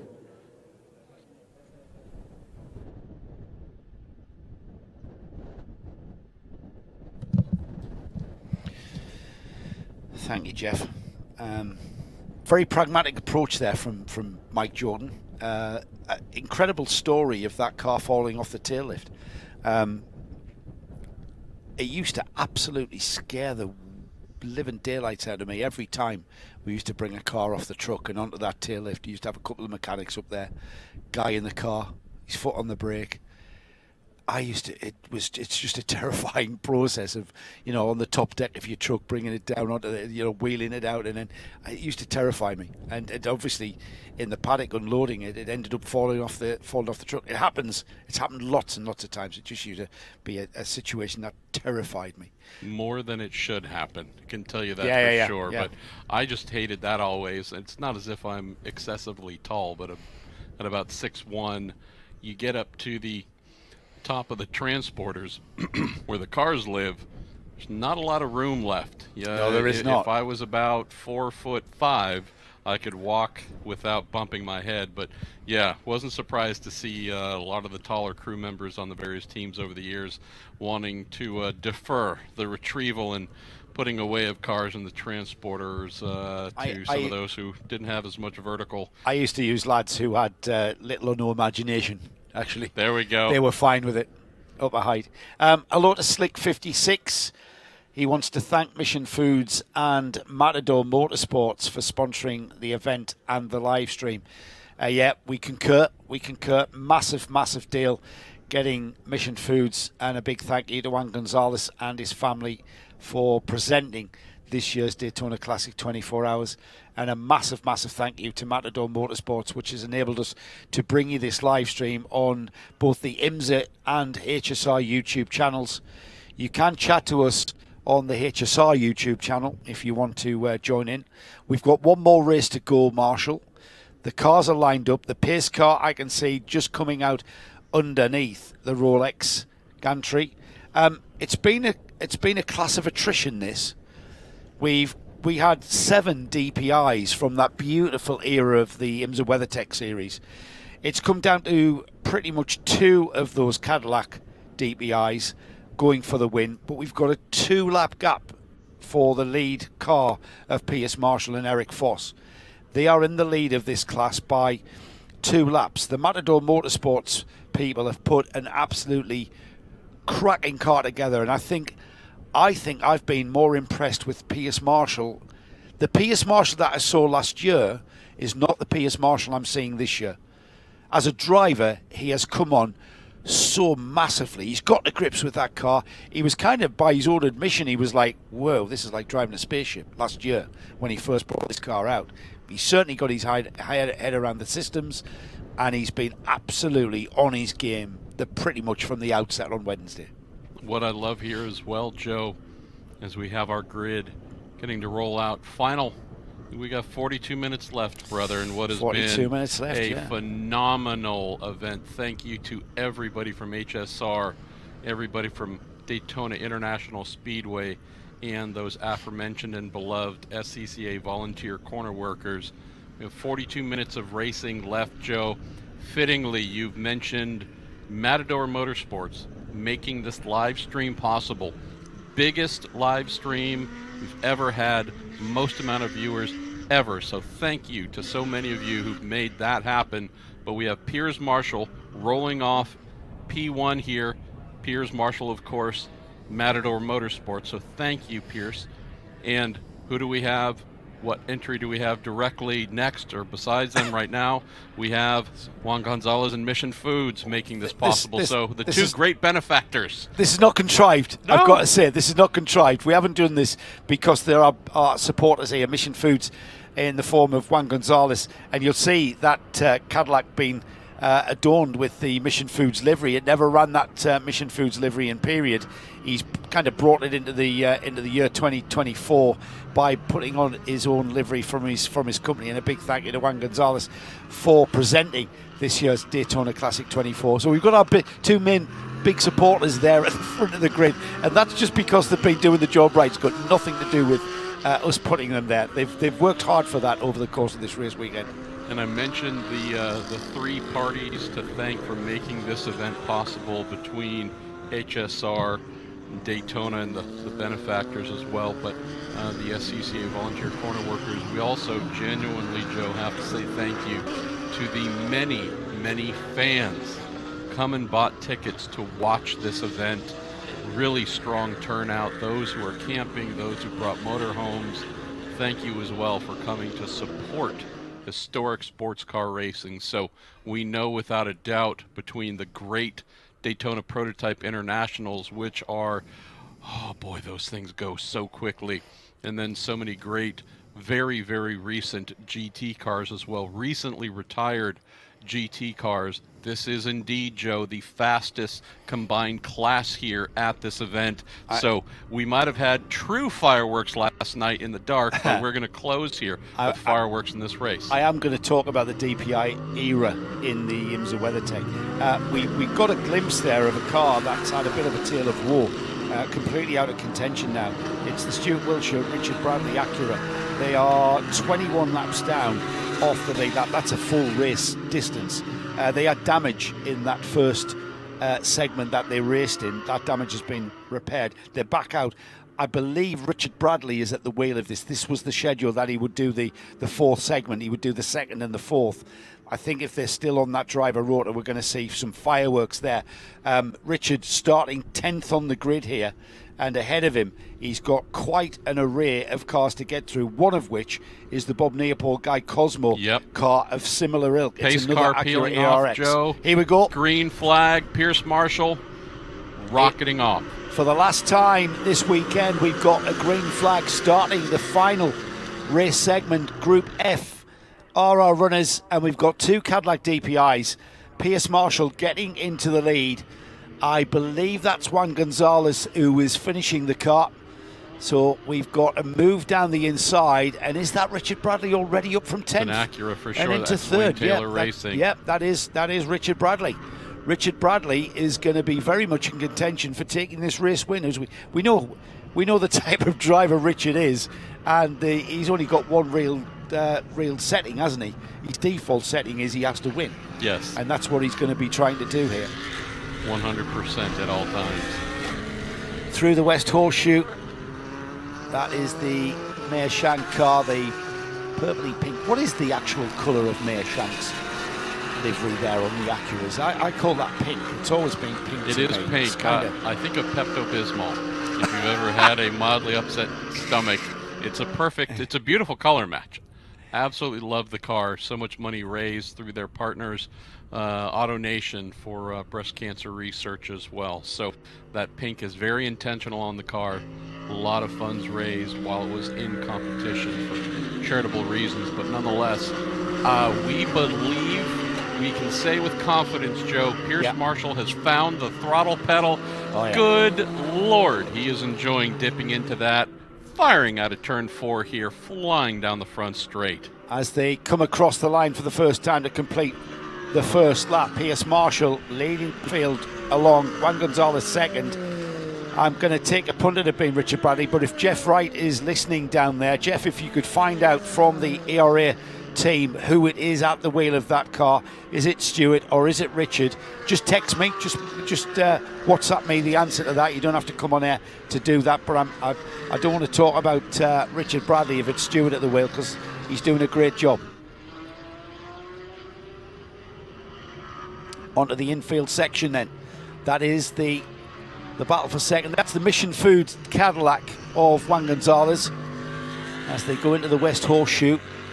Having got through to third, that Acura behind this car here just has not been able to get onto the rear wing of the car in second place. Pierce Marshall is a car ahead of this one. I'm a big fan of red and white. That's my football team's colours. And that car looks absolutely splendid in the Mission Foods livery. There's the leader heading down towards the Le Mans chicane.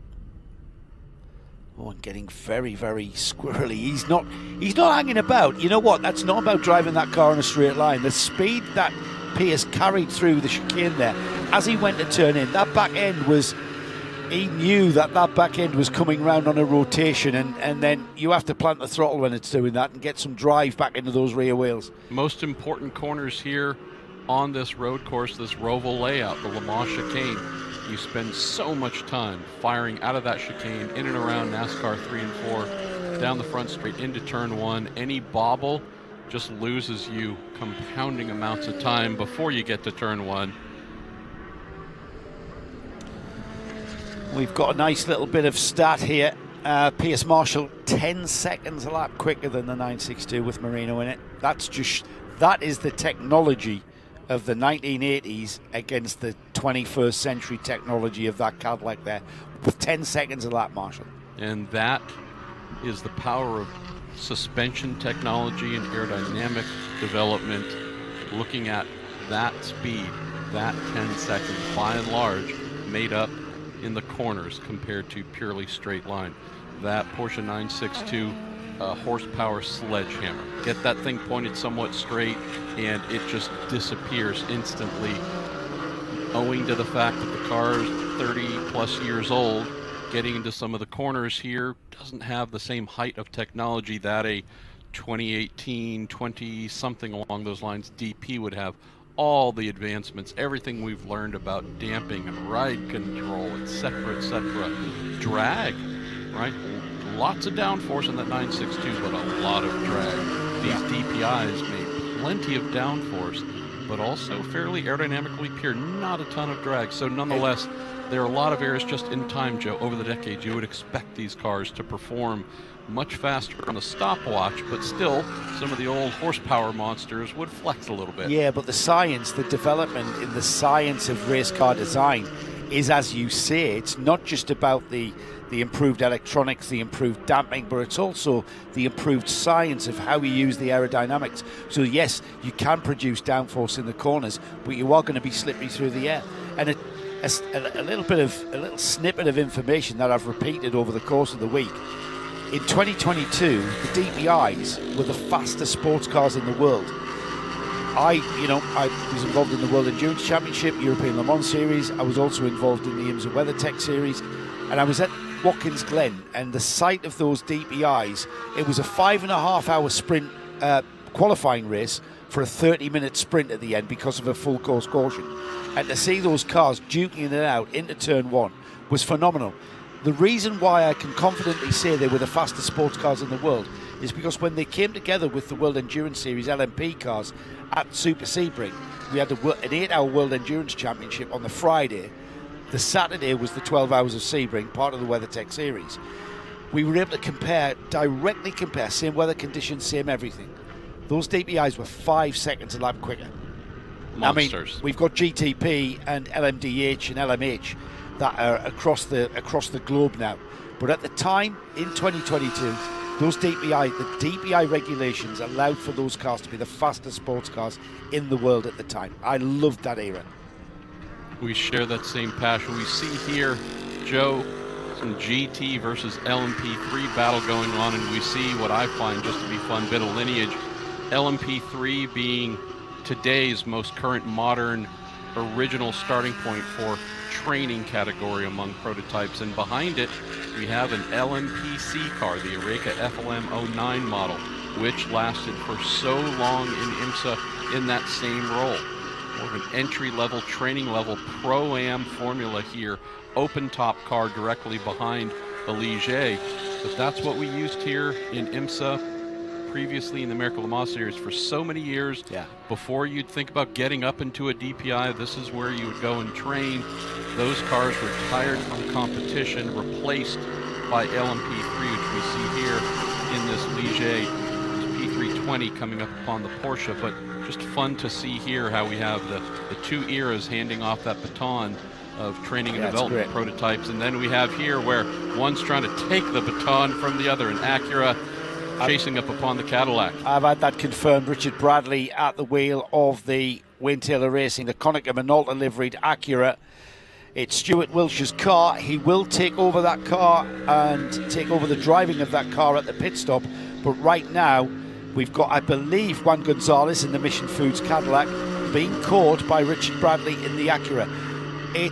We've had 8 minutes of this race, and it's took Richard a little bit of time to get that car wound up where he's had any kind of opportunity to get underneath the rear wing. And Richard's coming into the pits. It's very early on for this pit stop. 8 minutes of this race has gone by. So the ERA Motorsports team of Kyle Tilley and his team down there ready to receive the car. Now, surely this is out of sequence. Surely we want Richard Bradley in that car longer than 8 minutes before we hand over to Stuart. I may be wrong. They've had limited running, remember, because of that damage caused in that first heat. Just saw a driver come out, and there is refueling going on. We throw to our friend Jeff Wright down in pit lane. What do you see happening there, Jeff?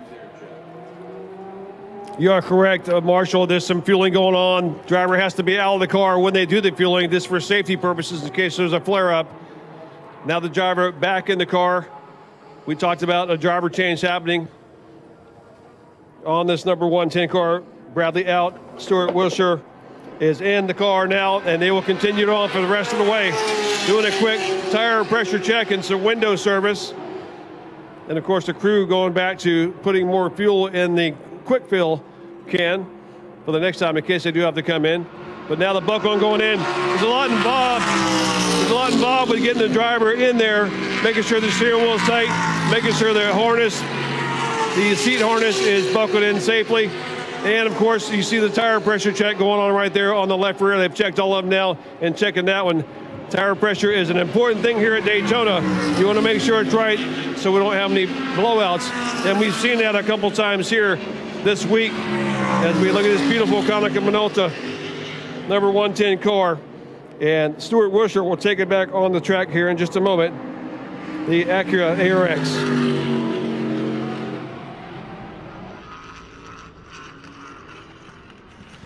Thank you, Jeff. And yeah, I think a change of tactic there from the ERA Motorsports team of Stuart Wilshire and Richard Bradley. Because you don't usually get pit stops this early into a 42-minute race. It's normally about the halfway point, but 8-9 minutes in, rare. But there's a reason for that this time. You also don't get you taking your pro driver out as early in the stint as you would.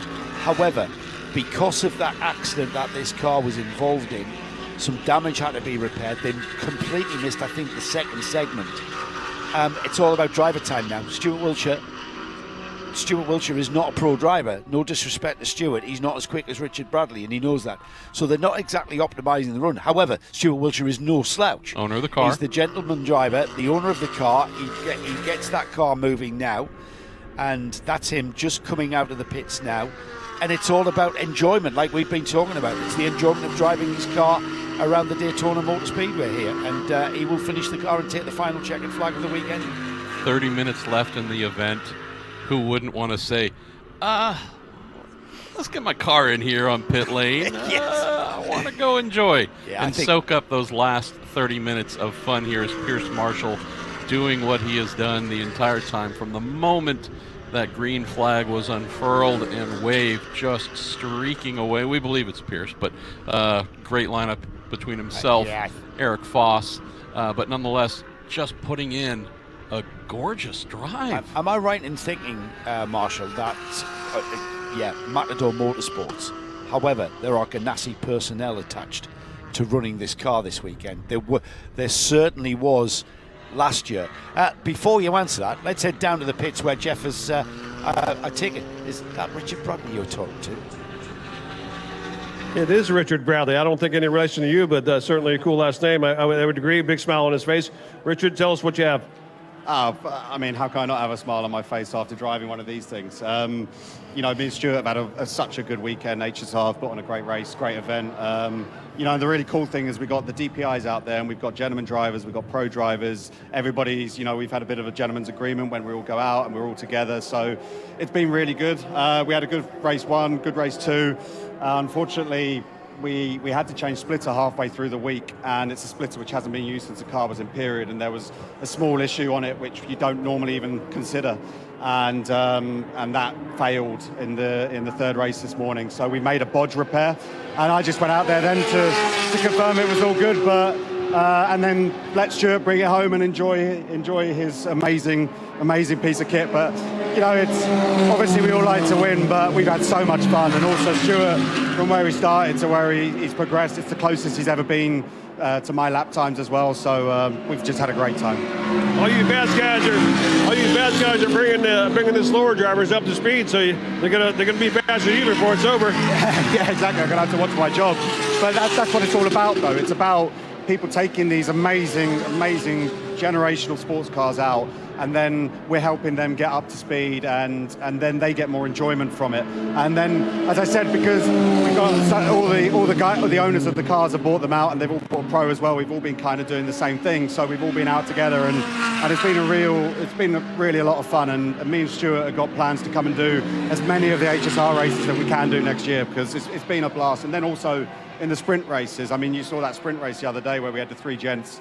They had an amazing race, and you know, it's really nice to see. Are you guys coming to Sebring? Unfortunately not. We had a prior commitment for that one, but next year we're going to aim to do at least 4 of the races. But my heart will be in Sebring, I assure you. Well, we'll be thinking about you as well. Hope to see you next year. No, well, I can guarantee we'll be at Daytona and Sebring next year, and the others are very likely as well. All right, thank you, Richard. Good luck the rest of the way. Great news there from Jeff Wright. Richard Bradley, of course, a former Classic Sebring winner a few years ago, sharing with Juan Gonzalez in the Pescarola, if my memory serves me right. Full credit to Richard, though. He mentioned there, you know, he's Stuart Wilsh's driver coach. And the gentleman driver that you are coaching, for you to have brought that guy up to the kind of speed where he's not that far away from you. Yes, you may be risking your job, but doesn't that just prove what great a job you were doing? So round of applause to Richard there for bringing Stuart on as well as he has. Co-driver and tutor is effectively the role that gets played. Richard, of course, a mighty fine race car driver, but it's the reason among many that we come here and do this. So many of the owners of these cars, again, have a day job, a normal life, obviously tend to be fairly successful in their private lives, but have a passion for motor racing, a great love for some of the cars they've seen compete, able to acquire them. Some of these cars, if not many of these cars, Joe, require exceptional skill to wield them. Anybody can go out and trundle around in first gear, but to be in top gear and competing hard, amazing dedication required. So only natural for Stuart to look at someone like a Richard and say, please be my co-driver, but also my mentor, my tutor, help to teach me the tricks and the tools to become as quick as I possibly can in this sport that I love, but not one that I grew up and became a professional like you.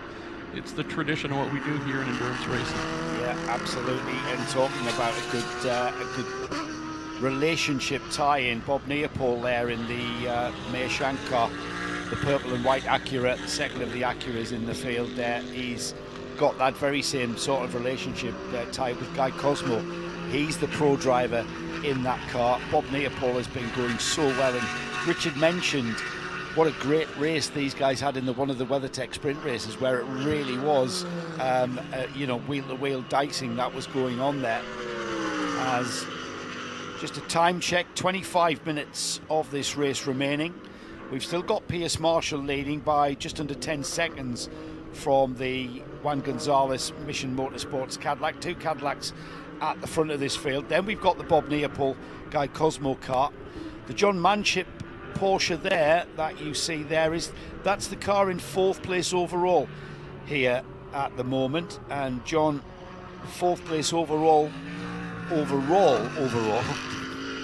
the scheme of things going forward in the Daytona Classic sort of 4th segment. He's maintaining that 4th place. We'll keep an eye on and have a look at just how much he's gaining on the Tobias Luca Orica in a moment, but first let's head down to the pits where we've got Jeff. Jeff's opened his mic, so hopefully he's got more for us. David Hansen just getting out of the car. You guys are running well, up in 3rd position right now on track, and 3rd coming into this round. Yeah, it was really fun out there. I mean, it's so fun to see all those historic cars. It's not that often you get to run something pretty modern, like an LMP2 car, right next to a bunch of machinery that's already been retired from racing. So those DPIs just look amazing. When they pass me on the oval, I'm smiling ear to ear. Yeah, you feel the ground shaking underneath you, and that's just from a young car, let alone what they're putting down. Yeah, I think they probably have a good 200 horsepower us maybe.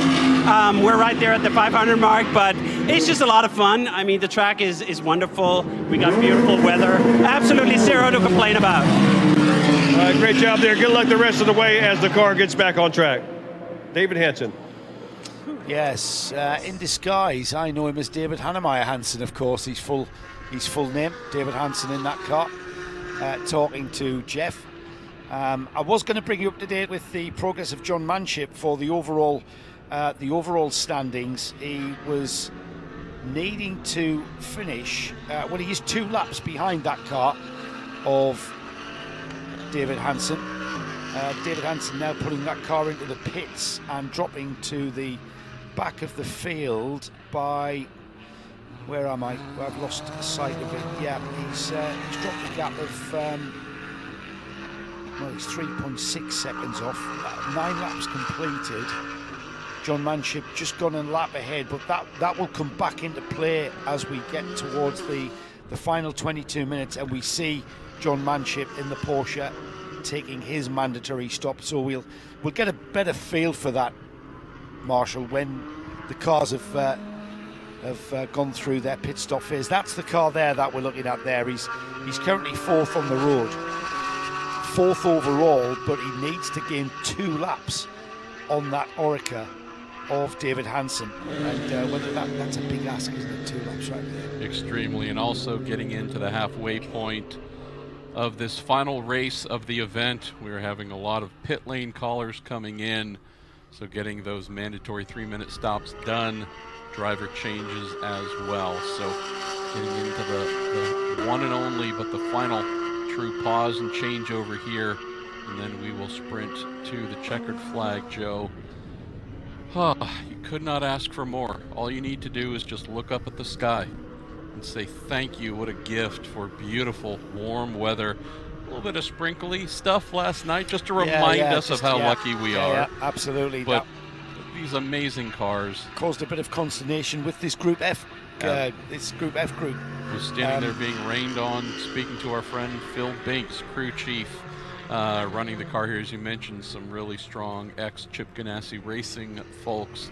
But yeah, look at this that we've been just blessed with in terms of amazing weather, amazing cars and racing, the sounds and the sights. This is just, it's November, yet it just feels as fresh as things are in January when we're here for the Rolex 24. I can assure you, Florida Novembers are completely different to Novembers in England.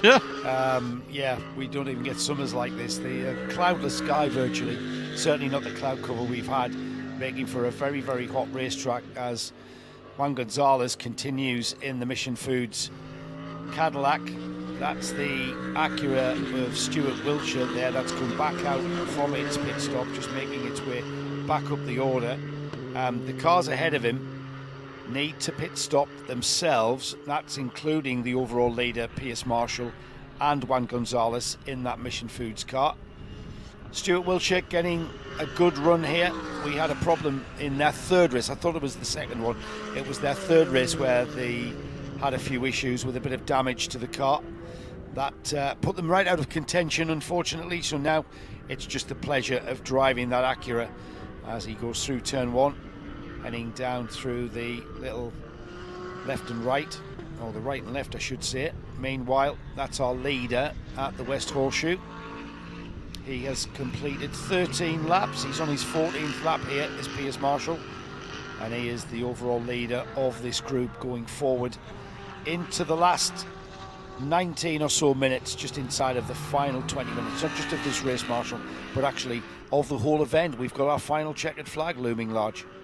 5.5 liter V8 Cadillac powered car.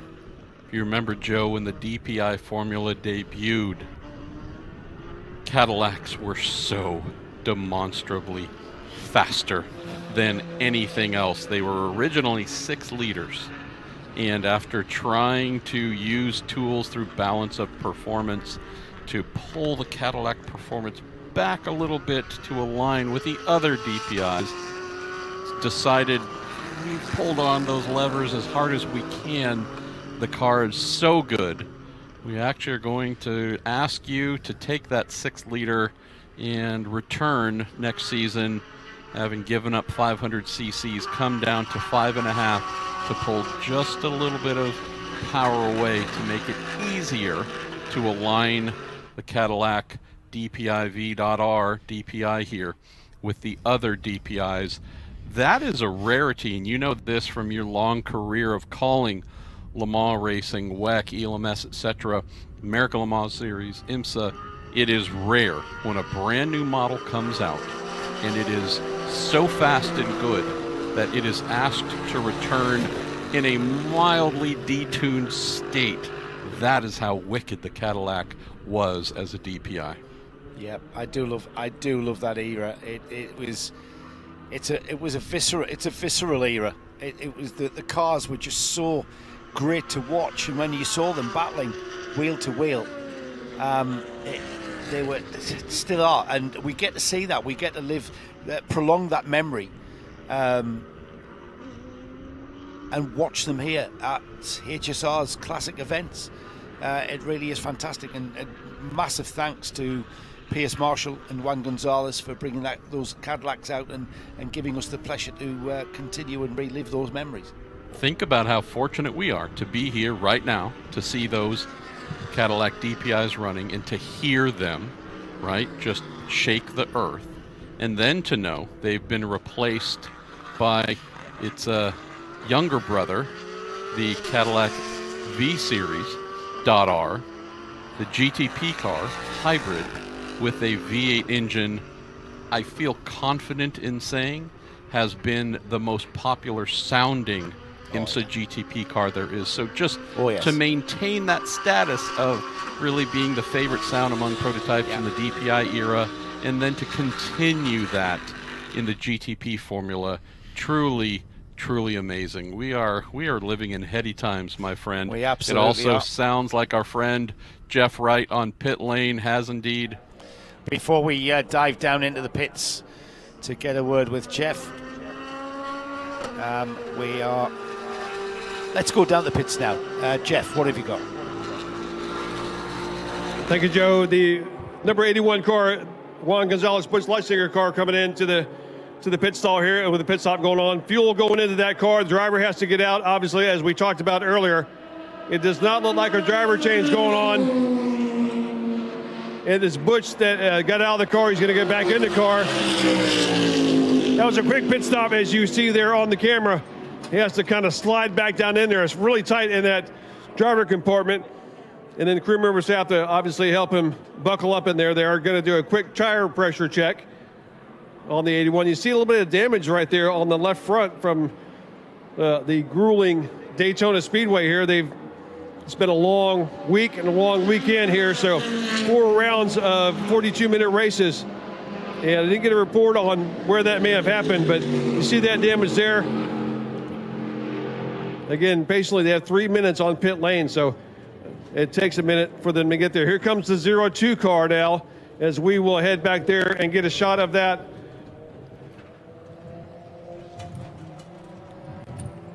That's the Matador Motorsports, who is, by the way, presenting this live stream here. Pierce Marshall is here in the pits. Pierce, we'll get a quick word with you. You're not suited up to drive, but you've probably done enough driving this week, huh? Well, it was, and Eric and I basically agreed right up front. Let's split it regardless, good or bad, and that's exactly what we did. And fortunately, things have gone really well for us this race. We've been very fortunate not to have been involved in any accidents, and we've been able to execute, and the teams have done a phenomenal job. So I couldn't be happier about where we sit today. So how did you guys split sessions up, or did you kind of do driver changes in between? No, we don't do driver changes. So we did. And we actually kind of have a little bit of a gentleman's agreement with some of the other DPI guys, where the AMSA do the first and third sections, and the pros do the second and fourth sessions. So now, so I got a little messed up, unfortunately, with Bob and Guy, that their tire issue. So Bob's out there finishing it for them, and obviously Stewart and Richard are swapping up a little bit. But look, I get it. I mean, it's their race to run, but we wanted to stick with what we did. You guys looking in a pretty good spot. You're coming in first place coming into this round, and you're currently first place on the board. Yep, I think we just, like I said, we got really fortunate in terms of execution over the night, and we've got a little bit of a cushion. We can just hopefully just bring this thing home. Brings it home on a Sunday afternoon here at Daytona. Absolutely. Great job, Pierce. Thank you, Jeff. Appreciate it. You're very welcome. The things you learn, Joe Bradley. All the pro drivers at the wheel of this car, so we can start talking and applauding Eric Foss and Butch Leisinger, and also Guy Cosmo. I just want to mention this, and that you remember this. I've got a chap called Brian Heiselman who's messaged in. He was part of the races group of Porsches when it won the 24 hours overall at Daytona. Beat the Daytona prototypes. The first race, haven't been back to Daytona. Hopefully I'll be there in January. Well, hopefully you'll be involved. He wants to say thank you to everyone for taking the time out to make the race happen, and again wants to thank all of the corner workers. So thank you, Brian. You've been part of the history, the very rich history of the Daytona 24 hours. And that was an incredible race, wasn't it? The Grand Am, the Rolex 24 was part of the Grand Am series there, but like you say, that was very rare when Kevin Buckler did win that race overall. Was it a weather anomaly that?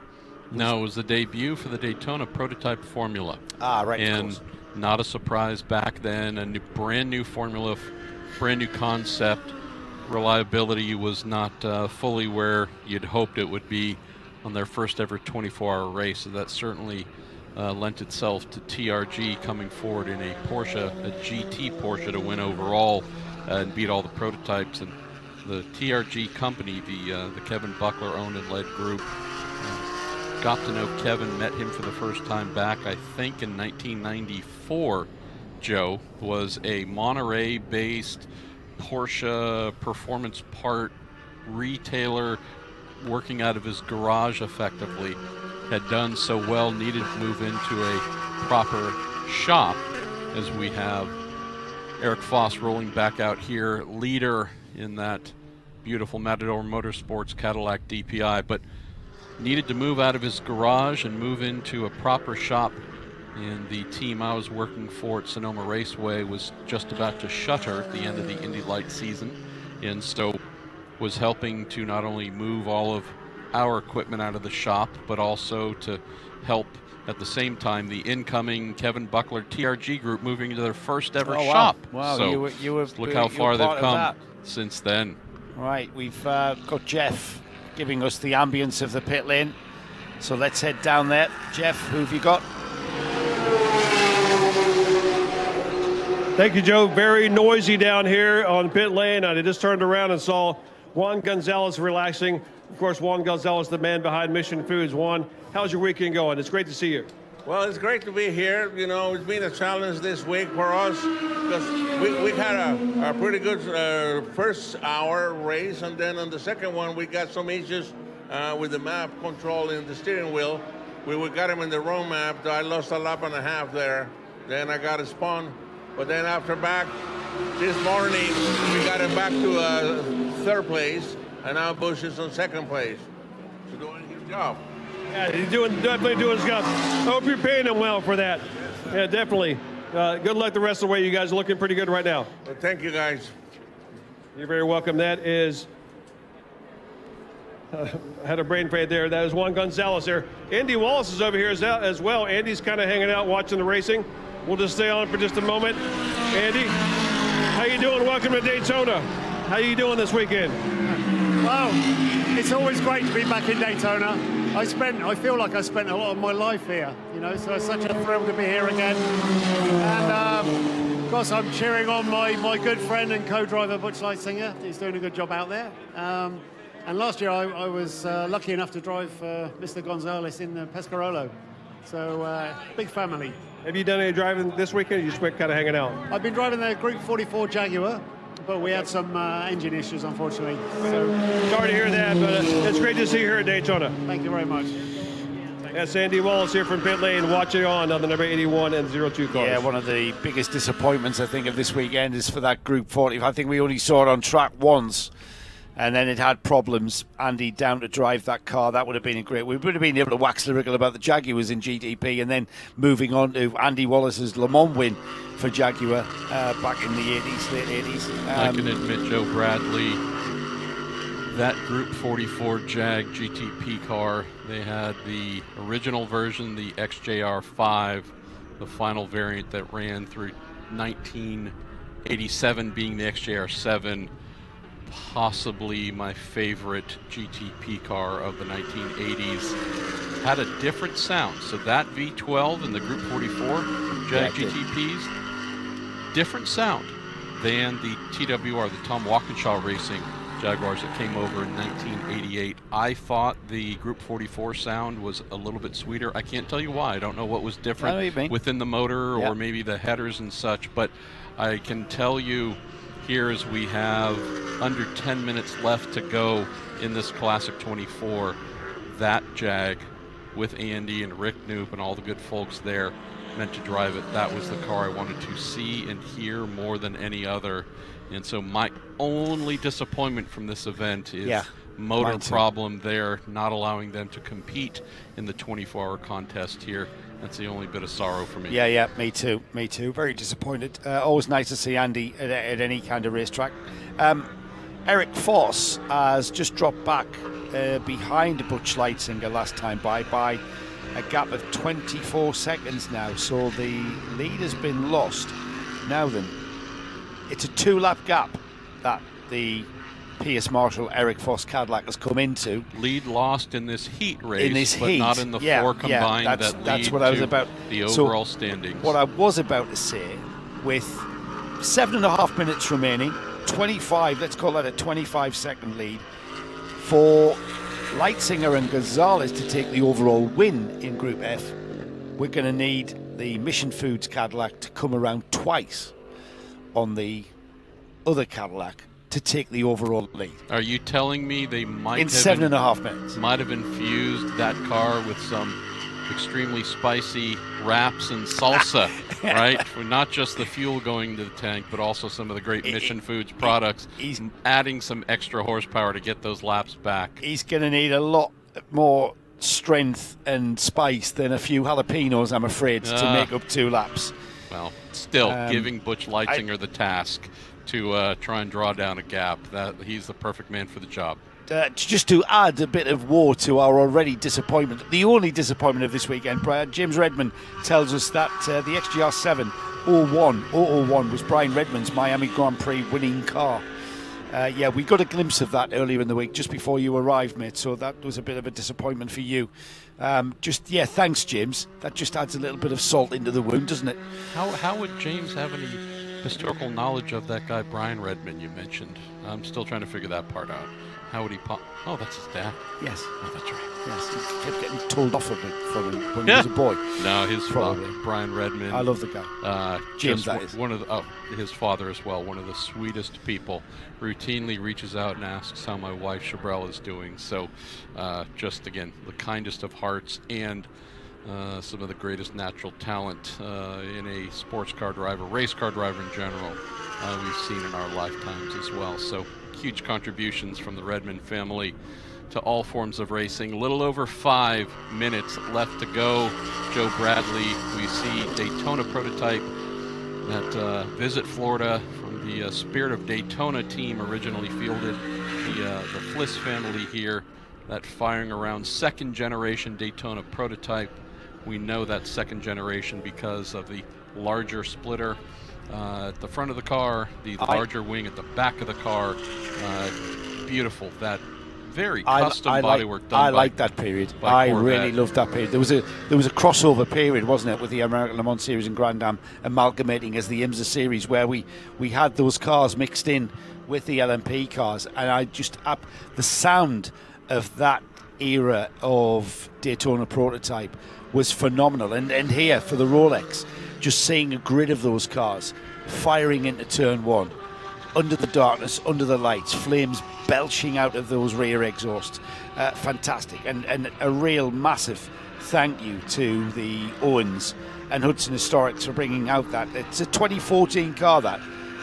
Really? Is it? Oh my God. Is it really that? I mean, it felt like, maybe 3 years ago, because obviously, 3-4 years ago was the DPI era. That's what time flies. We've been around this sport far too long. It all blends into one, and I would have lost money on that being 10 years old.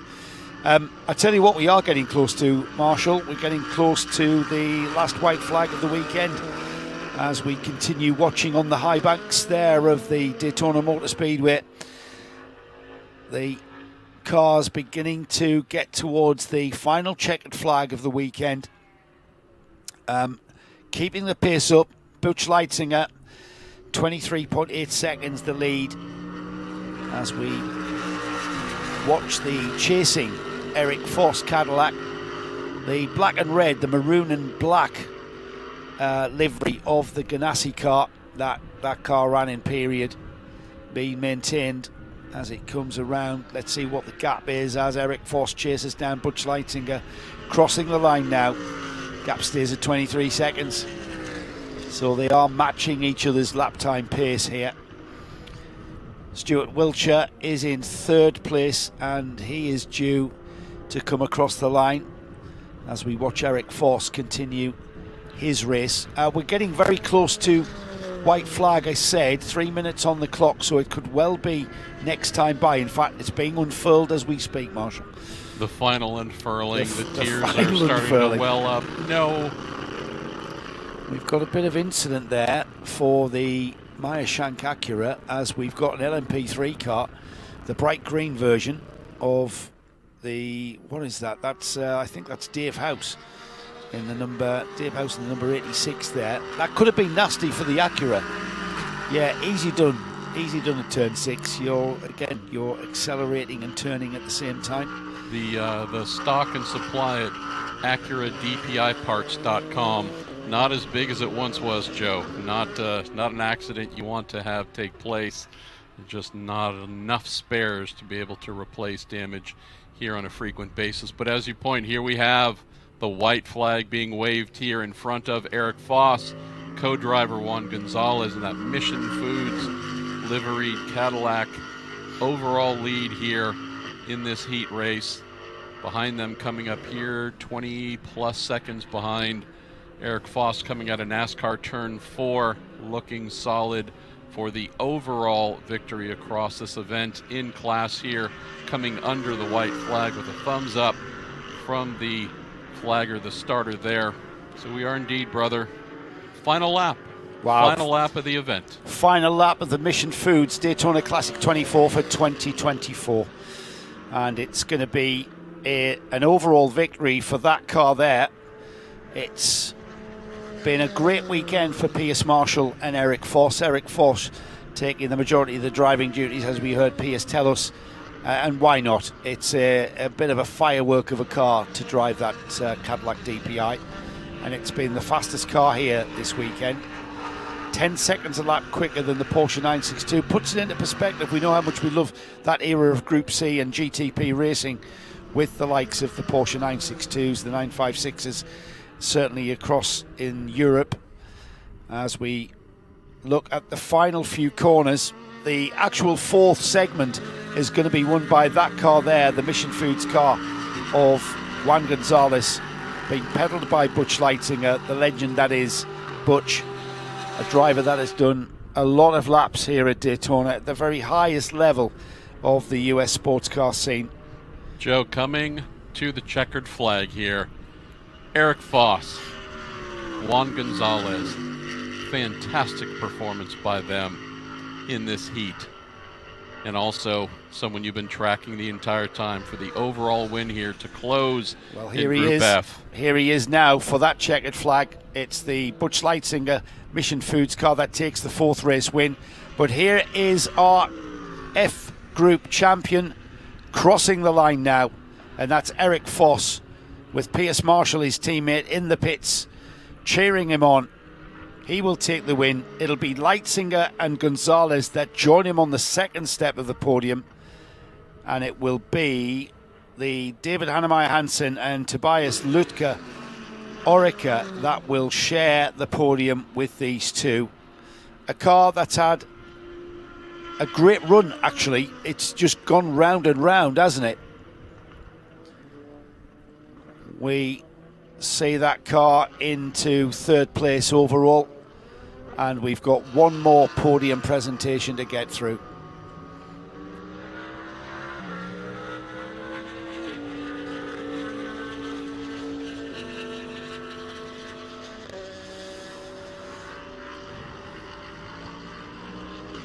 It will be a sad time, really, when Jeff closes and hands back to us from the podium, because we will be saying goodbye. I hope everybody at home has enjoyed the live stream, being able to bring you proper TV pictures from the event. I think, yeah, we brought you pictures last year. It wasn't quite the live stream that everybody was expecting was what it was. It achieved bringing this event to people's homes. But I think this year has been topped off, and a massive, massive thank you to Matador Motorsports for enabling us to do that. And great work from Clark in the truck, as it is, the voice in my head. John and Braden out there on the track. They've had a great job, though, following these cars with their cameras too. We had Justin yesterday with me on pit lane doing a phenomenal job. job. He's down there with Yep. Jeff now and Bailey. We had no communications, by the way, the entire time. He could not hear a single word I said. So just think about the incredible quality of work done yesterday downstairs on camera by him, having there was some sort of mind reading going on. Yes, intuition and mind reading phenomenal going on. work by all of the crew putting on this live stream, and to the more than 100,000 folks who tuned in to watch. I want a massive thanks to Bailey. He's the behind-the-scenes tech guy. When things aren't working, Bailey goes into action. I don't know what it's not a screwdriver or a penny wheel. I think that's a magic wand, a bit like Harry Potter's twisty wand. He does something. But whenever we've said, Bailey, this is not working, he appears over your shoulder. It's been there. A great job from everybody at Apex. Clark, you should be very proud of the staff that are here on site.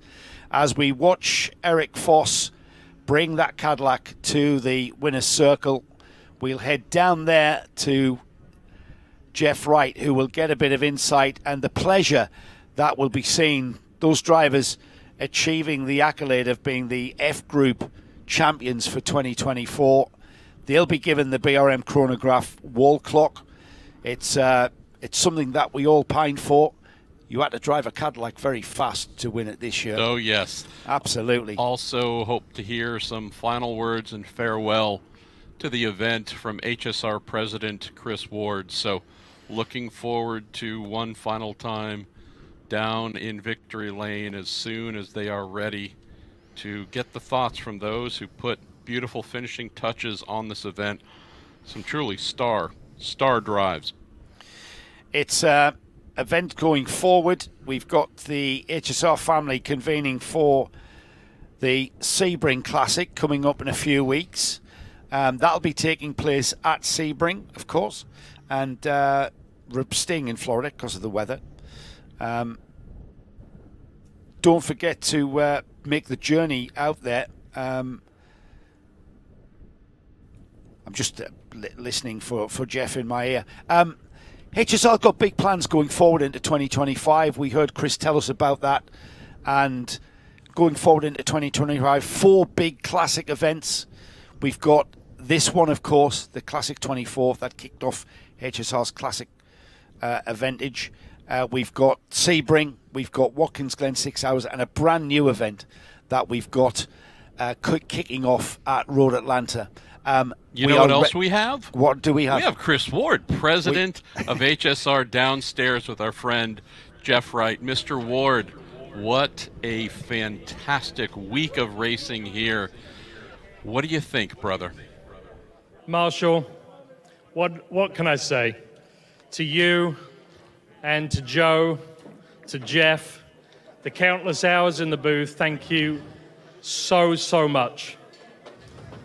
I want to kick off with a list of thank yous, but first, an in memoriam, unfortunately.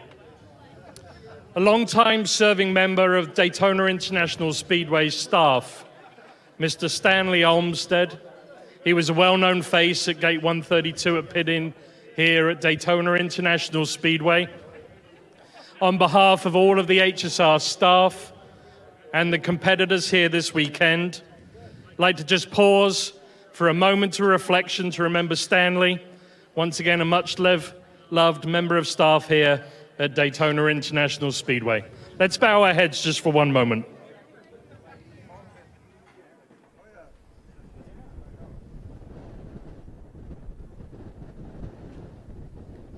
Thank you and God bless Stanley. May you rest in peace.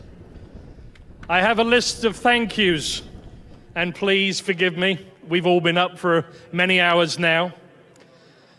I want to thank first and foremost the fans that have tuned in online to our incredible broadcast, to the fans that have made the commitment to this sport to come here to the Speedway to support our competitors this weekend. To each and every one of you, thank you.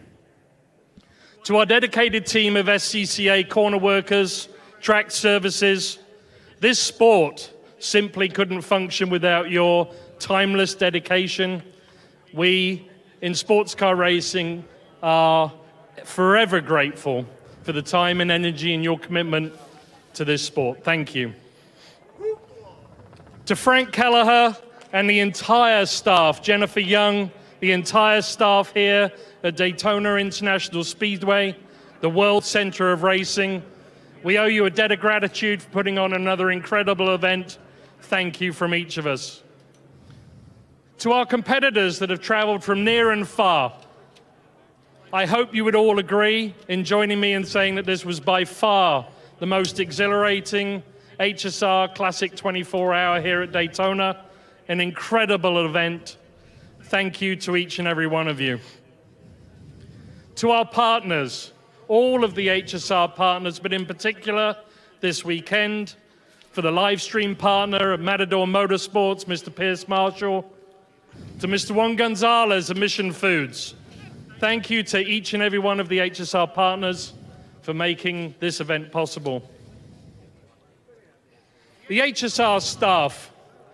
I joined HSR as president only on January the 8th of this year and was warmly welcomed by the staff and quickly learned that we have the most dedicated, committed, hardworking staff in all of motorsport. To each and every one of you, I thank you.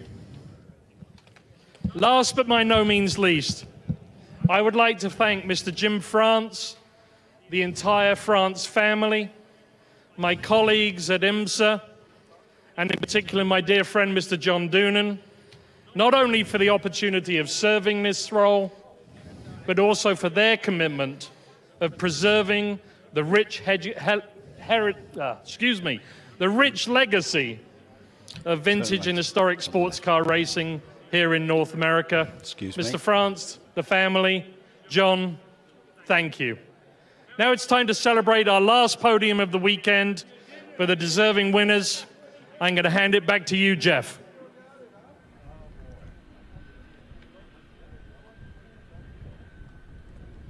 Thank you very much, Chris. We are live here on the Matador Motorsports live stream at the Classic 24-hour at Daytona, presented by Mission Foods, and we are set for the podium presentation. We're going to start off with the GT classes. We're going to bring them all up here, and we're going to live stream it out to the world as we get through it. Are you ready? I think we're ready down here. All right. In third place in the GT class in the 95 car, Michael Flynn. I don't think he was on the track, so he didn't make it out here, but if he's nearby, Mike, come on up. Second place in the GT class. In the 515 car, Shannon Herford. Shannon's going to make the way up there. And in GT first place, in the number 16 car, John Manship, Peter Toombs, and Lonnie Pechnick.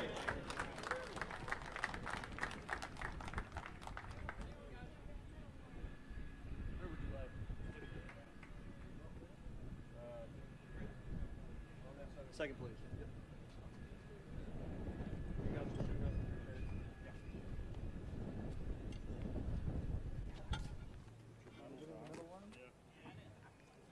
All right, so we didn't get Irish Mike up here. Let's get over here and get a word with Shannon Herford. Shannon, smile on your face right there says it all. You've had a great week here at Daytona, I suppose. You're on the podium at the end of the weekend.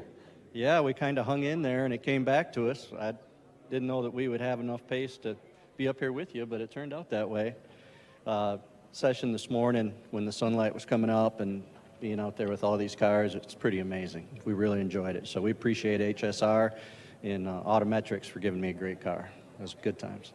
Great times here at Daytona. We have a hat for you coming up. Rick's going to bring you a Classic 24 hat. That's part of your celebration, a great-looking award there. Congratulations. Thank you very much. We appreciate you. My pleasure, sir. Shannon Herford.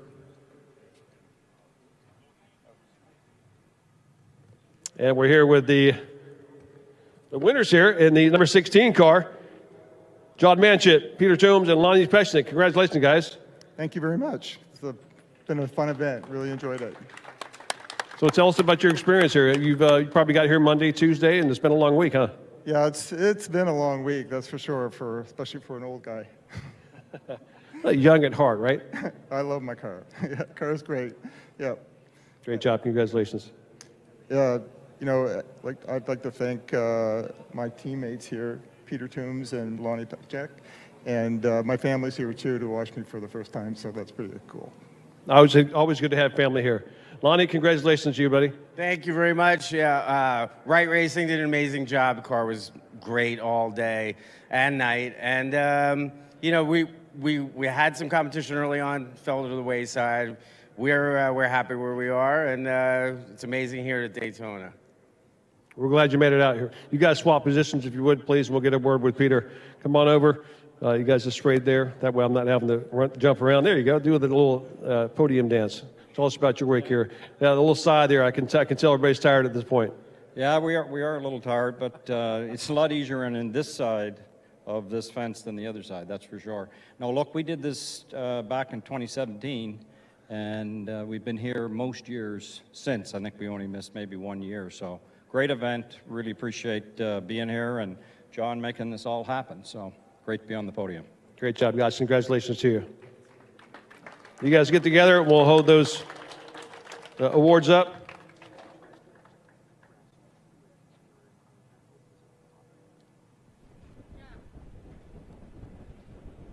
If you guys move over to the left just a little bit. Oh, the video. Yeah, we'll get the video. Okay. We'll get another shot here. You guys hold your positions. We have one more award coming out. You guys center up on the backdrop. Okay. Here we go. Once again, this is your podium for GT. Third place, Mike Flynn. Second place, going to the 515, Chandler Herford. And your winners, John Manchett, Peter Toombs, and Lonnie Peshnik. Congratulations. And with BRM Chronograph to present the BRM wall clock, and with Chris Ward, Frederick Brasser. Give it up for him.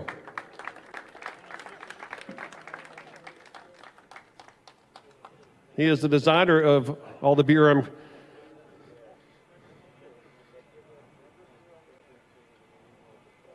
beautiful chronographs.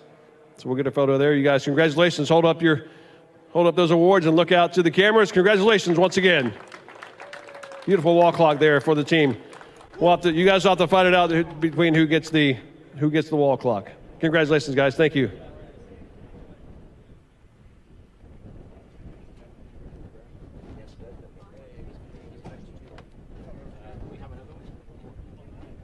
All right, we have one more podium to do here in the prototype class. Prototype class for Group F.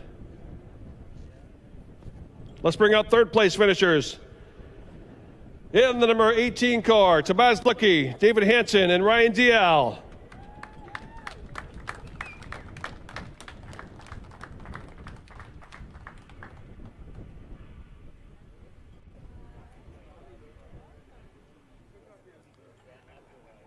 Great job, guys. If you make your way right here. Thank you. Second place goes to the number 81 car, 81. Juan Gonzalez and Butch Leisinger in the 2017 Cadillac Delora.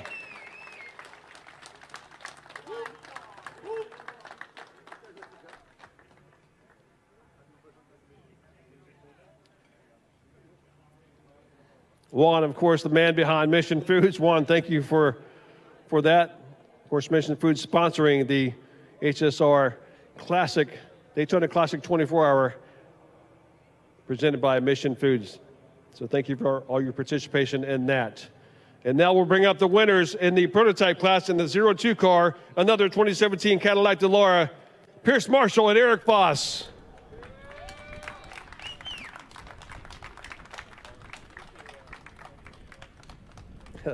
There's a smile from on Pierce's face.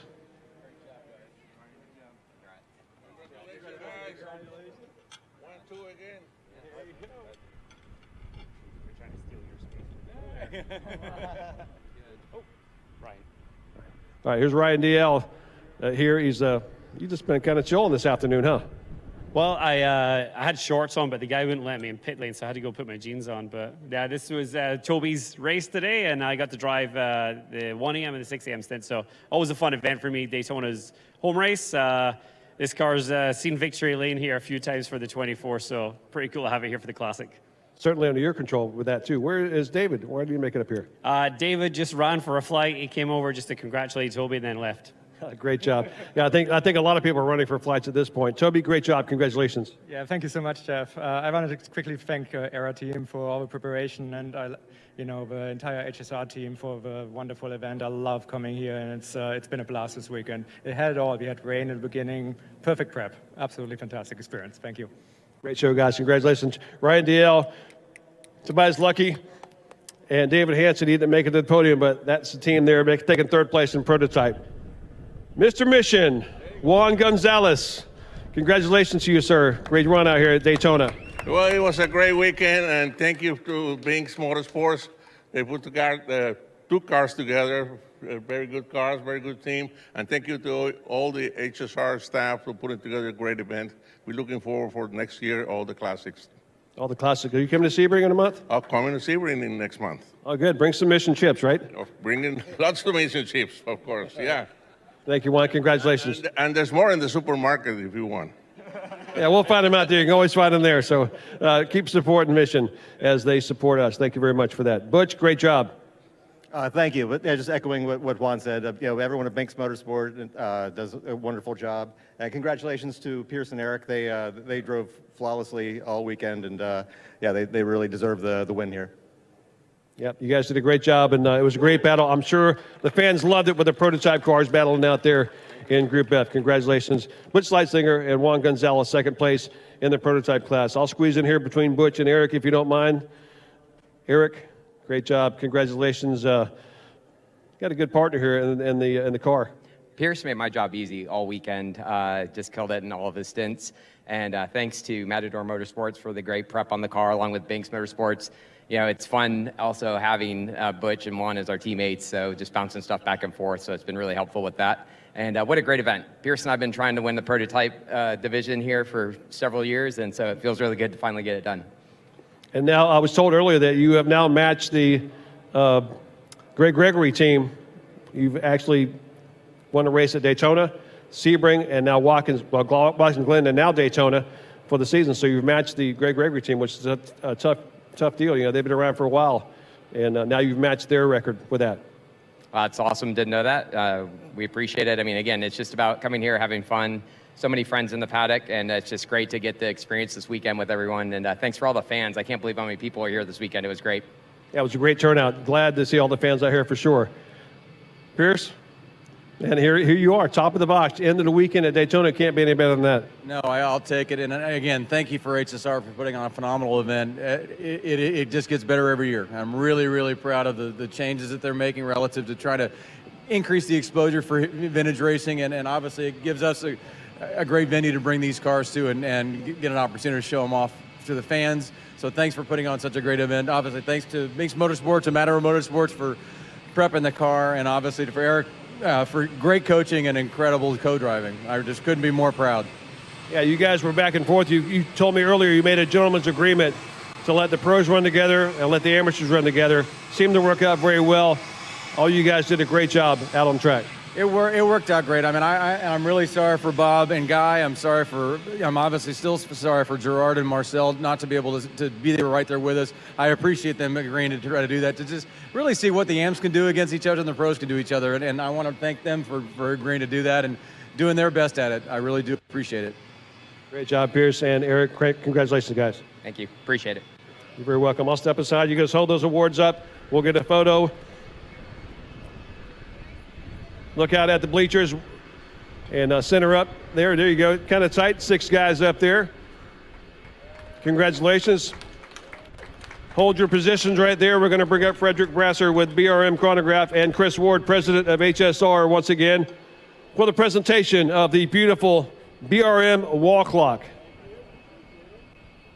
How many people would like to have one of those, huh? Aren't those beautiful? So we will squeeze these gentlemen in there and get another photo. Thank you, Chris, and thank you, Frederick.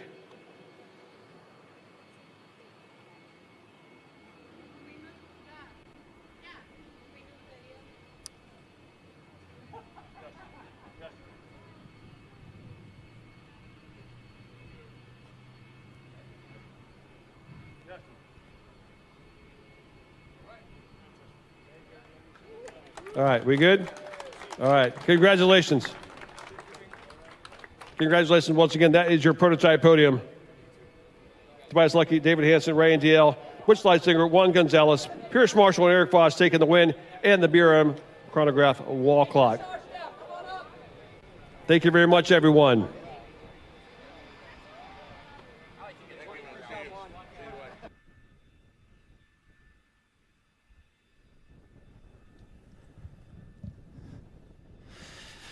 Thank you, Jeff. That was a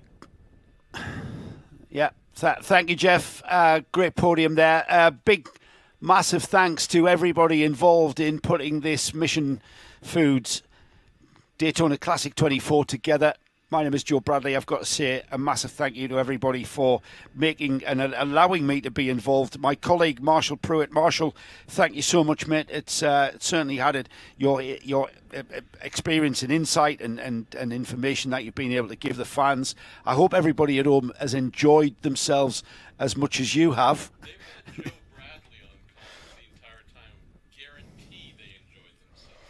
You are too kind.